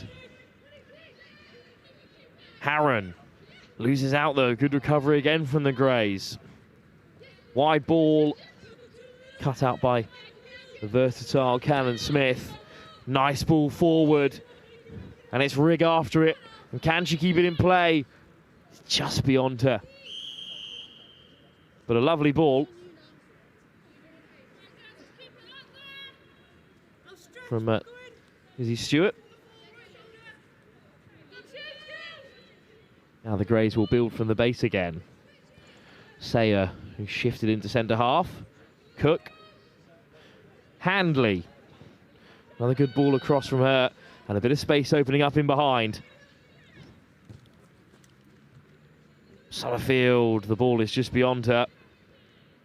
Good effort though on that left back spot. I know John's made a few changes, and Alex Rigg has now moved into sort of a centre forward position, which just goes to show he sometimes does listen to his old man. She played against us earlier this season, and she had a shot from 30 yards with her left foot. It nearly took the net, the goal and everything with it. It went in like an exocet. So if she gets the chance for a shot, there's only one place it's going to end up. So fingers crossed she gets that chance. Nice ball out from Cook. Wayne. First time round the corner from Smith. Excellent work. Now Hawkins. Rivers sweeps it up. Hawkins looks to keep the pressure on, and they will win the throw. Wayne. Excellent touch. Ganado. Greys just strolling about in the yellow half. Emma Hodge. Emily Wayne loses out, chance to counter, 2-on-2 inside the grey half. Slip through for Rigg, who's got two defenders now, but it's Rigg. Just can't get the final touch beyond Isla Wayne.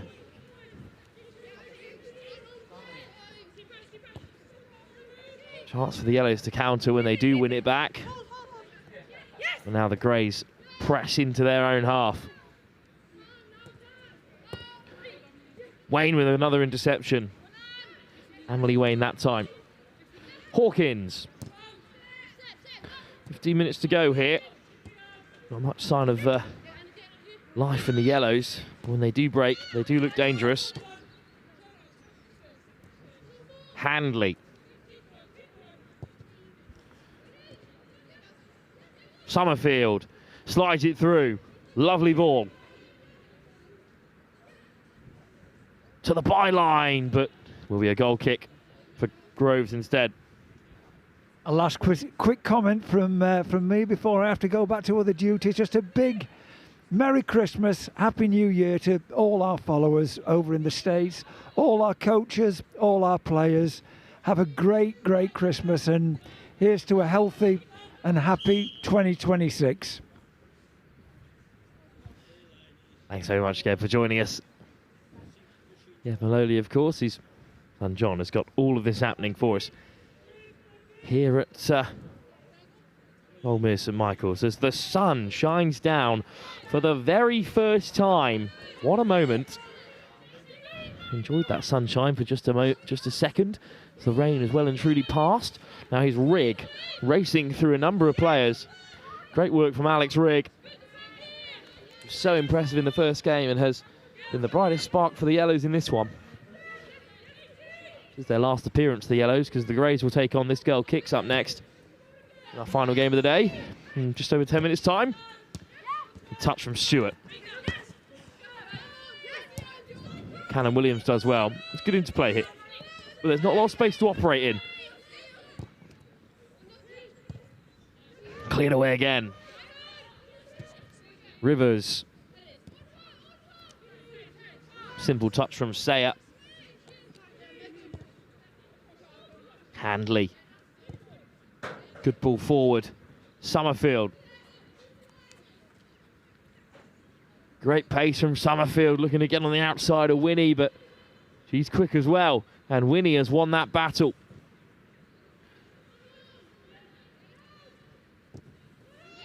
Wayne almost opens up for her. Stewart gets well back to defend. It's a lovely ball as well. And Sutcliffe's off on the right-hand side. But the ball will beat her to the sideline.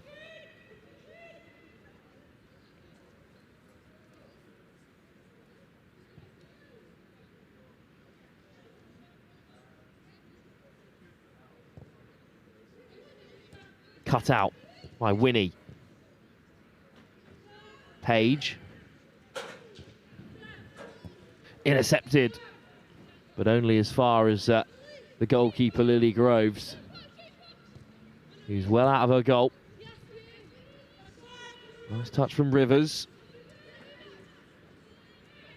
Winnie cutting inside this time. And it's a lovely ball for find Rigg. And Rigg, out comes the goalkeeper. Cook gets there first. Great work from Ruby Cook. As Rigg was in there, well and truly.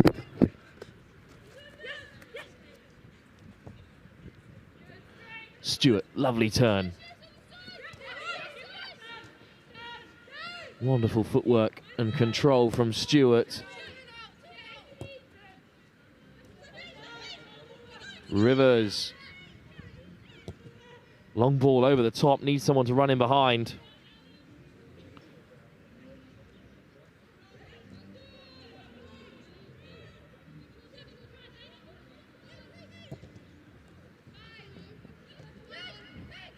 It's a nice ball over the top, but in the end it's dealt with by Guthrie.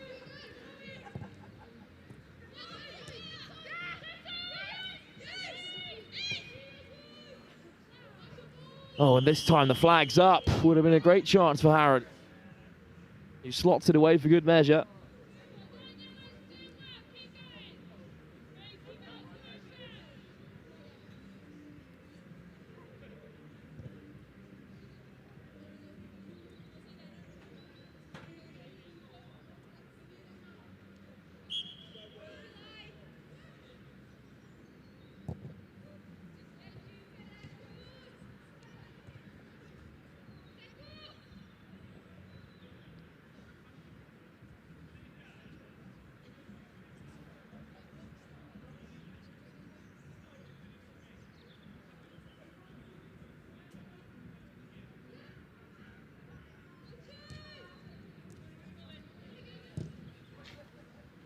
Nice ball over the top.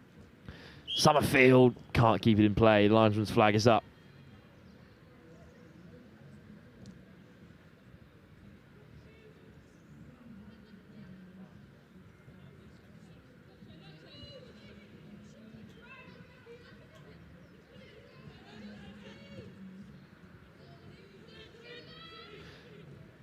This time Rigg looking to apply some pressure on Cook. First time ball across to find Isla Wayne. Smith does so well to collect that long ball.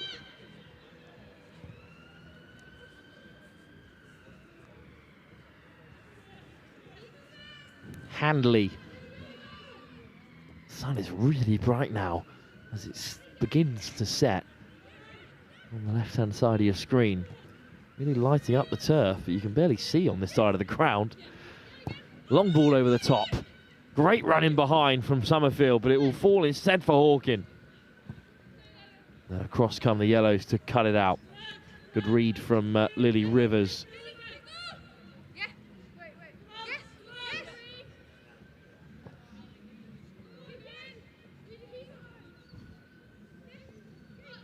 Good control from Stewart all the way back to the goalkeeper. Stewart under pressure on the turn. Back to Groves. Will chip it clear. Smith. Beaten to it this time. Lovely turn. That roulette from Stewart, a real weapon of hers. Looking to slip Rigg, who's drifting across the attacking line. Rigg on the inside. Rigg has a strike. Almost catches out the goalkeeper. Cook gets across to make the stop. Strong throw. out to Wayne.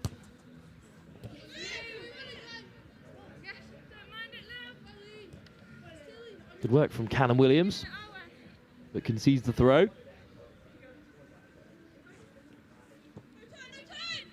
Lovely turn from Ganardo, who slips it through. Summerfield after it. Good work from Winnie. That's a great battle on that far side. Lovely touch from Stewart, who had the hand up right away, wanted the ball.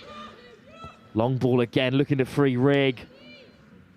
But with Cook right on the edge of her area, it's going to be inch perfect to manufacture a chance like that. Good communication from Cook as well, if you can't hear it. Just letting Handley know exactly who's where. Fired straight up the middle. Good cut out from the Yellows. Stewart slips it through. Rigg. Lovely turn. Rigg on the right foot and then back out onto the left. Beautiful skill. Right to the byline. Goes for the near post, but Ruby Cook is there. Again from Alex Rigg. She's been outstanding. Year of entry is full 2026 for the left winger. Also plays through the middle like she is now. From Sheffield United, of course. Smith. Cut out. Regathers it, Lola Smith. Chester striker. Looking for the ball to put Hawkins in behind, but instead it rolls harmlessly behind.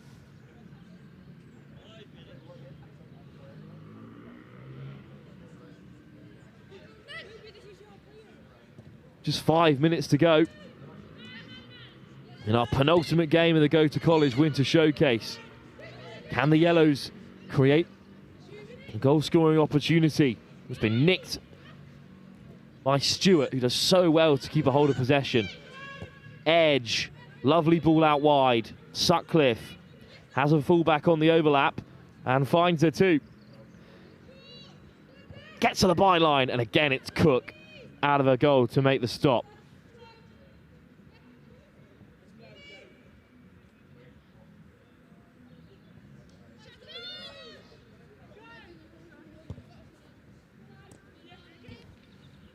Good bit of interplay. Ganardo weaving onto the outside. Krista Shakuti Ganardo. 4.0 GPA that she has is pretty standout here today.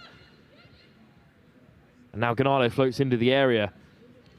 Can she be found by Summerfield? Oh, it just crossed it across. And it clatters off the frame of the goal. Looking to chip it in behind Groves. It's a lovely ball to pick out Stewart as well, who has been the architect of everything good that the Yellows have done in the last 20 minutes or so. And puts another ball over the top. It's a nice touch from Ruby Sayer. It had to be perfect to get away from Rigg. Swept up by Edge. Her ball to the edge itself unfortunately rolls over the touchline.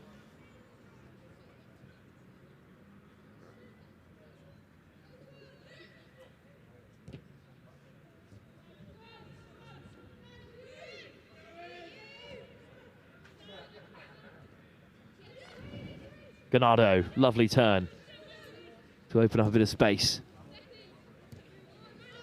Good cut out for the Yellows. Edge in midfield, but dispossessed by Hodge. Hodge, Edge gets back to charge down the pass come shot. Lily Cannon Williams. One touch passing from the Yellows, looking to free Rigg again. But Stewart and Edge cannot unlock the door. It's been pretty stable at the back with Sayer, Handley and Cook. Long ball from Sayer, off target this time.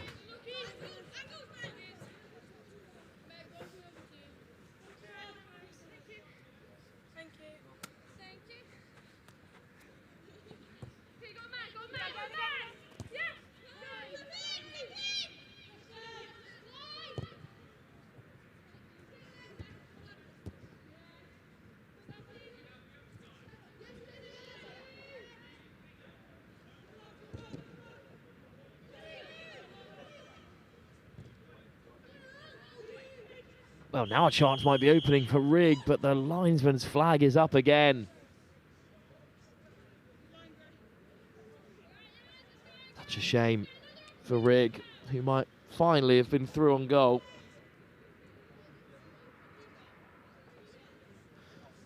It wasn't a offside given, it's been a free kick given. Shame that no advantage was coming. And the free kick is all the way back with Winnie. Going to cross this in for maybe one last chance for the Yellows. And their final play of the day. Certainly throwing players forward. Low cross to the edge of the area. Pops up for Stewart. Battling opposite number Ganardo. Another cross in. Low again. Page. Rigg. Rigg trying to free a yard of space. Goes down. Just a slip. But it's back with the Yellows again here. Flicked over the top. Maybe looking for a runner. Cook deals with it easily.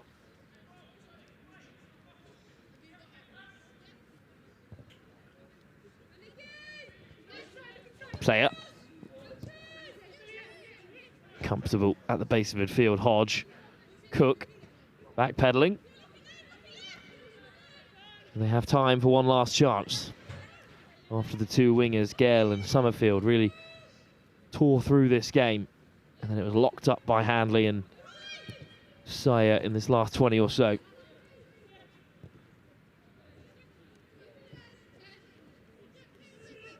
Ganardo. Intercepted again.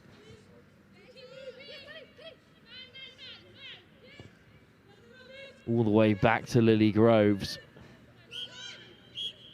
So that will bring the Yellows' time here at Holmer St Michael's to an end, as their 90 minutes of football is up here at the Go-To College Showcase. But there is one last game to play, one last block of 45 minutes to come. And it's the Greys who beat the Yellows 4-0. Now taking on This Girl Kicks, who the Yellows themselves stuck 4 past just an hour or so ago. Could be a good game for the Greys. And a fine performance from the likes of Gale and Summerfield, who allowed Smith to cut in and score. 4-0 in the end. One last game to come here at the Go-To College Showcase. This Girl Kicks back in action, this time up against the Greys, going for their second win of the day.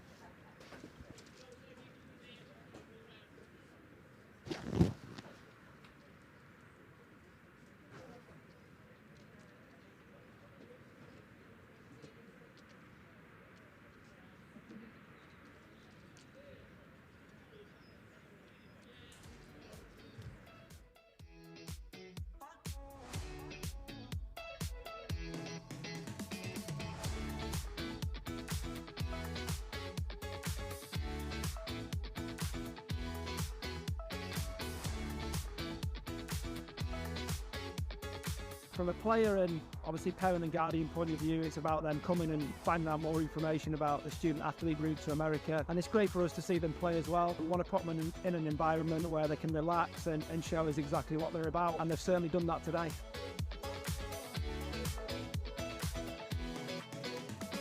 It's been a great turnout numbers wise, 50 plus players, which has been brilliant. The overall standard of those players as well has been superb, and it's something that we've seen, having done this now kind of 8 or 9 years, the level has continued to increase. I think that's because there's more opportunities for female players now, and we're very lucky to work with obviously a lot of great players, but also great people as well. Brooke and Kirsty are going through the student athlete process at the moment. They've been over in America 3 years, and they're the kind of people that players, parents and guardians, they want to hear from. It's their experiences of what they're going through at the moment. We're obviously very proud of them, and for them to give up their time over the last 4 or 5 hours just shows exactly what they're about as people. To got the showcase in just under 3 weeks, the showcase event is our opportunity and for the signed players to showcase their talent. Coaches that will be there in attendance, see them play live on the day, and we also live stream the event, and that showcase gives them the platform to be seen by coaches over in America as well.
Final game of the day here, and it's the Greys in action up against This Girl Kicks after their 4-0 win over the Yellows. This Girl Kicks beaten by the Yellows by 4-0, so could be in for a long one unless This Girl Kicks respond. And they have started well, driving towards the byline, but it will head out for a goal kick. I'm nice to be joined by Phoebe Holland for this one as well, who's back working for Go to College after, of course, heading out to Philadelphia and playing out there as well. So you're a big advocate for the programme. Yeah, massive advocate. I can't speak highly enough about John and everything he does, and Jed. They're brilliant at helping girls go to America. First chance of the game, it's Summerfield who hits it goalward. It's a good save to get things going. This Girl Keeps goalkeeper's been really busy actually, despite conceding a few goals in the opening game. Been really top notch so far. It's Smith, the captain, looking to hold it up front for This Girl Kicks. There's going to be one by Gale, who, of course, was outstanding in that opening game.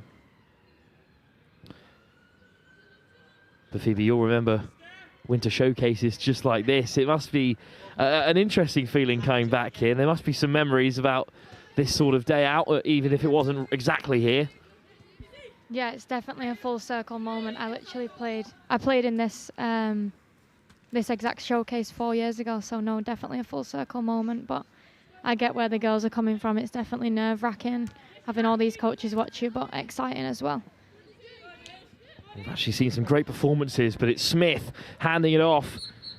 Up goes the flag, so an offside up front. But we've seen some outstanding performances so far, individually as well as a team. The Yellows performed so well against This Girl Kicks. It must be so difficult coming into one of these showcases. You know better than anyone here today just how hard it is to immediately click with this group of players that you might know in passing, having played against them, but in reality you'll never have played with them. There's just a fantastic sliding tackle flying in from Branton. Smith at the edge. Come back to you in a second because it's Polly whipping it in. Another important intervention at the back. And finally, some footwork from Hodge will clear her lines. I say, you know better than anyone exactly how difficult it is to click immediately with this new group of players. Yeah, the girls are doing great. All morning they've been fantastic, and even into the afternoon they're doing well. It's hard to gel with players that quickly, but being loud and putting yourself about like the girls are doing, they should be really proud of themselves. They're playing really, really well. It'll roll into touch. Of course, these 45-minute games, so a full 90 for this set of players. Polly taps it back. And it's unfortunately just gone straight off the field. So now a chance for the Greys to latch onto something in this contest. Long throw from Branton, the centre half. She'll come forward. Try and lob it in another time here. They've really come back into fashion, these longer throws. Great control at the edge. Branton. Back to the fullback, Hawkin lifts it over the top. Out comes the goalkeeper to deal with it. Well, Phoebe, another question. Obviously, you're not just here as someone who's previously been as part of Go to College. You're now with Go to College yourself. What have you made of the standard today and some of the goals we've seen, some of the bits of skill that have been on show? Yeah, I think the standard just gets better and better every year. Some of the girls that are playing today have been absolutely excellent, and they should be proud of themselves, the way they carry themselves. But even that bit of defending there, even the pressure being put on by the Grey team has been really, really good today. But yeah, no, excellent across the board. So many decisions for these young players coming up in the fall of 2026, where most of the players on field certainly will be heading off to the States. So Summerfield on the turn, slapped away unceremoniously there by the Greys. It will fall on the edge of the area, and out comes the centre half, quick as you like, to clear her lines all the way back to the goalkeeper, Naomi Rasburn, getting some more minutes under her belt. Hodge under pressure from Smith. Rasburn backpedaling, but this time caught, and now there's an empty net as they can slide it in. Rasburn gets back so well, and then Hodge is there, shot from the edge of the area, intercepted by the striker Smith.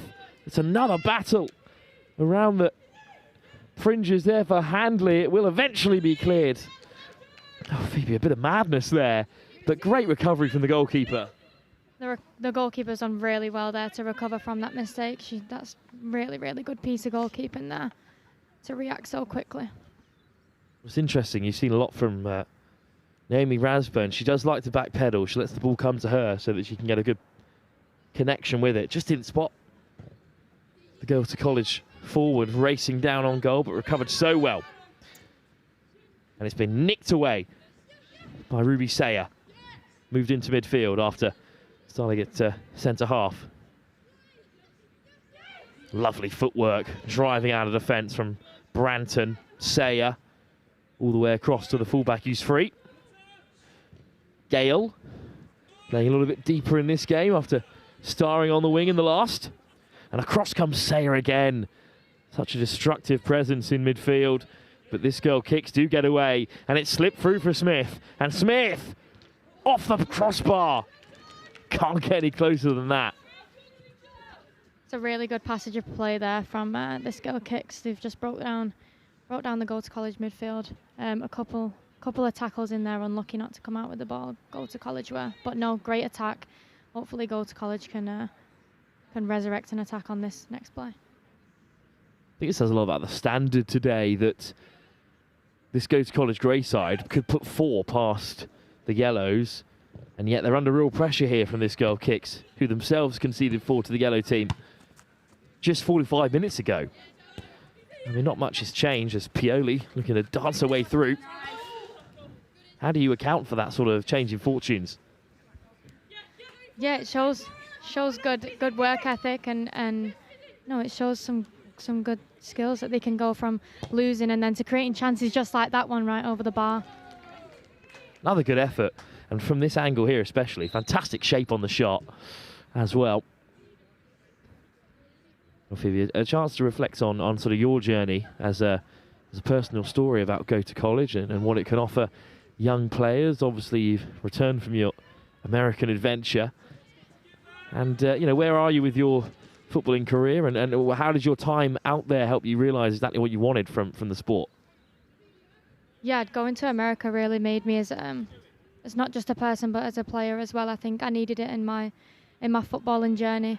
And now I'm fortunate enough to be playing professional football at Halifax in Tier 3, so I'm really enjoying it. I'm fortunate enough to be captaining the team as well. So, no, I've been really lucky in my footballing career, but America definitely aided me and helped me get there for sure.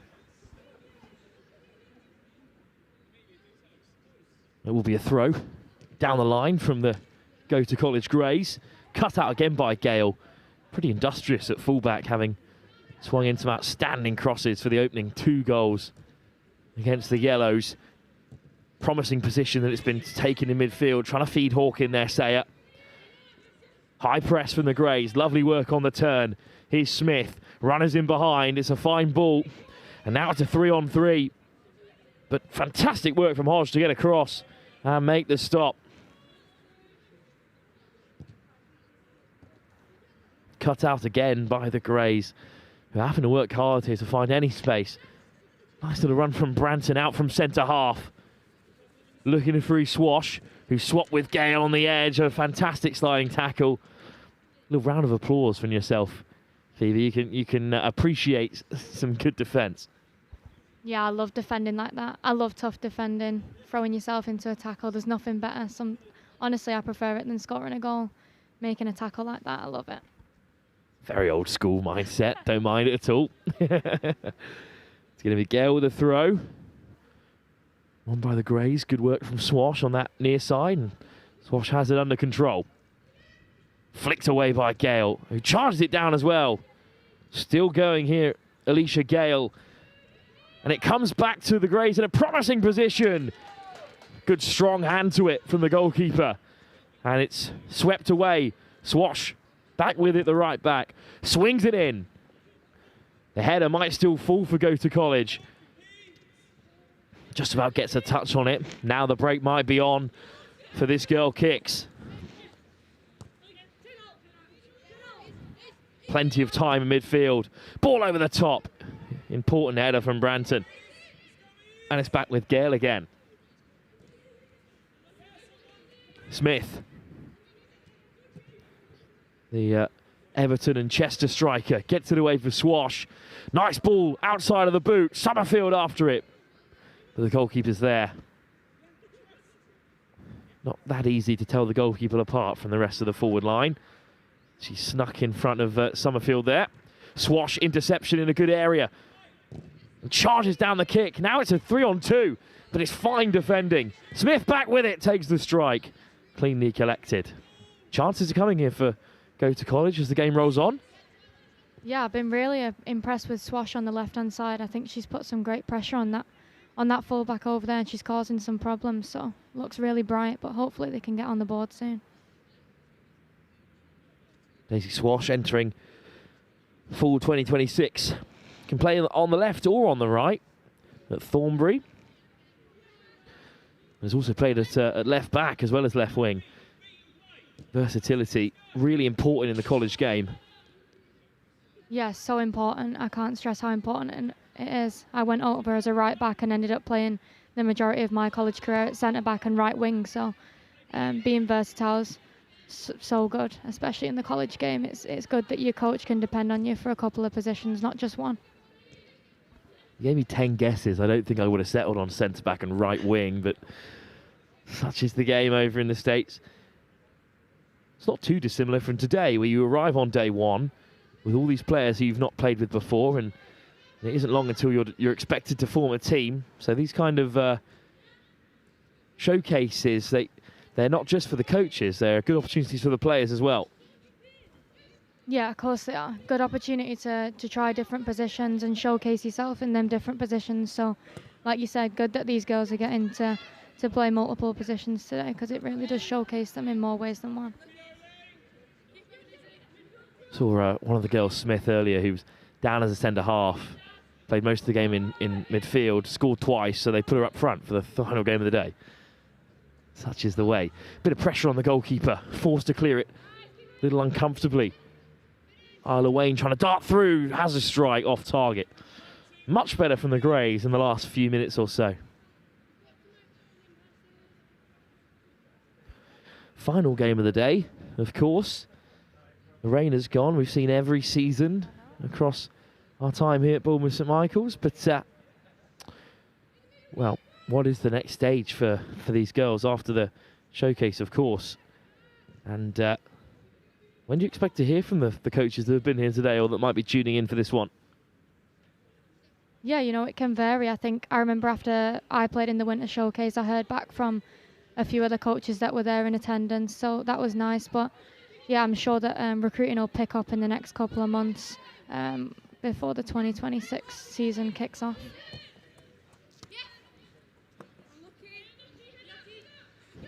This girl kicks with a throw. Pretty nice light blue strip they've got for themselves today as well, with EJK on the front, of course, but it is picked up by the Greys in the meantime. Wayne battling away, takes the safe option. Half a heavy touch, but what a recovery at centre half.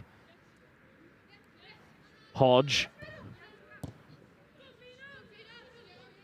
Bit of pressure from Smith up front. But it will fall for Hodge.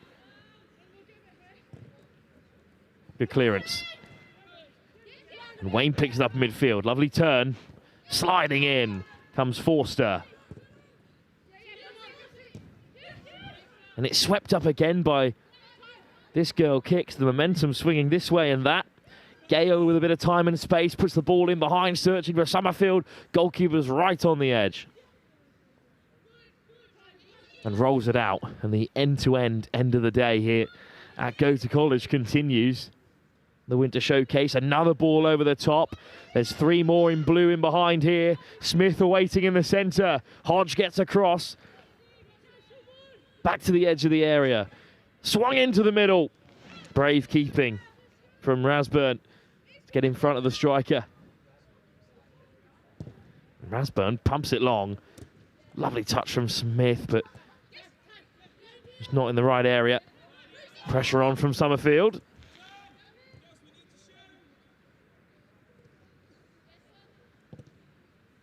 That clearance will be picked off. Chance maybe, but this girl kicks a race across to cover.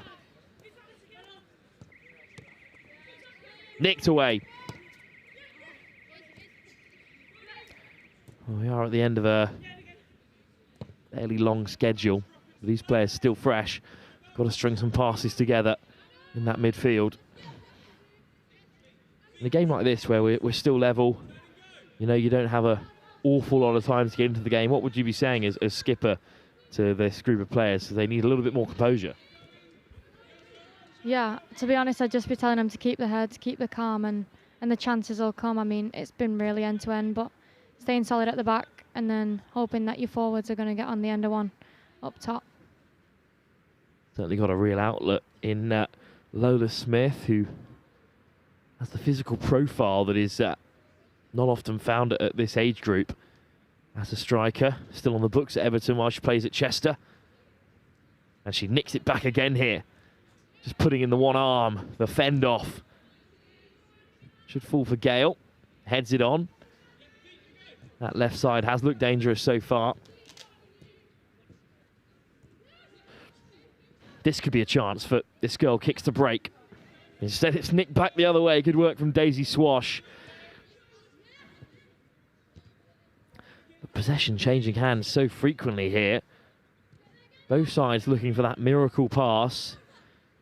Driven out from defence. Another ball over the top. Another deflection that could go anywhere. Back comes Handley, who's shifted out to right back. A defensive option in that position. Smith does well to win the header. Hawkins. Handley looking to slip Smith in behind. Just needs another runner beyond. And off goes Summerfield. Summerfield one-on-one. The flag's up. Much better from the Greys. Yeah, much better. I really liked Smith's link-up play in that. She came deep, set it off, and then that allowed her, her number 10 to make a run through. So I really liked that play from the number 9. Lola Smith at 5'10", towers above the centre halves. Also entering in full 2026.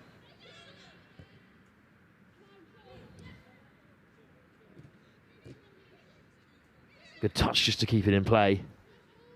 But the pressure is on at the forward line, and Smith finds Swash, who plays it forward. Summerfield, will she get there? Great pace from Summerfield, who slips it past the goalkeeper, but it drifts effortlessly wide. What an effort. Such pace from Summerfield in behind. That was a great chance. Yeah, that left-hand side again on the goal to college. Swash picked it up, played a really nice ball through, and that's just some great pace there by the number 10 to get it past the goalkeeper, and she's just narrowly missed. But I'm sure it's coming. It seems like it's coming for the goal to college grade team. Well, Summerfield plays on both wings, and at this moment she's sort of drifting across the front line as the last player beyond Smith. Lovely footwork from Swash, but forced her there to win it back. Also, unfortunately for those watching on, you have to wait a while for Darcy Summerfield. She's entering in at full 2028, still with Sheffield United's under 21s at the moment. Looking to apply the pressure. Could be a frustrating aspect of the go to college, of course, is when you have a fine performance as Wayne has a strike. Wasn't far away. When you have a great performance on a day like this, and then the college has got to wait 3 years before they can chat to you.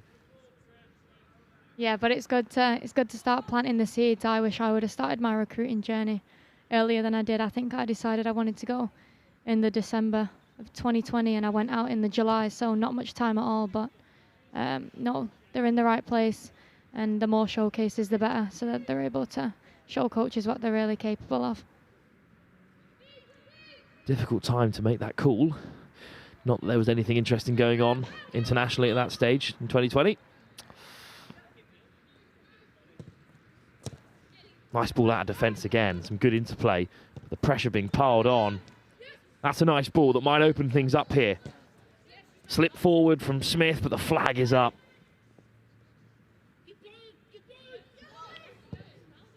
Long ball forward. Referee playing advantage. Hawkins for Smith to chase. Nothing wrong with the referees playing a bit of advantage. But Unfortunately, the play did stop because everyone, including both referees and the crowd, went, oh, she's gone too early there. Very easy to call it from up here, though, isn't it? Yeah, it's so easy to call it off her. To be fair, she was in a great position. If she would have just held her own that little bit more, she would have been in a great space. But again, good line from the grey team there to play her offside. 15 minutes left to go. I should say 25 minutes left, of course. Playing the full 45, so still plenty of time for these two sides to get into the contest. It's a little bit quieter here at Bolton St Michael's than it was about midday this morning when the two sides were overlapping. Just as the sun's come out as well. Can't believe what they're missing here. Slip through for Smith. This time the flag stays down, but the pace at the back from Emma Hodge is outstanding. The striker might have the height on her, but there's great acceleration at the back. That's just as important in the modern game. Yeah, I've been really impressed with Emma Hodge. She looks like she's really calm and composed on the ball, but she's sweeping at that back line, and I can always appreciate a sweeper centre-back. No, she's been killing it, so I hope she carries on. Another ball forward, looking to test the defence, but comes back. This girl kicks his way. Chance for Powell to slip it through. Cut out again. Isla Wayne's been really busy in midfield.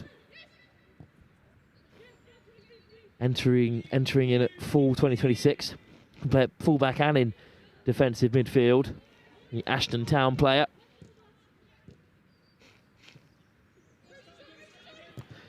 Looking to study film and media studies as well. So an interesting angle for Isla Wayne. May well get it back in midfield there as she puts a toe in. Swept up cleanly in the end by Branton. Branton steps around the first, really calm at the back.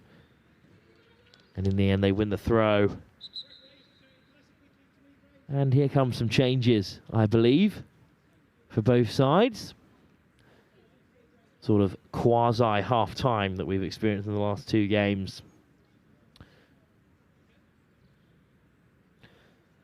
I think a good question for those watching on who might be interested in this programme, who might be thinking about getting involved in Go to College or know people that might want to be, is well, what inspired you to come back? Maybe that is the question, because of course you came through the system and then, you know, outside of your duties as captain in the professional game, you're also here helping out back in at Go to College. So what was the thought process behind that decision? Any way that I can help girls like share my experience on what I experienced in America, any way I can help, I'd love to. So I messaged John actually and asked him if there was any showcases coming up that I could maybe help out at, and he was all over it. So I love that. I love John. I love everything he does for the women's game, and especially this pathway from England to America. So any way I could get involved, I was keen to.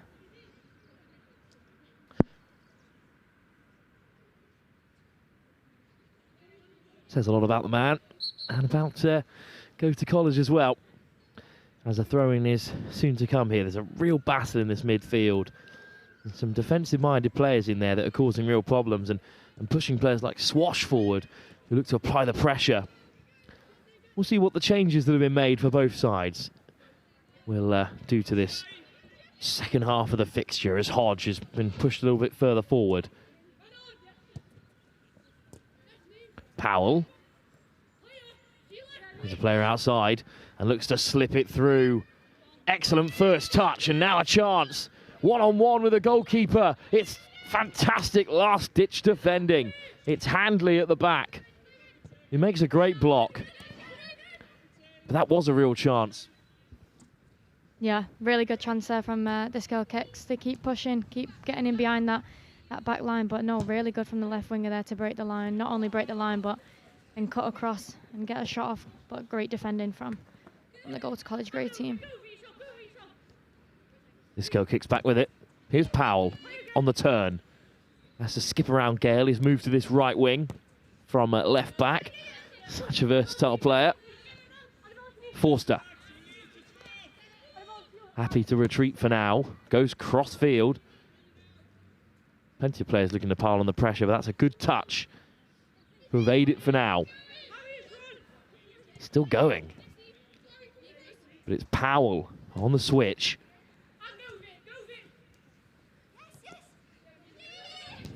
Well, it's Izzy Easton who's free, but instead it'll be slipped through towards Sutton. Izzy Easton, who made that run across the field, was in action earlier on, of course.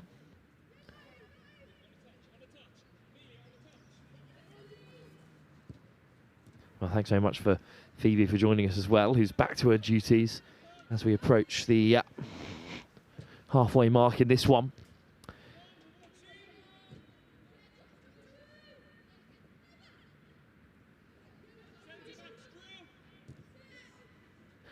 The game just lulling for now, very stable at the back, both of these sides.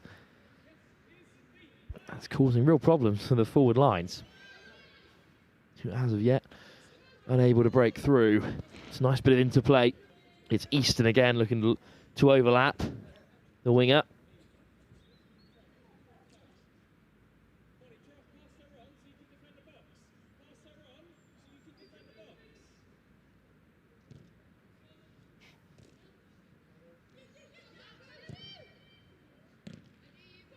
Oh, a good save and a chance on the follow-up. It's a big double save for this girl Kicks. After a lull in the chances, two come at once. Like London buses for the Greys. Big chances too. But some fine goalkeeping keeps them out. But the changes that John Mullally has made, clearly working for this Go to College side, although the flag is up.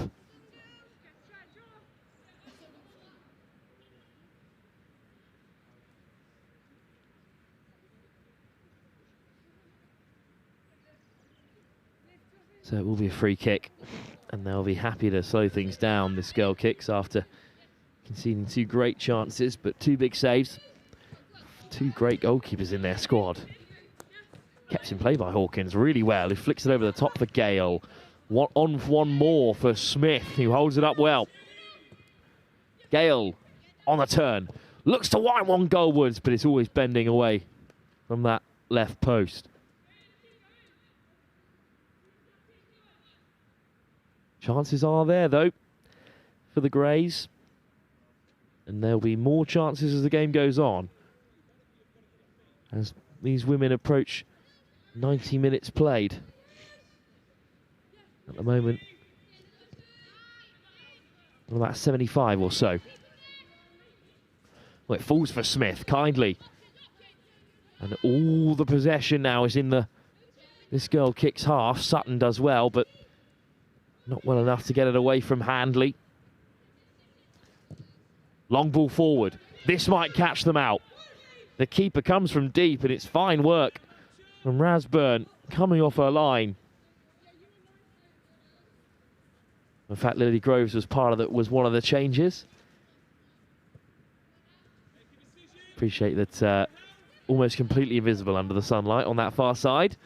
Groves does well to get out and make the stop.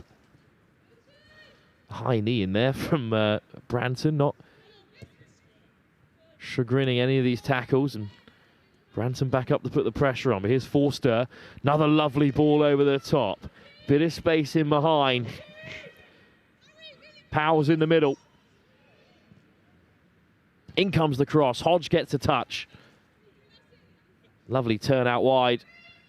But in the end, it's nicked away by Swash. He powers away forward. Forster makes another tackle for this girl Kicks, but they can't keep it in play.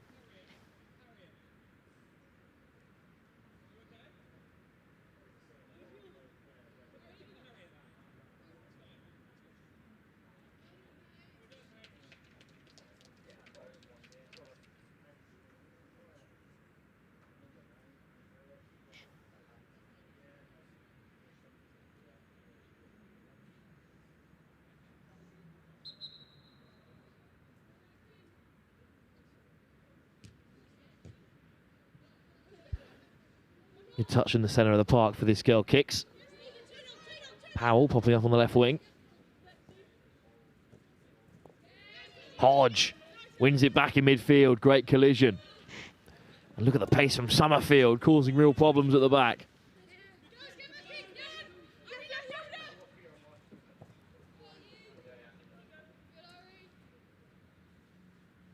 And then what another throw down there.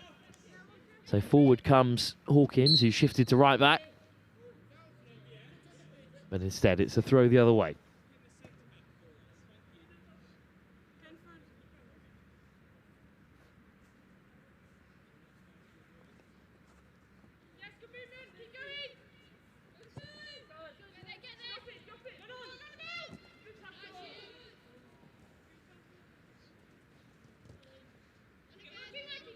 Another real contest in midfield. Eventually Smith comes away with it. But the Greys can't keep a hold of possession. Lovely touch. Forster checks back on the inside. Little first touch play and a advantage coming as well for this girl kicks.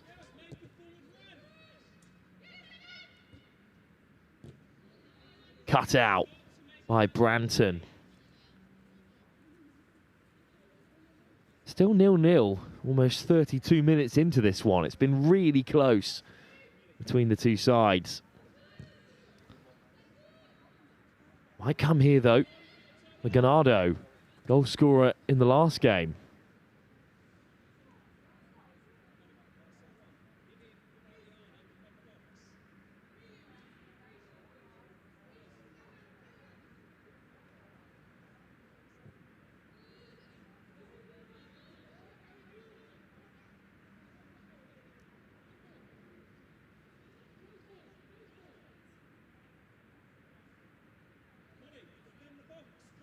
Thrown for the Greys.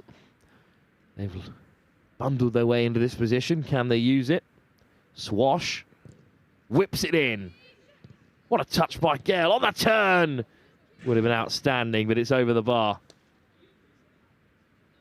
Alicia Gale's looked bright on this right wing since moving over.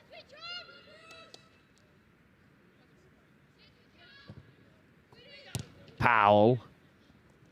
Taps it back. Some nice footwork in there, but Hodge steals it away for the Greys. Hodge looking to free Gale, who's into the area. This is the chance for Alicia Gale. Byline, crossed it back. Smith over the bar. Great work again from Alicia Gale, and she's linked up with Smith a few times already today, but just got underneath it this time.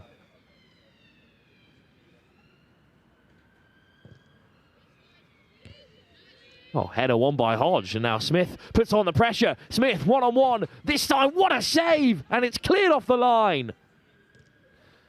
Goodness me, two chances go begging for the Greys. Smith found herself in the right position, but just couldn't take the chance. And in the end, Handley's going to pick out Groves and will rebuild from the base. Hodge gets it away well. That's an excellent first touch. And Hodge is still powering forward. Off she goes. Real workhorse in the centre of the park. Emma Hodge. Alicia Gale. Hodge. First time into Gale again, who battles away through the defence. And Gale, near post, another great save. Well, suddenly this game has come alive and some great chances for the Greys. A couple fell for Smith. This one, Gale cut onto the left boot. Just couldn't pick out a corner. It's another good save. And this goal kicks clear their lines.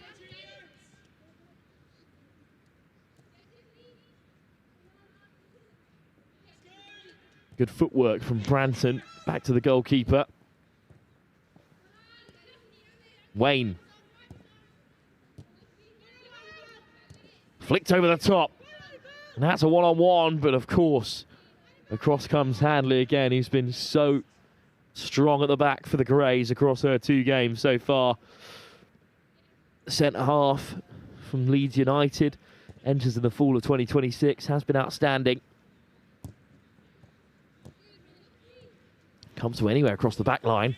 There's Alicia Gale making this girl kicks uncomfortable. In behind again. Gale on the turn. Wins the throw. Almost skipped away again from the fullback. Nice throw. Smith battling away and wins a corner.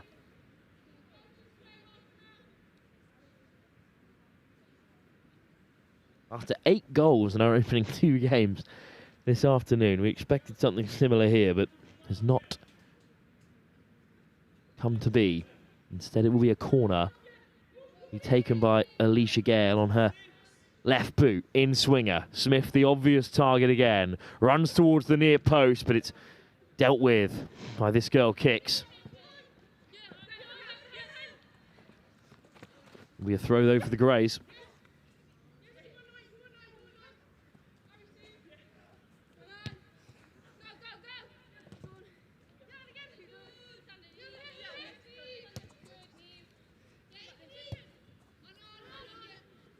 Handley. Misplaced. Powell picks it off. And Powell gets around Hodge. Then plays it back. Long ball. Great touch out wide. But the little roulette wheel can't keep it in play.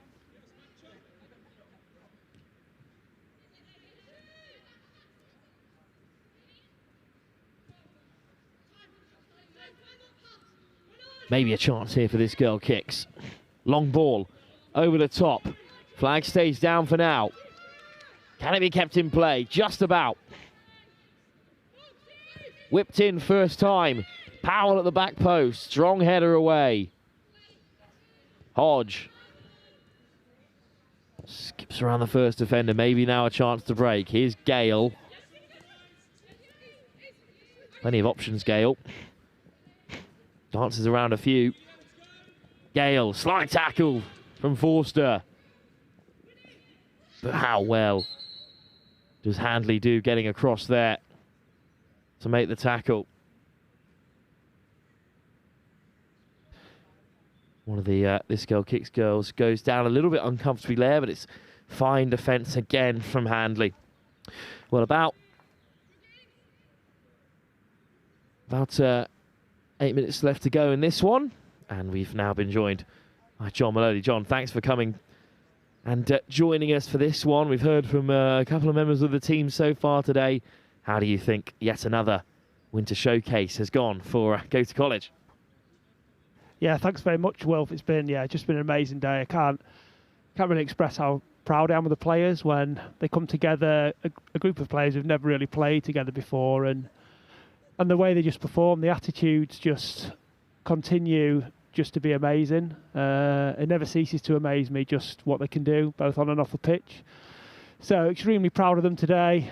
Obviously horrendous weather this morning, and now with the sun out, finishing in the right way. But yeah, just overall, just immensely proud of how they continue to play, and just continue to kind of acquit themselves whenever they come to these events.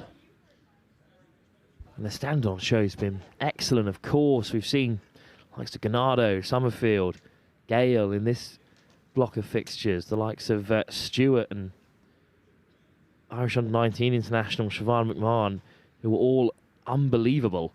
And even in the younger sessions, there were some players that clearly have such a bright future in the game, and yet they all want to be here at the Go to College Winter Showcase. It must make you very proud of what the company they were to achieve. Yeah, definitely. It's one of those that you see the level of the game that just continues to grow over here. And again, not just the level that they play at, probably for the clubs and everything else, but just their attitudes and the general kind of how they just attack every situation, and how they always, whether it's trial events, whether it's showcase events, that they always just come in and just give 100%. And I can never ask any more of them on that side of things. All that we ask is that they come and give their all. And show that attitude that, you know what, if I make a mistake, I want to get back on the ball and I want to be positive. And I think that's what makes these days so great. Obviously, a lot of work goes in behind the scenes in the weeks and months prior to these, but it's the girls that are the ones that make the events what they are. And obviously, speaking with a number of coaches that have been here today, they've all been very complimentary of the levels, but also kind of the attitudes of the girls as well. And this goal kicks player was able to walk off the field in the end, even if she did have to leave the play. The free kick didn't go to plan, and it will be a goal kick for Lily Groves. Well, it's been a long day of football, seen a lot of players come through the door. So much for the coaches to sink their teeth into. I'm sure a fair few of them will be watching this back a couple of times over the next few weeks and months. Big decisions upcoming ahead of the new season in 2026, where most of these players will be available. Yeah, thanks, Wilf. And again, I just want to, obviously, as we come towards the end of this fantastic event, just a few thank yous, really, on behalf of myself. Firstly, obviously, the players, as I said before, they are the ones that make these events what they are. But it's very much that the families, the parents and guardians as well, that bring the girls to these events. I know they travel up and down the country and follow them everywhere. So, obviously, a big thank you to them. A huge thank you as well, obviously, to the coaches. Got a great number of coaches that are here today, and for me, I think that just shows what they think of the level of players that are here, that they're willing to invest that time. Just off target from Smith, another great chance for her, this time showing her pace in behind. Got a great connection on it. It's a fantastic ball from Alicia Gale yet again. Those two have been fantastic today. Just wide. And sorry, back with you, John. Yeah, thanks, Will. So as I say, yeah, just the coaches that have made it over, but also the coaches that have taken the time to watch the live stream as well. It's one of the reasons why we do this is to offer this opportunity and platform to as many players and as many coaches as possible. So we really appreciate them taking the time to watch that. And as you say, I'm sure if they haven't watched it live, there'll be many of them that kind of watch it over the coming days, weeks, and probably months as well. So a big thank you to them, and then again, obviously, a big thank you to the staff that we always have working with us. The events wouldn't run the way they do without them. Again, they're always the people giving 100%, but they make it what it is. So obviously, my dad, we've had Phoebe Holland down, who one of our former student athletes who's done great things at Temple University. Obviously, from a coaching side, we've had Jack, we've had Piers, we've had Daisy, who've been working with the players all day, and that's probably some of the things that you don't see. It's the way that they want to push the players to do as well as they can do, and set an environment that they are comfortable in. So a huge thank you to all those guys, and then obviously a big thank you to Gary and TGK as well. We've got a really great partnership. They do a number of amazing things in women's and girls football, and amazing opportunities that they kind of offer to players with regards to tours and whether it's in America, Europe, or whatever it might be. We're very grateful for the partnership that we have with them. So obviously a big thank you to Gary. But as I say, overall, it's been another amazing day. Just really proud of the girls and how they continue to perform and continue to push themselves. Thanks very much, John, as we approach the last minute and a half or so in this game. The sun begins to set over the horizon here at Bowman St Michael's. The sun setting on another winter showcase, although it doesn't seem like winter now, as Smith looks to slip through Alicia Gale. Smith goes for another nudge through, and this might be a chance to seal it. Good effort, but off target. Just catches the post behind the goal. And again, it's those two, Smith and Gale, who have been outstanding. Lola Smith entering full 2026. Really great feet, really great passing range on her. Very Harry Kane-esque.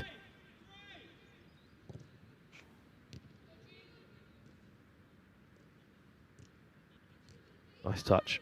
Flicked over the top.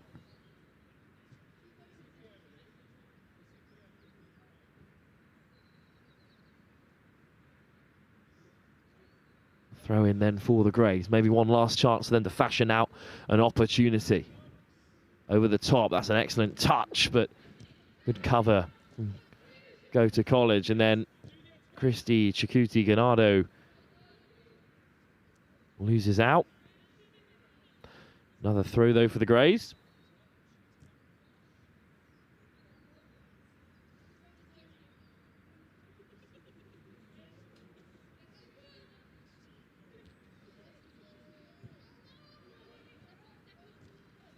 Good first touch. Gale picks it up. Swash continues her run. But it's that centre half again for this girl Kicks, who's sweeping up at the back. Swash slips it through. Lovely pass. Getting it onto the right foot, then the left, winding it through. Oh, it's a good save. Another stop to deny Lola Smith. Perhaps not a game for the neutral, but one with plenty of chances. Lola Smith strutting her stuff, as was Swash and Gale throughout. Rock solid at the back for both teams, especially Branton and Handley in the grey. They were outstanding. 0-0 in the end between this girl Kicks and the Greys. So points on the board for all involved. Well, having heard from John, of course, and from Jed and Phoebe and the team at Go to College, they've thanked all they need to thank and said all they need to say about this great day of football, which now comes to an end here at the beautiful background of Bolmer St Michael's. Thanks very much for joining us here at the Go to College Winter Showcase. I've been Wilf Kemsley, talking you through the action today. But well, I hope you enjoy, you coaches out there scrolling back and picking out all these fine players. And of course, get in touch with John Maloney at Go to College if you are interested in any of the outstanding athletes that have been on show today. We'll leave the players to their cool-downs and their celebrations, but from all of us here at Go to College, thank you for joining us, and goodbye.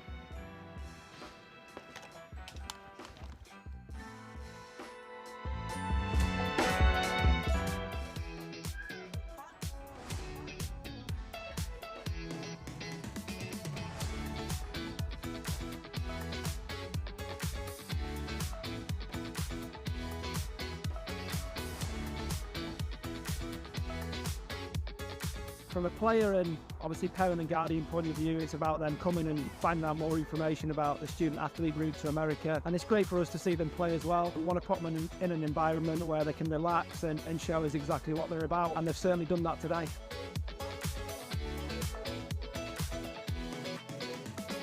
Been a great turnout numbers wise, 50 plus players, which has been brilliant. The overall standard of those players as well has been superb, and it's something that we've seen, having done this now kind of 8 or 9 years, the level has continued to increase. I think that's because there's more opportunities for female players now, and we're very lucky to work with obviously a lot of great players, but also great people as well. Brooke and Kirsty are going through the student athlete process at the moment. They've been over in America 3 years, and they're the kind of people that players, parents and guardians, they want to hear from. It's their experiences of what they're going through at the moment. We're obviously very proud of them, and for them to give up their time over the last 4 or 5 hours just shows exactly what they're about as people. So got the showcase in just under 3 weeks. The showcase event is our opportunity and for the signed players to showcase their talent. One, coaches that will be there in attendance, see them play live on the day, and we also live stream the event, and that showcase gives them the platform to be seen by coaches over in America as well.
you.